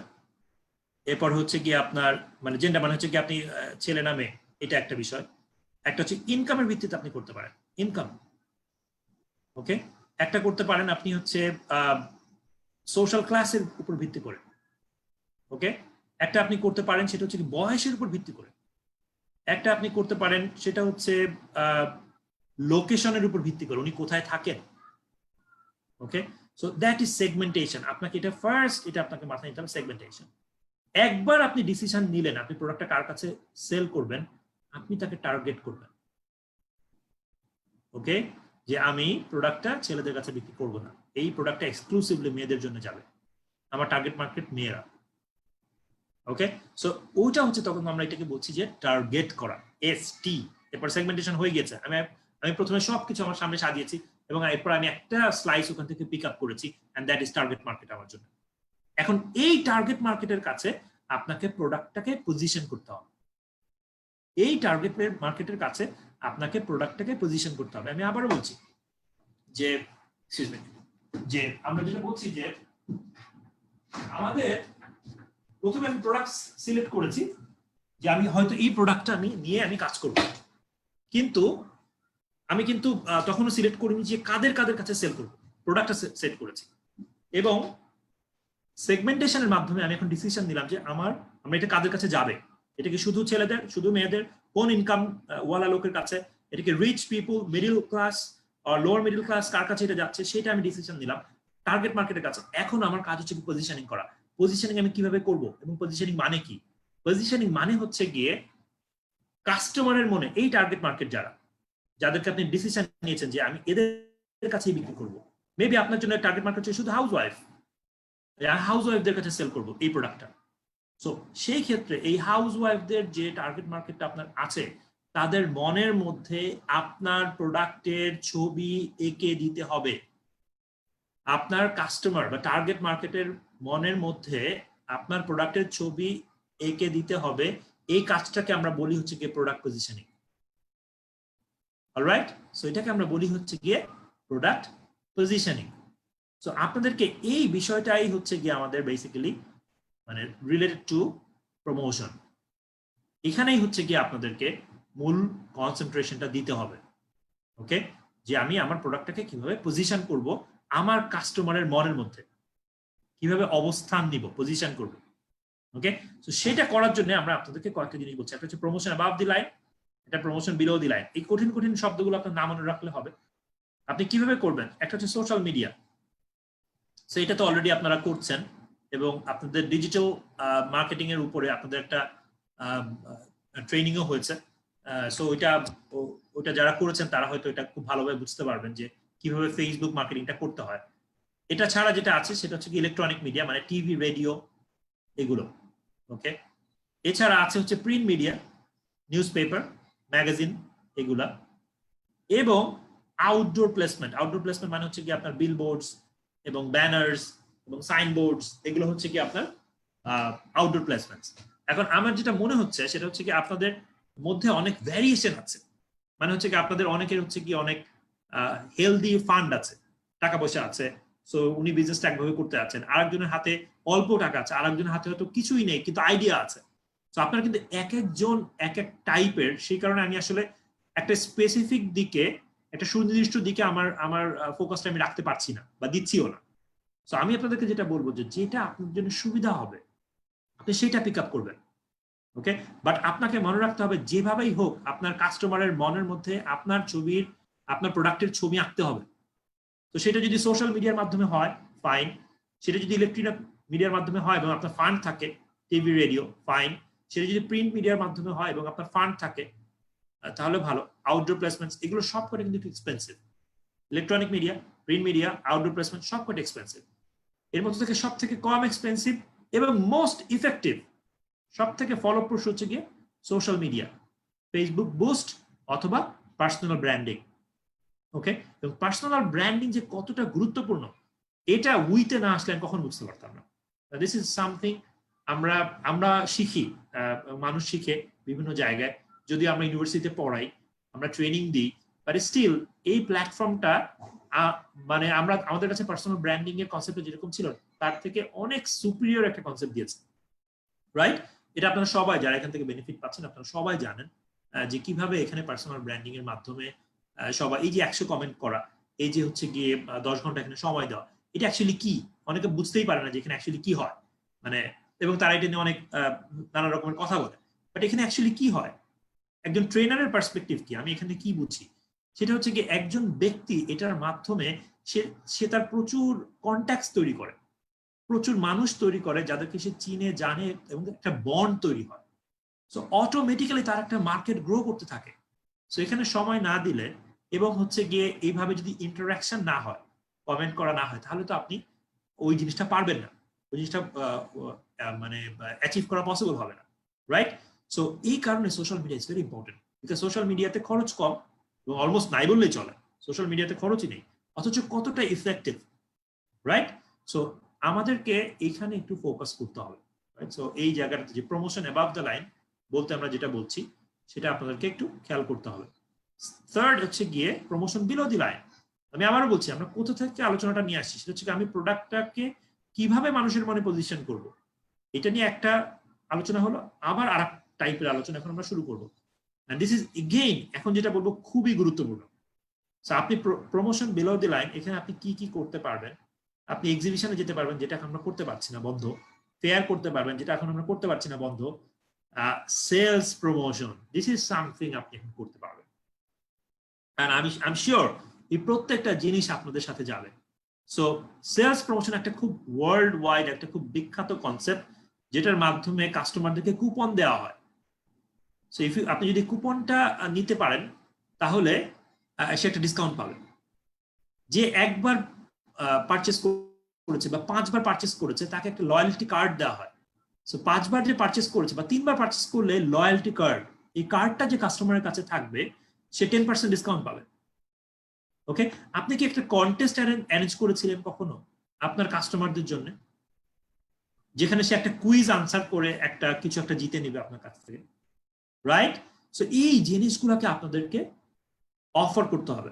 ওকে, সো অনেকে ফ্রি অফারের এগেইনস্টে বলে, বাট ফ্রি অফার আমি এটার মধ্যে কোনো সমস্যা দেখি না, বাট ফ্রি অফারও অনেক সময় অনেকে এটাকে প্রমোট করে, এটা হতে পারে। ওকে, নাও প্রোডাক্ট এন্ডোর্সমেন্ট, এটা আপনারা বুঝে করেন বা না বুঝে করেন আমি জানি না, বাট আমি কিন্তু মাঝে মাঝে দেখি আপনারা প্রোডাক্ট এন্ডোর্সমেন্টটা করেন। উইয়ের বিভিন্ন প্ল্যাটফর্মে আমি এটা দেখি যে আপনার প্রোডাক্ট এন্ডোর্সমেন্ট, এই জিনিসটা কি? প্রোডাক্ট এন্ডোর্সমেন্ট এত কঠিন একটা শব্দ, প্রোডাক্ট এন্ডোর্সমেন্ট এত কঠিন একটা শব্দ, আমরা এটা কিভাবে করি? সো প্রোডাক্ট এন্ডোর্সমেন্ট হচ্ছে গিয়ে যখন আপনাদের একজন সেলিব্রিটি একটা জামদানি শাড়ি পরে বলেন যে হচ্ছে কি এটা হচ্ছে অমুকের প্রোডাক্ট, বা তার কাছ থেকে এটা কিনলাম, এইটাকে বলে প্রোডাক্ট এন্ডোর্সমেন্ট। ওকে, আমি দেখি যে বিভিন্ন লেখিকা বা বিভিন্ন সেলিব্রিটি আপনাদের অনেকের প্রোডাক্টের ব্যাপারে রিভিউ দেয়, এই রিভিউটা দেওয়া হচ্ছে গিয়ে প্রোডাক্ট এন্ডোর্সমেন্ট। ওকে, লাইক সাকিব আল হাসান যখন হচ্ছে গিয়ে এসে বলেন যে আমি এই প্রোডাক্টটাকে ইউজ করি। লাইক উবারের প্রথম কাস্টমার, আমি যতদূর জানি উবারের প্রথম কাস্টমার ছিল হচ্ছে খুব সম্ভবত সাকিব আল হাসান, এবং সে উবার থেকে ওইটা তাকে নিয়ে অ্যাড করা হয়েছিল, এবং সে বললো যে উবার নিয়ে প্রথম যে অ্যাডটা হয়েছিল that was Shakib Al Hasan. So এটা ছিল প্রোডাক্ট এন্ডোর্সমেন্ট। উনি উবারটাকে ইউজ করে, আমি উবার ইউজ করেছি এন্ড ইটস রিয়েলি গ্রেট, এটা যে বললো দ্যাট ইজ ওই প্রোডাক্টটাকে এন্ডোর্স করা। ওকে, আপনি যদি একজন দুজন সেলিব্রিটিকে ম্যানেজ করতে পারেন যিনি আপনার প্রোডাক্টকে টেস্ট করে বা সার্ভিসকে টেস্ট করে ওখানে একটা রিভিউ দিবেন অথবা একটা ছবি দিবেন, এটা ইট কুড ওয়ার্ক, বাট আপনার প্রোডাক্টটা অবশ্যই স্যাটিসফাইং হতে হবে, আদারওয়াইজ সে হয়তো এটা প্রোডাক্ট এন্ডোর্স করতে চাইবে না, রাইট? বাট আমি বলছি না যে এটা সবসময় ফ্রি অফ কস্ট হবে, এরকম না। সো বিকজ আমরা এগুলা নর্মালি হচ্ছে কি বন্ধুত্বের খাতিরে করি, বাট সামটাইমস হয়তো এগুলা হতে পারে, এটা আপ টু ইউ। আমি জানি না আপনাদের ফোরামের রুলস কি আছে, বাট প্রোডাক্ট এন্ডোর্সমেন্ট একটা খুব বড় একটা কনসেপ্ট, ওয়ার্ল্ড ওয়াইড ইউজ হয়। লাইক মাইকেল জর্ডান বা এনি ইয়াতে আপনি সেলিব্রিটি আপনি দেখবেন যে তারা বলে যে আমি প্রোডাক্ট ইউজ করি। ওকে, সো এবং উনি এটা খাচ্ছে, উনি রেস্টুরেন্ট পছন্দ করেন, উনি, so it's called product endorsement. So আপনার প্রোডাক্ট এন্ডোর্সমেন্ট পছন্দ করতে পারেন আপনাদের প্রোডাক্টকে লঞ্চ করার জন্য। এরপর হচ্ছে special credit term, another one, আরো একটা খেয়াল করেন। স্পেশাল ক্রেডিট টার্ম হচ্ছে গিয়ে আপনি কাস্টমারদেরকে একটা ক্রেডিট টার্ম দিবেন, আপনি 7 দিন পরে পেমেন্ট করলে হবে, আপনি 3 দিন পরে পেমেন্ট করলে হবে, কিন্তু সবার জন্য না। Special credit term for special people, যিনি আপনার কাছে 3 বার পারচেস করেছে, 5 বার পারচেস করেছে, তার জন্য আপনি এরকম কিছু ব্যবস্থা রাখতে পারেন, স্পেশাল ক্রেডিট টার্মস। তখন কি হবে, আপনার সাথে আপনার কাস্টমার একটা বন্ড তৈরি হবে, বন্ড।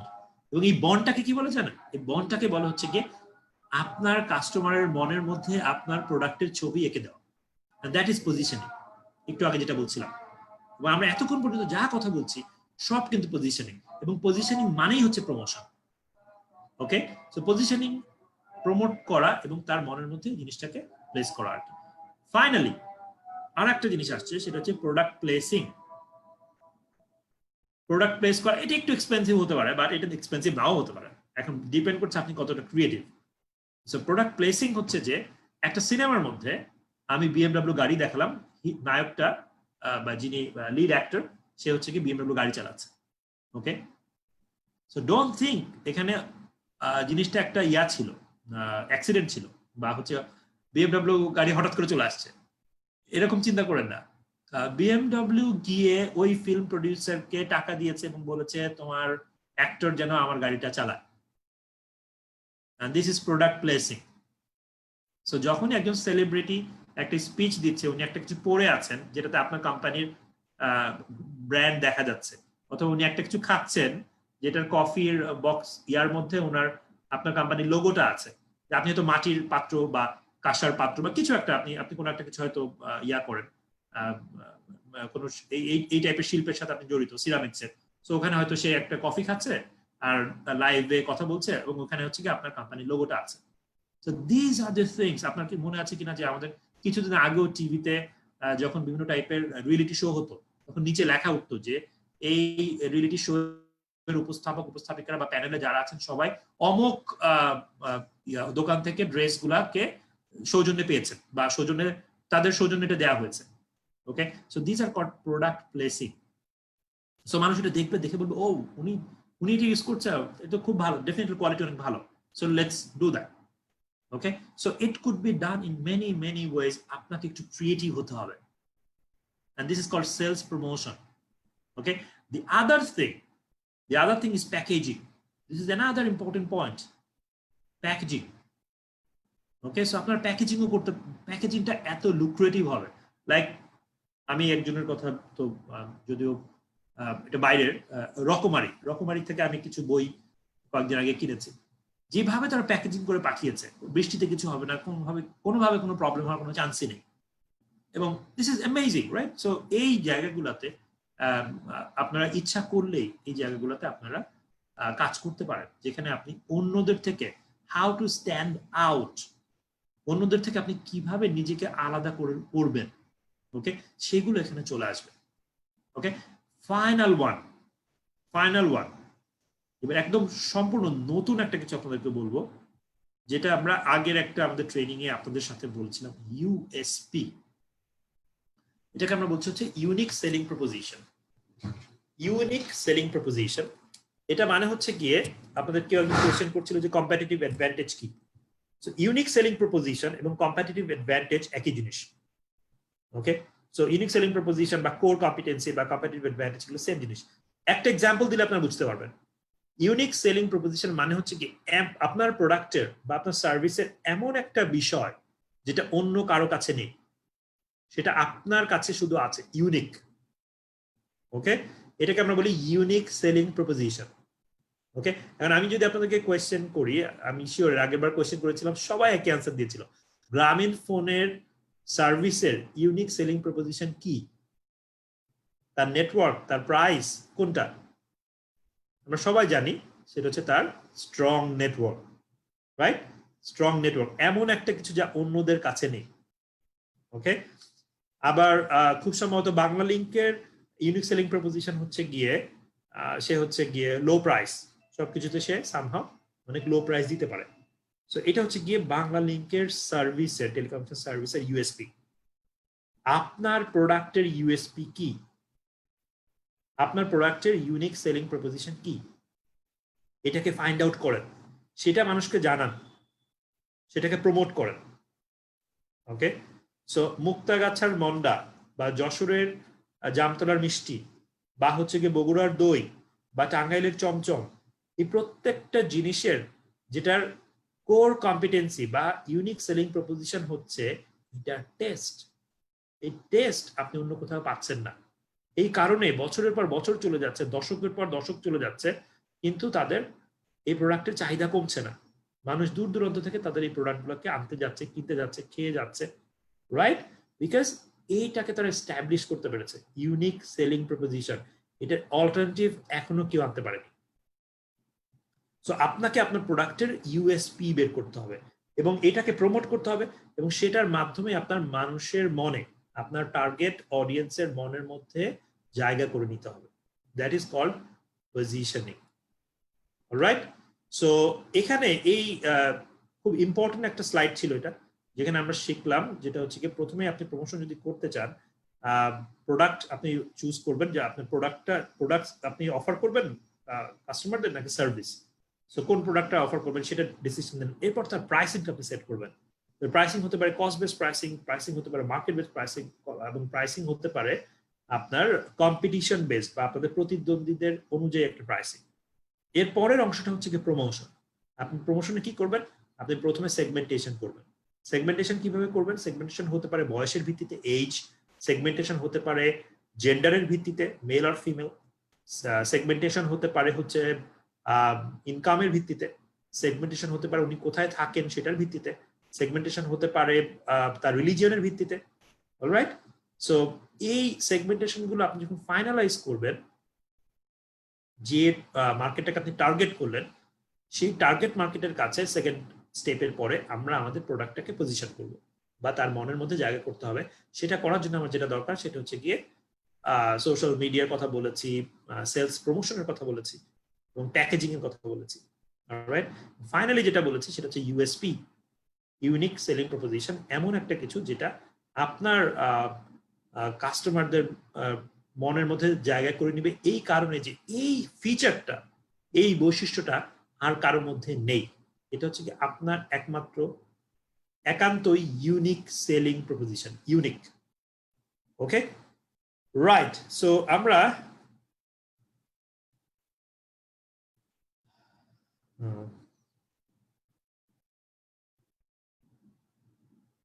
নেক্সট স্লাইডে চলে যাচ্ছি।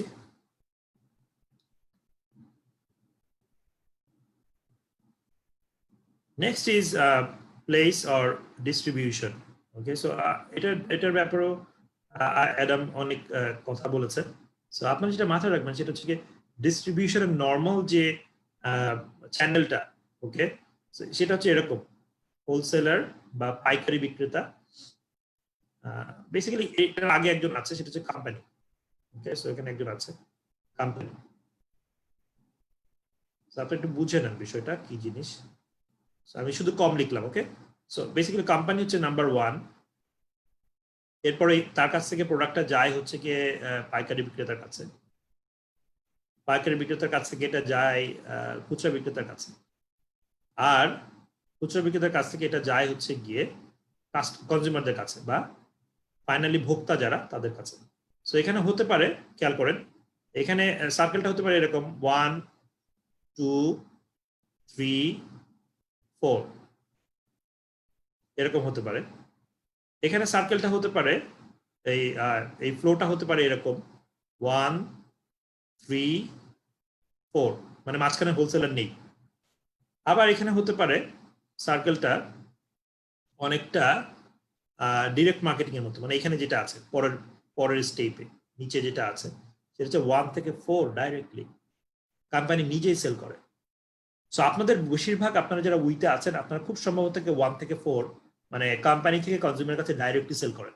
হুইচ মিনস আপনাদের জন্য যেটা মোর অ্যাপ্লিকেবল সেটা হচ্ছে ডাইরেক্ট মার্কেটিং, ডোর টু ডোর, যেটা আপনি সরাসরি ওখানে যান এবং তারপরে হচ্ছে কি আপনি আপনার প্রোডাক্টটাকে তার কাছে দিয়ে দেন। এই ডিস্ট্রিবিউশনটা আপনাকে যতটা আপনি স্মুথ করতে পারবেন তত হচ্ছে গিয়ে আপনার জন্য অ্যাক্সেসিবল হবে।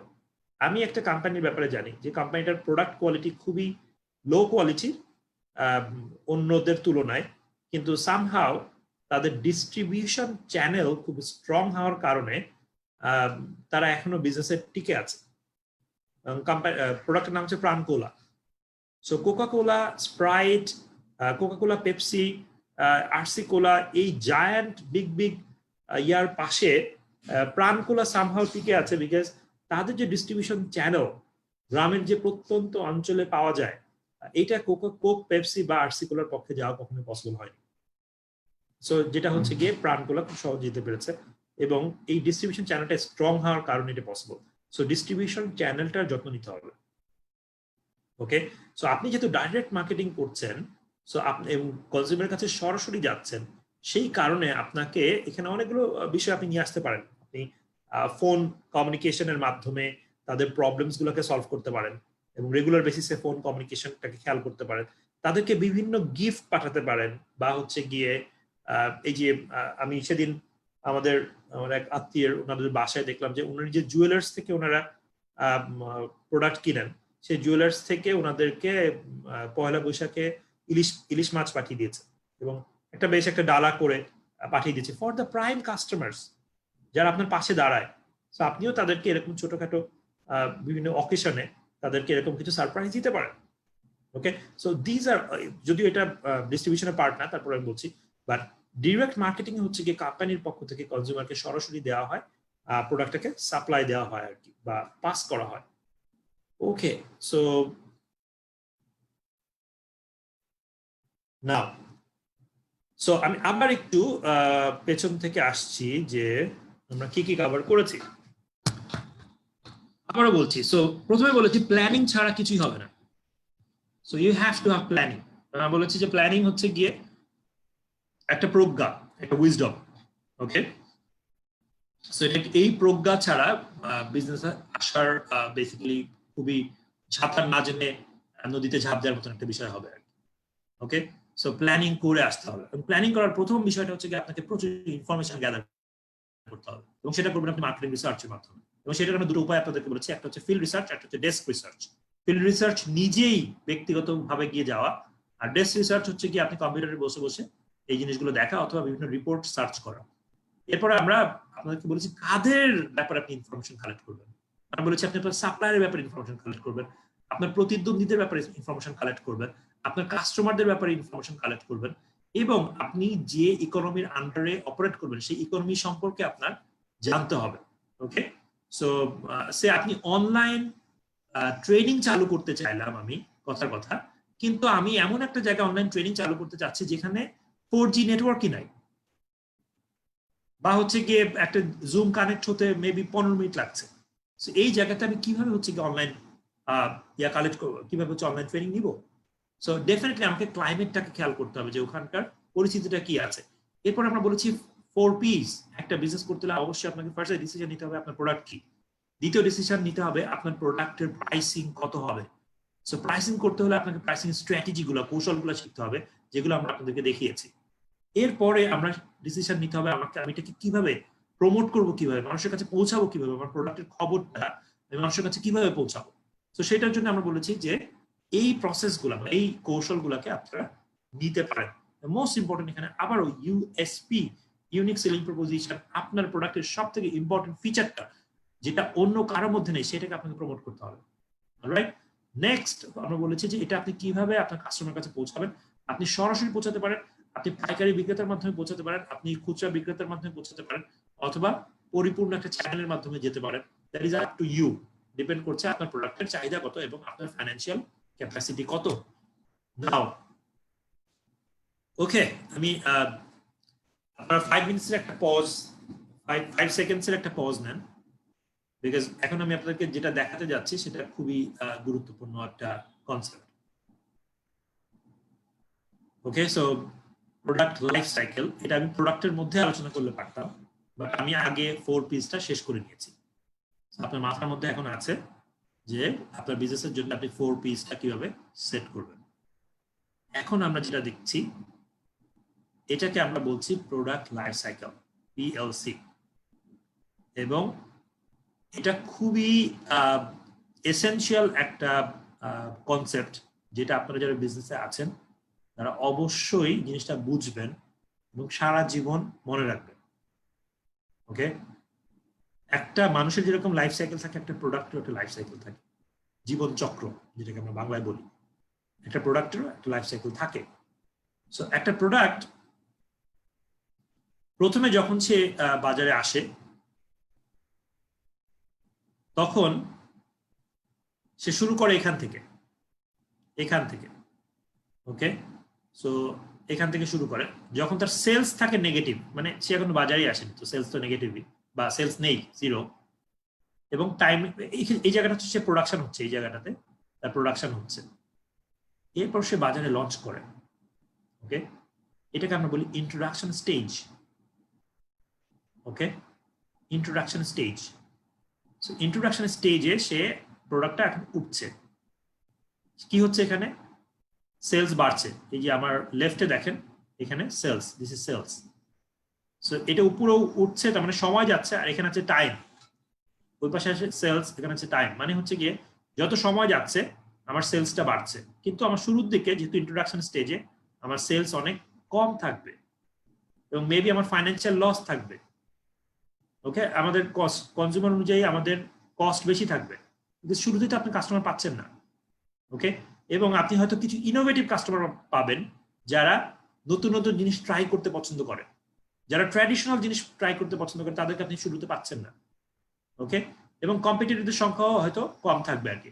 তো শুরু আপনি করলেন, আপনার সেলস অল্প অল্প করে হচ্ছে। সো দেখেন এরপরে আপনার আস্তে আস্তে যখন মানুষজন এখান থেকে টেক অফ করছে, টেক অফ পয়েন্ট মানে যেভাবে প্লেন টেক অফ করে ওরকম করে এটা টেক অফ করছে, এখন আপনার প্রোডাক্টকে সবাই মোটামুটি চিনে ফেলেছে, মানে মোটামুটি না সবাই না, মানে কিছু পার্সেন্ট এটাকে চিনে ফেলেছে এবং তারা অন্যদেরকে জানাচ্ছে যে প্রোডাক্টটা ভালো, সেই কারণে আপনার সেলস বাড়ছে, ইনক্রিজিং সেলস। ওকে, প্রফিট বাড়ছে, কাস্টমার বাড়ছে এবং আপনার কম্পিটিটরও বাড়ছে। সো আপনি এখন খুব সুন্দর করে উঠে গেলেন অনেক উপরে। ওকে, এই স্টেজটাকে আমরা বলি গ্রোথ স্টেজ। একটা প্রোডাক্ট প্রথমে থাকে, এই জায়গাটাকে আমরা কি বললাম ডেভেলপমেন্ট স্টেজ, মানে প্রোডাক্ট এখনো বাজারে আসেনি, সে এখনো ডেভেলপ হচ্ছে, সে এখনো তৈরি হচ্ছে। ওকে, সো একটা সেকেন্ড। ওকে, সো এই প্রোডাক্টটা হচ্ছে গিয়ে আমাদের এখানে হচ্ছে এখন ইন্ট্রোডাকশন স্টেজ থেকে আমরা গ্রোথ স্টেজে এসেছি। সো যখন এই গ্রোথ স্টেজটা আমরা কভার করব, যখন এটা চলে আসবে, এরপরে আমরা চলে যাব হচ্ছে গিয়ে আমাদের প্রোডাক্টকে যখন সবাই চিনে যাবে, তখন এটাকে আমরা বলি ম্যাচুরিটি স্টেজ। ওকে, সো এবং ফাইনালি যখন ম্যাচুরিটি স্টেজ থেকে এই প্রোডাক্টটা আস্তে আস্তে মানে সবাই ইউজ করে ফেলেছে, মার্কেট স্যাচুরেটেড হয়ে গিয়েছে, এই পয়েন্টটাকে আমরা বলি স্যাচুরেশন পয়েন্ট। ফাইনালি আস্তে আস্তে প্রোডাক্টটা মরে যায় বা প্রোডাক্টটা ডিক্লাইন করে। ওকে, যেভাবে উইন্ডোজ 95, যেভাবে উইন্ডোজ 98, যেভাবে হচ্ছে গিয়ে বিভিন্ন প্রোডাক্ট আমরা দেখেছি যে আস্তে আস্তে কসকো সাবান, এগুলো আস্তে আস্তে বাজার থেকে আস্তে আস্তে ডাই আউট করেছে, মারা গিয়েছে, কিন্তু লাক্স, কিন্তু সে সার্ফ এক্সেল, সে সানসিল্ক, এই প্রোডাক্টগুলো ডিক্লাইন করে না কেন? কেন তারা মারা যাচ্ছে না? ওকে, সো প্রোডাক্ট লাইফ সাইকেল অনুযায়ী তারা তো মারা যাওয়ার কথা, কিন্তু তারা মারা যাচ্ছে না কেন? বিকজ এই প্রোডাক্টগুলো একটা স্ট্র্যাটেজি নেয়। আপনাকেও চেষ্টা করতে হবে যে আপনার প্রোডাক্টটা যেন মারা না যায়। সো আপনাকে যেটা করতে হবে সেটা হচ্ছে কি একটা এক্সটেনশন স্ট্র্যাটেজি অ্যাপ্লাই করতে হবে। এক্সটেনশন স্ট্র্যাটেজিটা কি? এক্সটেনশন স্ট্র্যাটেজি হচ্ছে যে খুব খেয়াল করে শুনেন যে কেন সানসিল্ক বা অল দিস কোম্পানিজ তারা কিভাবে এক্সটেনশন স্ট্র্যাটেজিটা অ্যাপ্লাই করার কারণে প্রোডাক্ট লাইফ সাইকেলটা আরো এক্সটেন্ডেড হয়ে যায়, প্রোডাক্ট লাইফ সাইকেলটা আরো বড় হয়ে যায়। সেটা হচ্ছে যে তারা দেখবেন যে ইনগ্রেডিয়েন্টস চেঞ্জ করে, মানে বলে না যে সাদা সাদা দানার মধ্যে নীল নীল দানা, সো তার ইনগ্রেডিয়েন্টস চেঞ্জ করেছে, সো মানুষজন বুঝতে পারে এই প্রোডাক্টটা অনেক আপগ্রেডেড হয়েছে। ওকে, অথবা তারা প্যাকেজিং চেঞ্জ করেছে। ওকে, সো মানুষ ওটা কিনতে চায় তখন, অথবা তারা আমাদেরকে বলে তোমরা এই প্রোডাক্টটা একবার না তোমরা বারবার ইউজ করো। ওকে, সো এই এক্সটেনশন স্ট্র্যাটেজিগুলো অ্যাপ্লাই করার মাধ্যমে আপনি এইভাবে হচ্ছে গিয়ে আপনার ইয়াটা চলে যাবে, আপনার প্রোডাক্ট লাইফ সাইকেলের চক্রটা এটা হচ্ছে এক্সটেন্ডেড হবে। ওকে, সো এই কাজটা আপনাকে করতে হবে।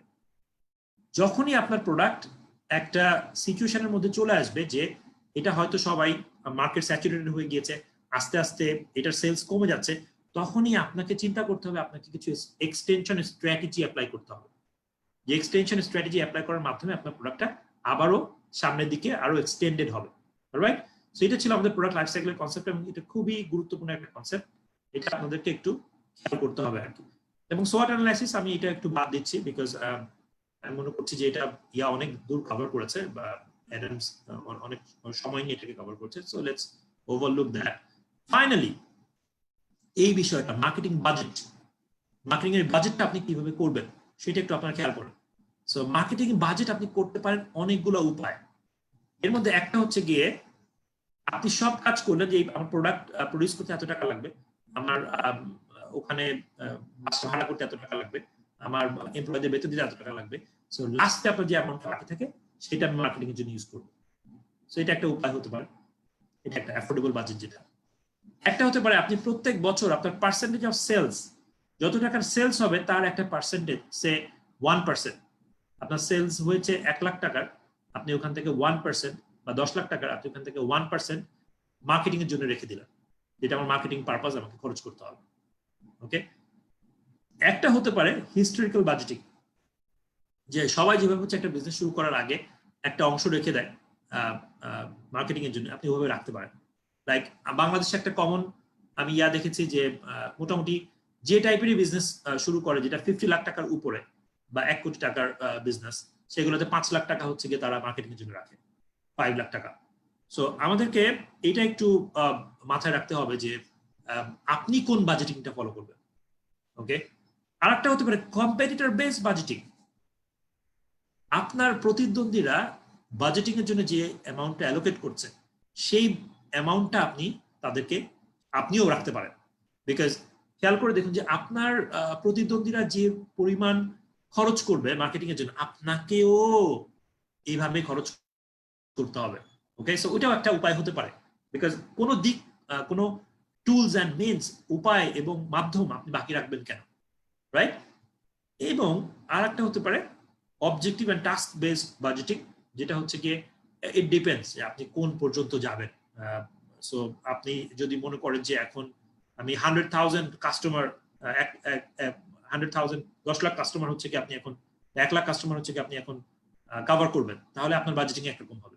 সো এটা হতে পারে অবজেক্টিভ বেস। আর যদি আপনি মনে করেন না আমার 1000 কাস্টমার আমার এখন টার্গেট, সো তাহলে আপনার বাজেটিং আরেক রকম হবে, রাইট? সো এই কয়েকটা কনসেপ্টের ভিত্তিতে আপনি বাজেটিং করতে পারেন। এবার বাজেটিং আপনাকে করতে হবে আপনার প্রোডাক্টের কথা চিন্তা করে, আপনার প্রাইসের কথা চিন্তা করে, এবং হচ্ছে আপনার প্রমোশন কত টাকা লাগবে সেটা চিন্তা করে, এবং আপনার ডিস্ট্রিবিউশনের কারণে আপনার টাকা কত খরচ হচ্ছে সেটার উপর ভিত্তি করে। ওকে,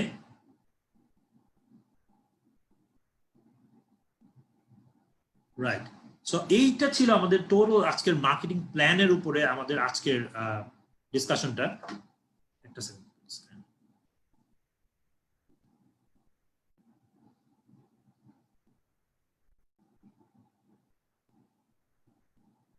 ওকে, সো এটা ছিল আমাদের মোটামুটি হচ্ছে গিয়ে মার্কেটিং এর উপরে একটা আজকের ডিসকাশন আর কি।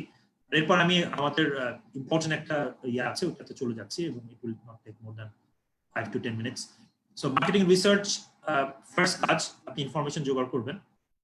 সেকেন্ড হচ্ছে গিয়ে এই ইনফরমেশন জোগাড় করবেন কাদের ব্যাপারে সেটা আমরা এক্সপ্লেন করেছি, এবং তারপর আমরা বলেছি 4 P's নিয়ে আপনারা কাজ করবেন। আপনার প্রোডাক্ট সিলেক্ট করবেন, সেই প্রোডাক্টের প্রাইস কিভাবে সিলেক্ট করবেন সেটাকে এনশিওর করবেন, এবং এখানে আপনারা অবশ্যই এই কনসেপ্টগুলোকে মাথায় নেবেন। সাইকোলজিক্যাল প্রাইসিং খুব ইম্পর্টেন্ট, পেনেট্রেশন, মার্কেট স্কিমিং, একই প্রোডাক্টকে একই প্রাইসের মধ্যে না রাখা, এটা চেঞ্জ করা বিভিন্ন পরিস্থিতিতে। হ্যাঁ, এবং কেউ যদি আপনার এগেইনস্টে ডেস্ট্রয় প্রাইসিং না, আপনি তখন কি করবেন? কম্পিটিটরদের যে প্রাইস দিচ্ছে আপনি সেই প্রাইস দিচ্ছেন, নাকি আপনি কস্টের অনুযায়ী আপনার প্রাইস সেট করেছেন? সো কখনো এই বিষয়গুলোকে মাথায় না নিয়ে প্রাইসিং করবেন না। সো যেটা হবে যেটা ভুল হয়ে যাবে। সো এরপরে প্রমোশন কিভাবে হচ্ছে আপনি মানুষের মনের মধ্যে এটা প্লেস করবেন। ওকে, সো এন্ড ফাইনালি হচ্ছে গিয়ে প্লেস বা ডিস্ট্রিবিউশন, যেটা আমরা বলেছি আপনারা ডাইরেক্ট মার্কেটিং করছেন। এবং আমরা আপনাদের একটা এডিশনাল কনসেপ্ট হিসেবে প্রোডাক্ট লাইফ সাইকেল শিখিয়েছি। আমরা বলেছি যে সমস্ত প্রোডাক্ট মারা যায়, কিছু কিছু প্রোডাক্ট বেঁচে থাকে যুগ যুগ ধরে। আপনি যেন আপনার প্রোডাক্টকে এইভাবে যুগ যুগ ধরে বাঁচিয়ে রাখতে পারেন, সেটার উপায় কি? সেটার উপায় হচ্ছে যখনই প্রোডাক্টটা একটা ম্যাচুরিটি লেভেলে চলে আসবে, যে আপনার সেলস অল্প কমে যাচ্ছে, হঠাৎ করে অনেক বেশি হয়েছিল আস্তে আস্তে কমে যাচ্ছে, তখন আপনাকে এক্সটেনশন স্ট্র্যাটেজি অ্যাপ্লাই করতে হবে।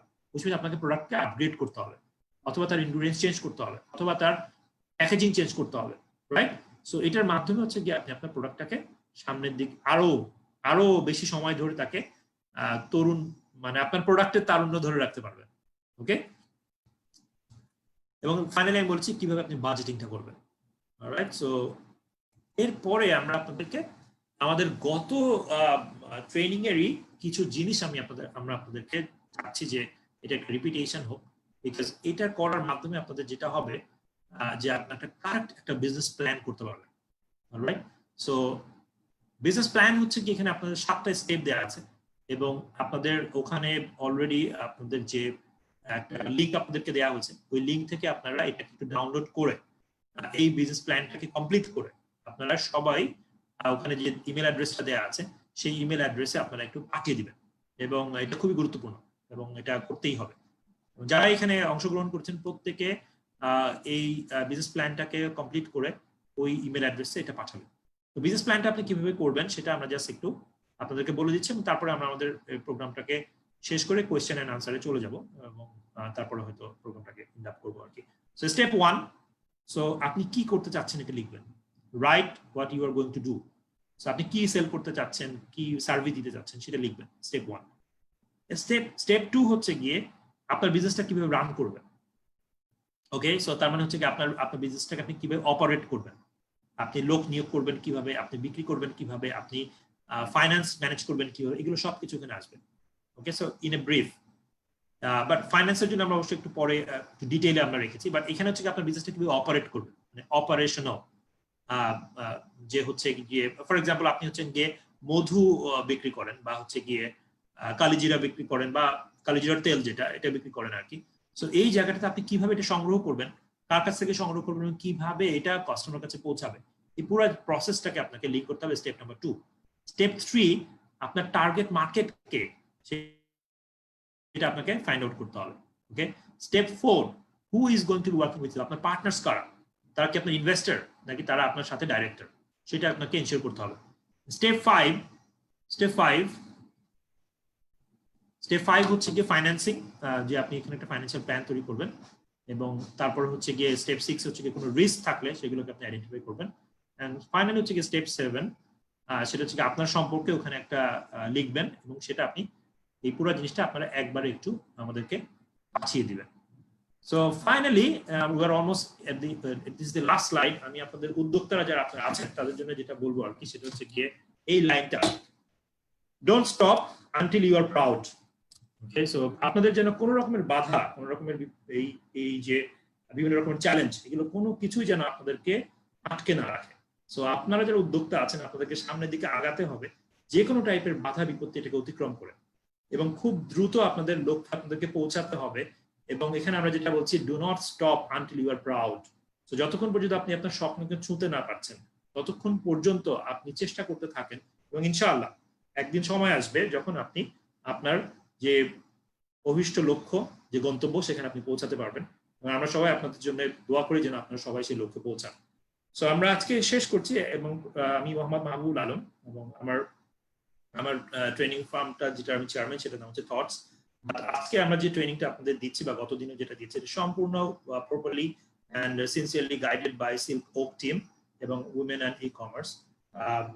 Basically Soumya Basu of Silk Oak, এবং উইয়ার যে প্রেসিডেন্ট যিনি নিশা এবং রাজীব স্যার, তারা বেসিক্যালি হচ্ছে কি আমাকে এই বিষয়গুলোতে প্রপারলি গাইড করেছেন, এবং I'm really proud of you people যারা এত বড় একটা ইনিশিয়েটিভ আপনারা নিয়েছেন, যেটার মাধ্যমে hundreds of people are getting benefited, এবং এই রকম একটা পদক্ষেপের সাথে একসাথে থাকতে পারে I'm really proud of you and it's an honor definitely, and thank you very much সবাইকে। আপনাদের আমি ফ্লোরটা দিয়ে দিচ্ছি Soumya Basu, সৌম্যকে। Over to you, Soma. Thank you very much, Mahbub. It was an excellent, informative session again. And প্রত্যেকটা সেশনে the way you explain আমার মনে হয় সবাই খুব উপকৃত হয় একটা English সেশনের পরে to understand from you. So thank you once again. It was very well rated and coordinated. So আমার মনে হয় we have come to the end of the second masterclass.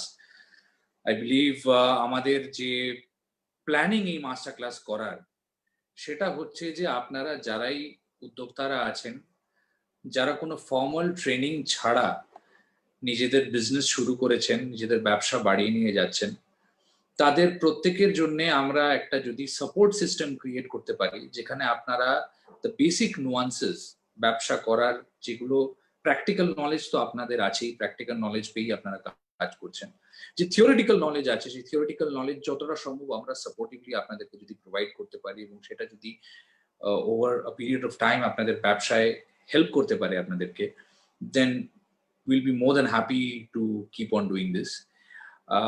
আমার এই প্ল্যানটাকে we has kind of garnered and nurtured, and they have brought it into the foray. And আমাকে বলতেই হবে এটা, of course, very much Nisha's credit that she has been extremely supportive and she has been active about having this online. So আমরা একটার পর একটা এই সিরিজের প্রত্যেকটা সেশন চালিয়ে যাব। তো আমরা আগের মাসে যেটা করেছিলাম the starting session, that was about startup কিভাবে করার। আজকে আমরা জানতে পারলাম একটা স্টার্টআপ করার পরে আমরা মার্কেটিং কিভাবে করব সেই স্টার্টআপটাকে আরো বড় করার জন্য। আমরা এর পরের সেশনটা যেটা হবে সেপ্টেম্বর মাসে, আমরা we have decided a date of 12th of September, 12ই সেপ্টেম্বর থার্ড সেশনটা হবে। এবং এই থার্ড সেশনটা আপনাদের সবার জন্য ভীষণ গুরুত্বপূর্ণ, বিকজ এই থার্ড সেশনটা স্পেসিফিক্যালি নাম দেওয়া হয়েছে the e commerce frenzy. E commerce ব্যবসায় আপনারা সবাই আছেন, এবং ই কমার্সের ব্যবসা ভালোভাবে আরো বড়ভাবে করতে গেলে কি কি করতে হবে সেটার নিয়ে আমরা কথা বলবো। এবং এক্সপার্টসরা, পরের সেশনের এক্সপার্টসরা will be there from United Kingdom, London থেকে থাকবেন। সো আই হোপ আপনারা যথেষ্ট ভালোভাবে শিখতে পেরেছেন। আপনাদের কাছে আই এম শিওর ওয়ার্কবুকটা পৌঁছে গেছে, এবং আপনারা ওই ওয়ার্কবুকের কমপ্লিশনটা করে কাইন্ডলি রিটার্ন করে দেবেন উইয়ের অফিসিয়াল ইমেল আইডিতে, এবং সেই ইমেল আইডিতে আসার পরে আপনাদের সবাইকে অ্যাকর্ডিংলি সার্টিফিকেটস গুলো পৌঁছে দেওয়া হবে আপনাদের ইমেলে। So thank you very much. I hope এই সেশনগুলো আপনাদেরকে আরো অনেক সহায়তা দিতে পারে going forward in all your businesses. I will request Nisha, if she's around, if she could take over, please. Thank you mister Basu. আপনার বলবো যে এখানে আপনার অনেক ক্রেডিট আছে আমাদের এই মাস্টার ক্লাসটা বাংলাদেশে নিয়ে আসার জন্য, এবং এটা সমস্ত ব্যাক এন্ডে যে কাজগুলো সেটা আপনি যেভাবে করছেন তার জন্য অনেক অনেক থ্যাঙ্কস। কারণ সেটা আসলে আমাদের পক্ষে সম্ভব হতো না, এবং এর মাধ্যমে কিন্তু আমাদের উদ্যোক্তারা অনেক কিছু শিখতে পারছে, অনেক ভালো ভালো জিনিস শিখতে পারছে, এবং সেটা তাদের প্র্যাকটিক্যাল লাইফে অ্যাপ্লাইও করার চেষ্টা করছে। এবং সবাই মোটামুটি খুবই স্যাটিসফাই গত ক্লাসে এবং আজকের ক্লাসে। এবং মাহবুব, আপনাকেও থ্যাঙ্কস, আপনার যে ওয়েতে আপনি বুঝান সবাই খুব ইজি ওয়েতেই বুঝে যায়, তো আপনাকে অসম্ভব ধন্যবাদ। সামনের মাস্টার ক্লাস আশা করি আমরা 12 সেপ্টেম্বরে করবো, যেটা মিস্টার বাসু বললেন, এবং ই কমার্স ফ্রেঞ্জি, তো নামেই বুঝতে পারছেন যে টোটালটা ই কমার্সের উপরেই হবে। তো আশা করি সামনের মাস্টার ক্লাসটা আমরা সবাই খুবই মনোযোগ দিয়ে দেখবো, এবং খুব সুন্দরভাবে আমাদের প্র্যাকটিক্যাল লাইফে সেটা অ্যাপ্লাই করার চেষ্টা করব। আজকের জন্য সবাইকে ধন্যবাদ। আমরা পুরো সেশনটা অনলাইনে ছিল, কারো যদি আবার কোনো কিছু বুঝতে অসুবিধা হয় আপনারা আবার সেই অনলাইন থেকে দেখে নিতে পারবেন, এটা রেকর্ডেড আছে। তো এটা আপনাদের জন্য খুবই সহজ হলো যে আপনারা যে কোনো সময় কোনো একটা টপিকে আটকে গেলে মনে হলো যে ওই জিনিসটা আরেকবার জানা দরকার, আপনারা কিন্তু আবার সেই লাইভটাকে আবার রিওয়াইন্ড করে আবার দেখতে পাচ্ছেন। So this very good. এটার জন্য আমরাও থ্যাঙ্কস পাও না যে আমরা জিনিসটাকে লাইভ করে দিয়েছি, এবং অনেক অনেক পার্টিসিপেন্ট এখানে দেখতে পারছে। আমরা চাচ্ছি অল্পের ভিতরে যেন সবাই সেটা বেনিফিটটা নিতে পারে, সবাইকে তার জুমে আনা সম্ভব না, তো সবাই যেন সেই বেনিফিটটা পায়, এই কারণে আমাদের লাইভে দেওয়া। রাজু আহমেদ স্যার, আপনাকেও থ্যাংক ইউ, এবং আমাদের মাননীয় আইসিটি প্রতিমন্ত্রীকে অসংখ্য ধন্যবাদ যে উনি আমাদেরকে এই ধরনের সুযোগ করে দিয়েছেন। উনি এরকম সুযোগ না করলে হয়তো এত দ্রুত আমরা এত সুন্দর ট্রেনিং এর ব্যবস্থা করতে পারতাম না। আপনাদের সকলকে ধন্যবাদ দিয়ে আজকের সেশন আমরা এখানেই ক্লোজ করছি। ধন্যবাদ সবাইকে।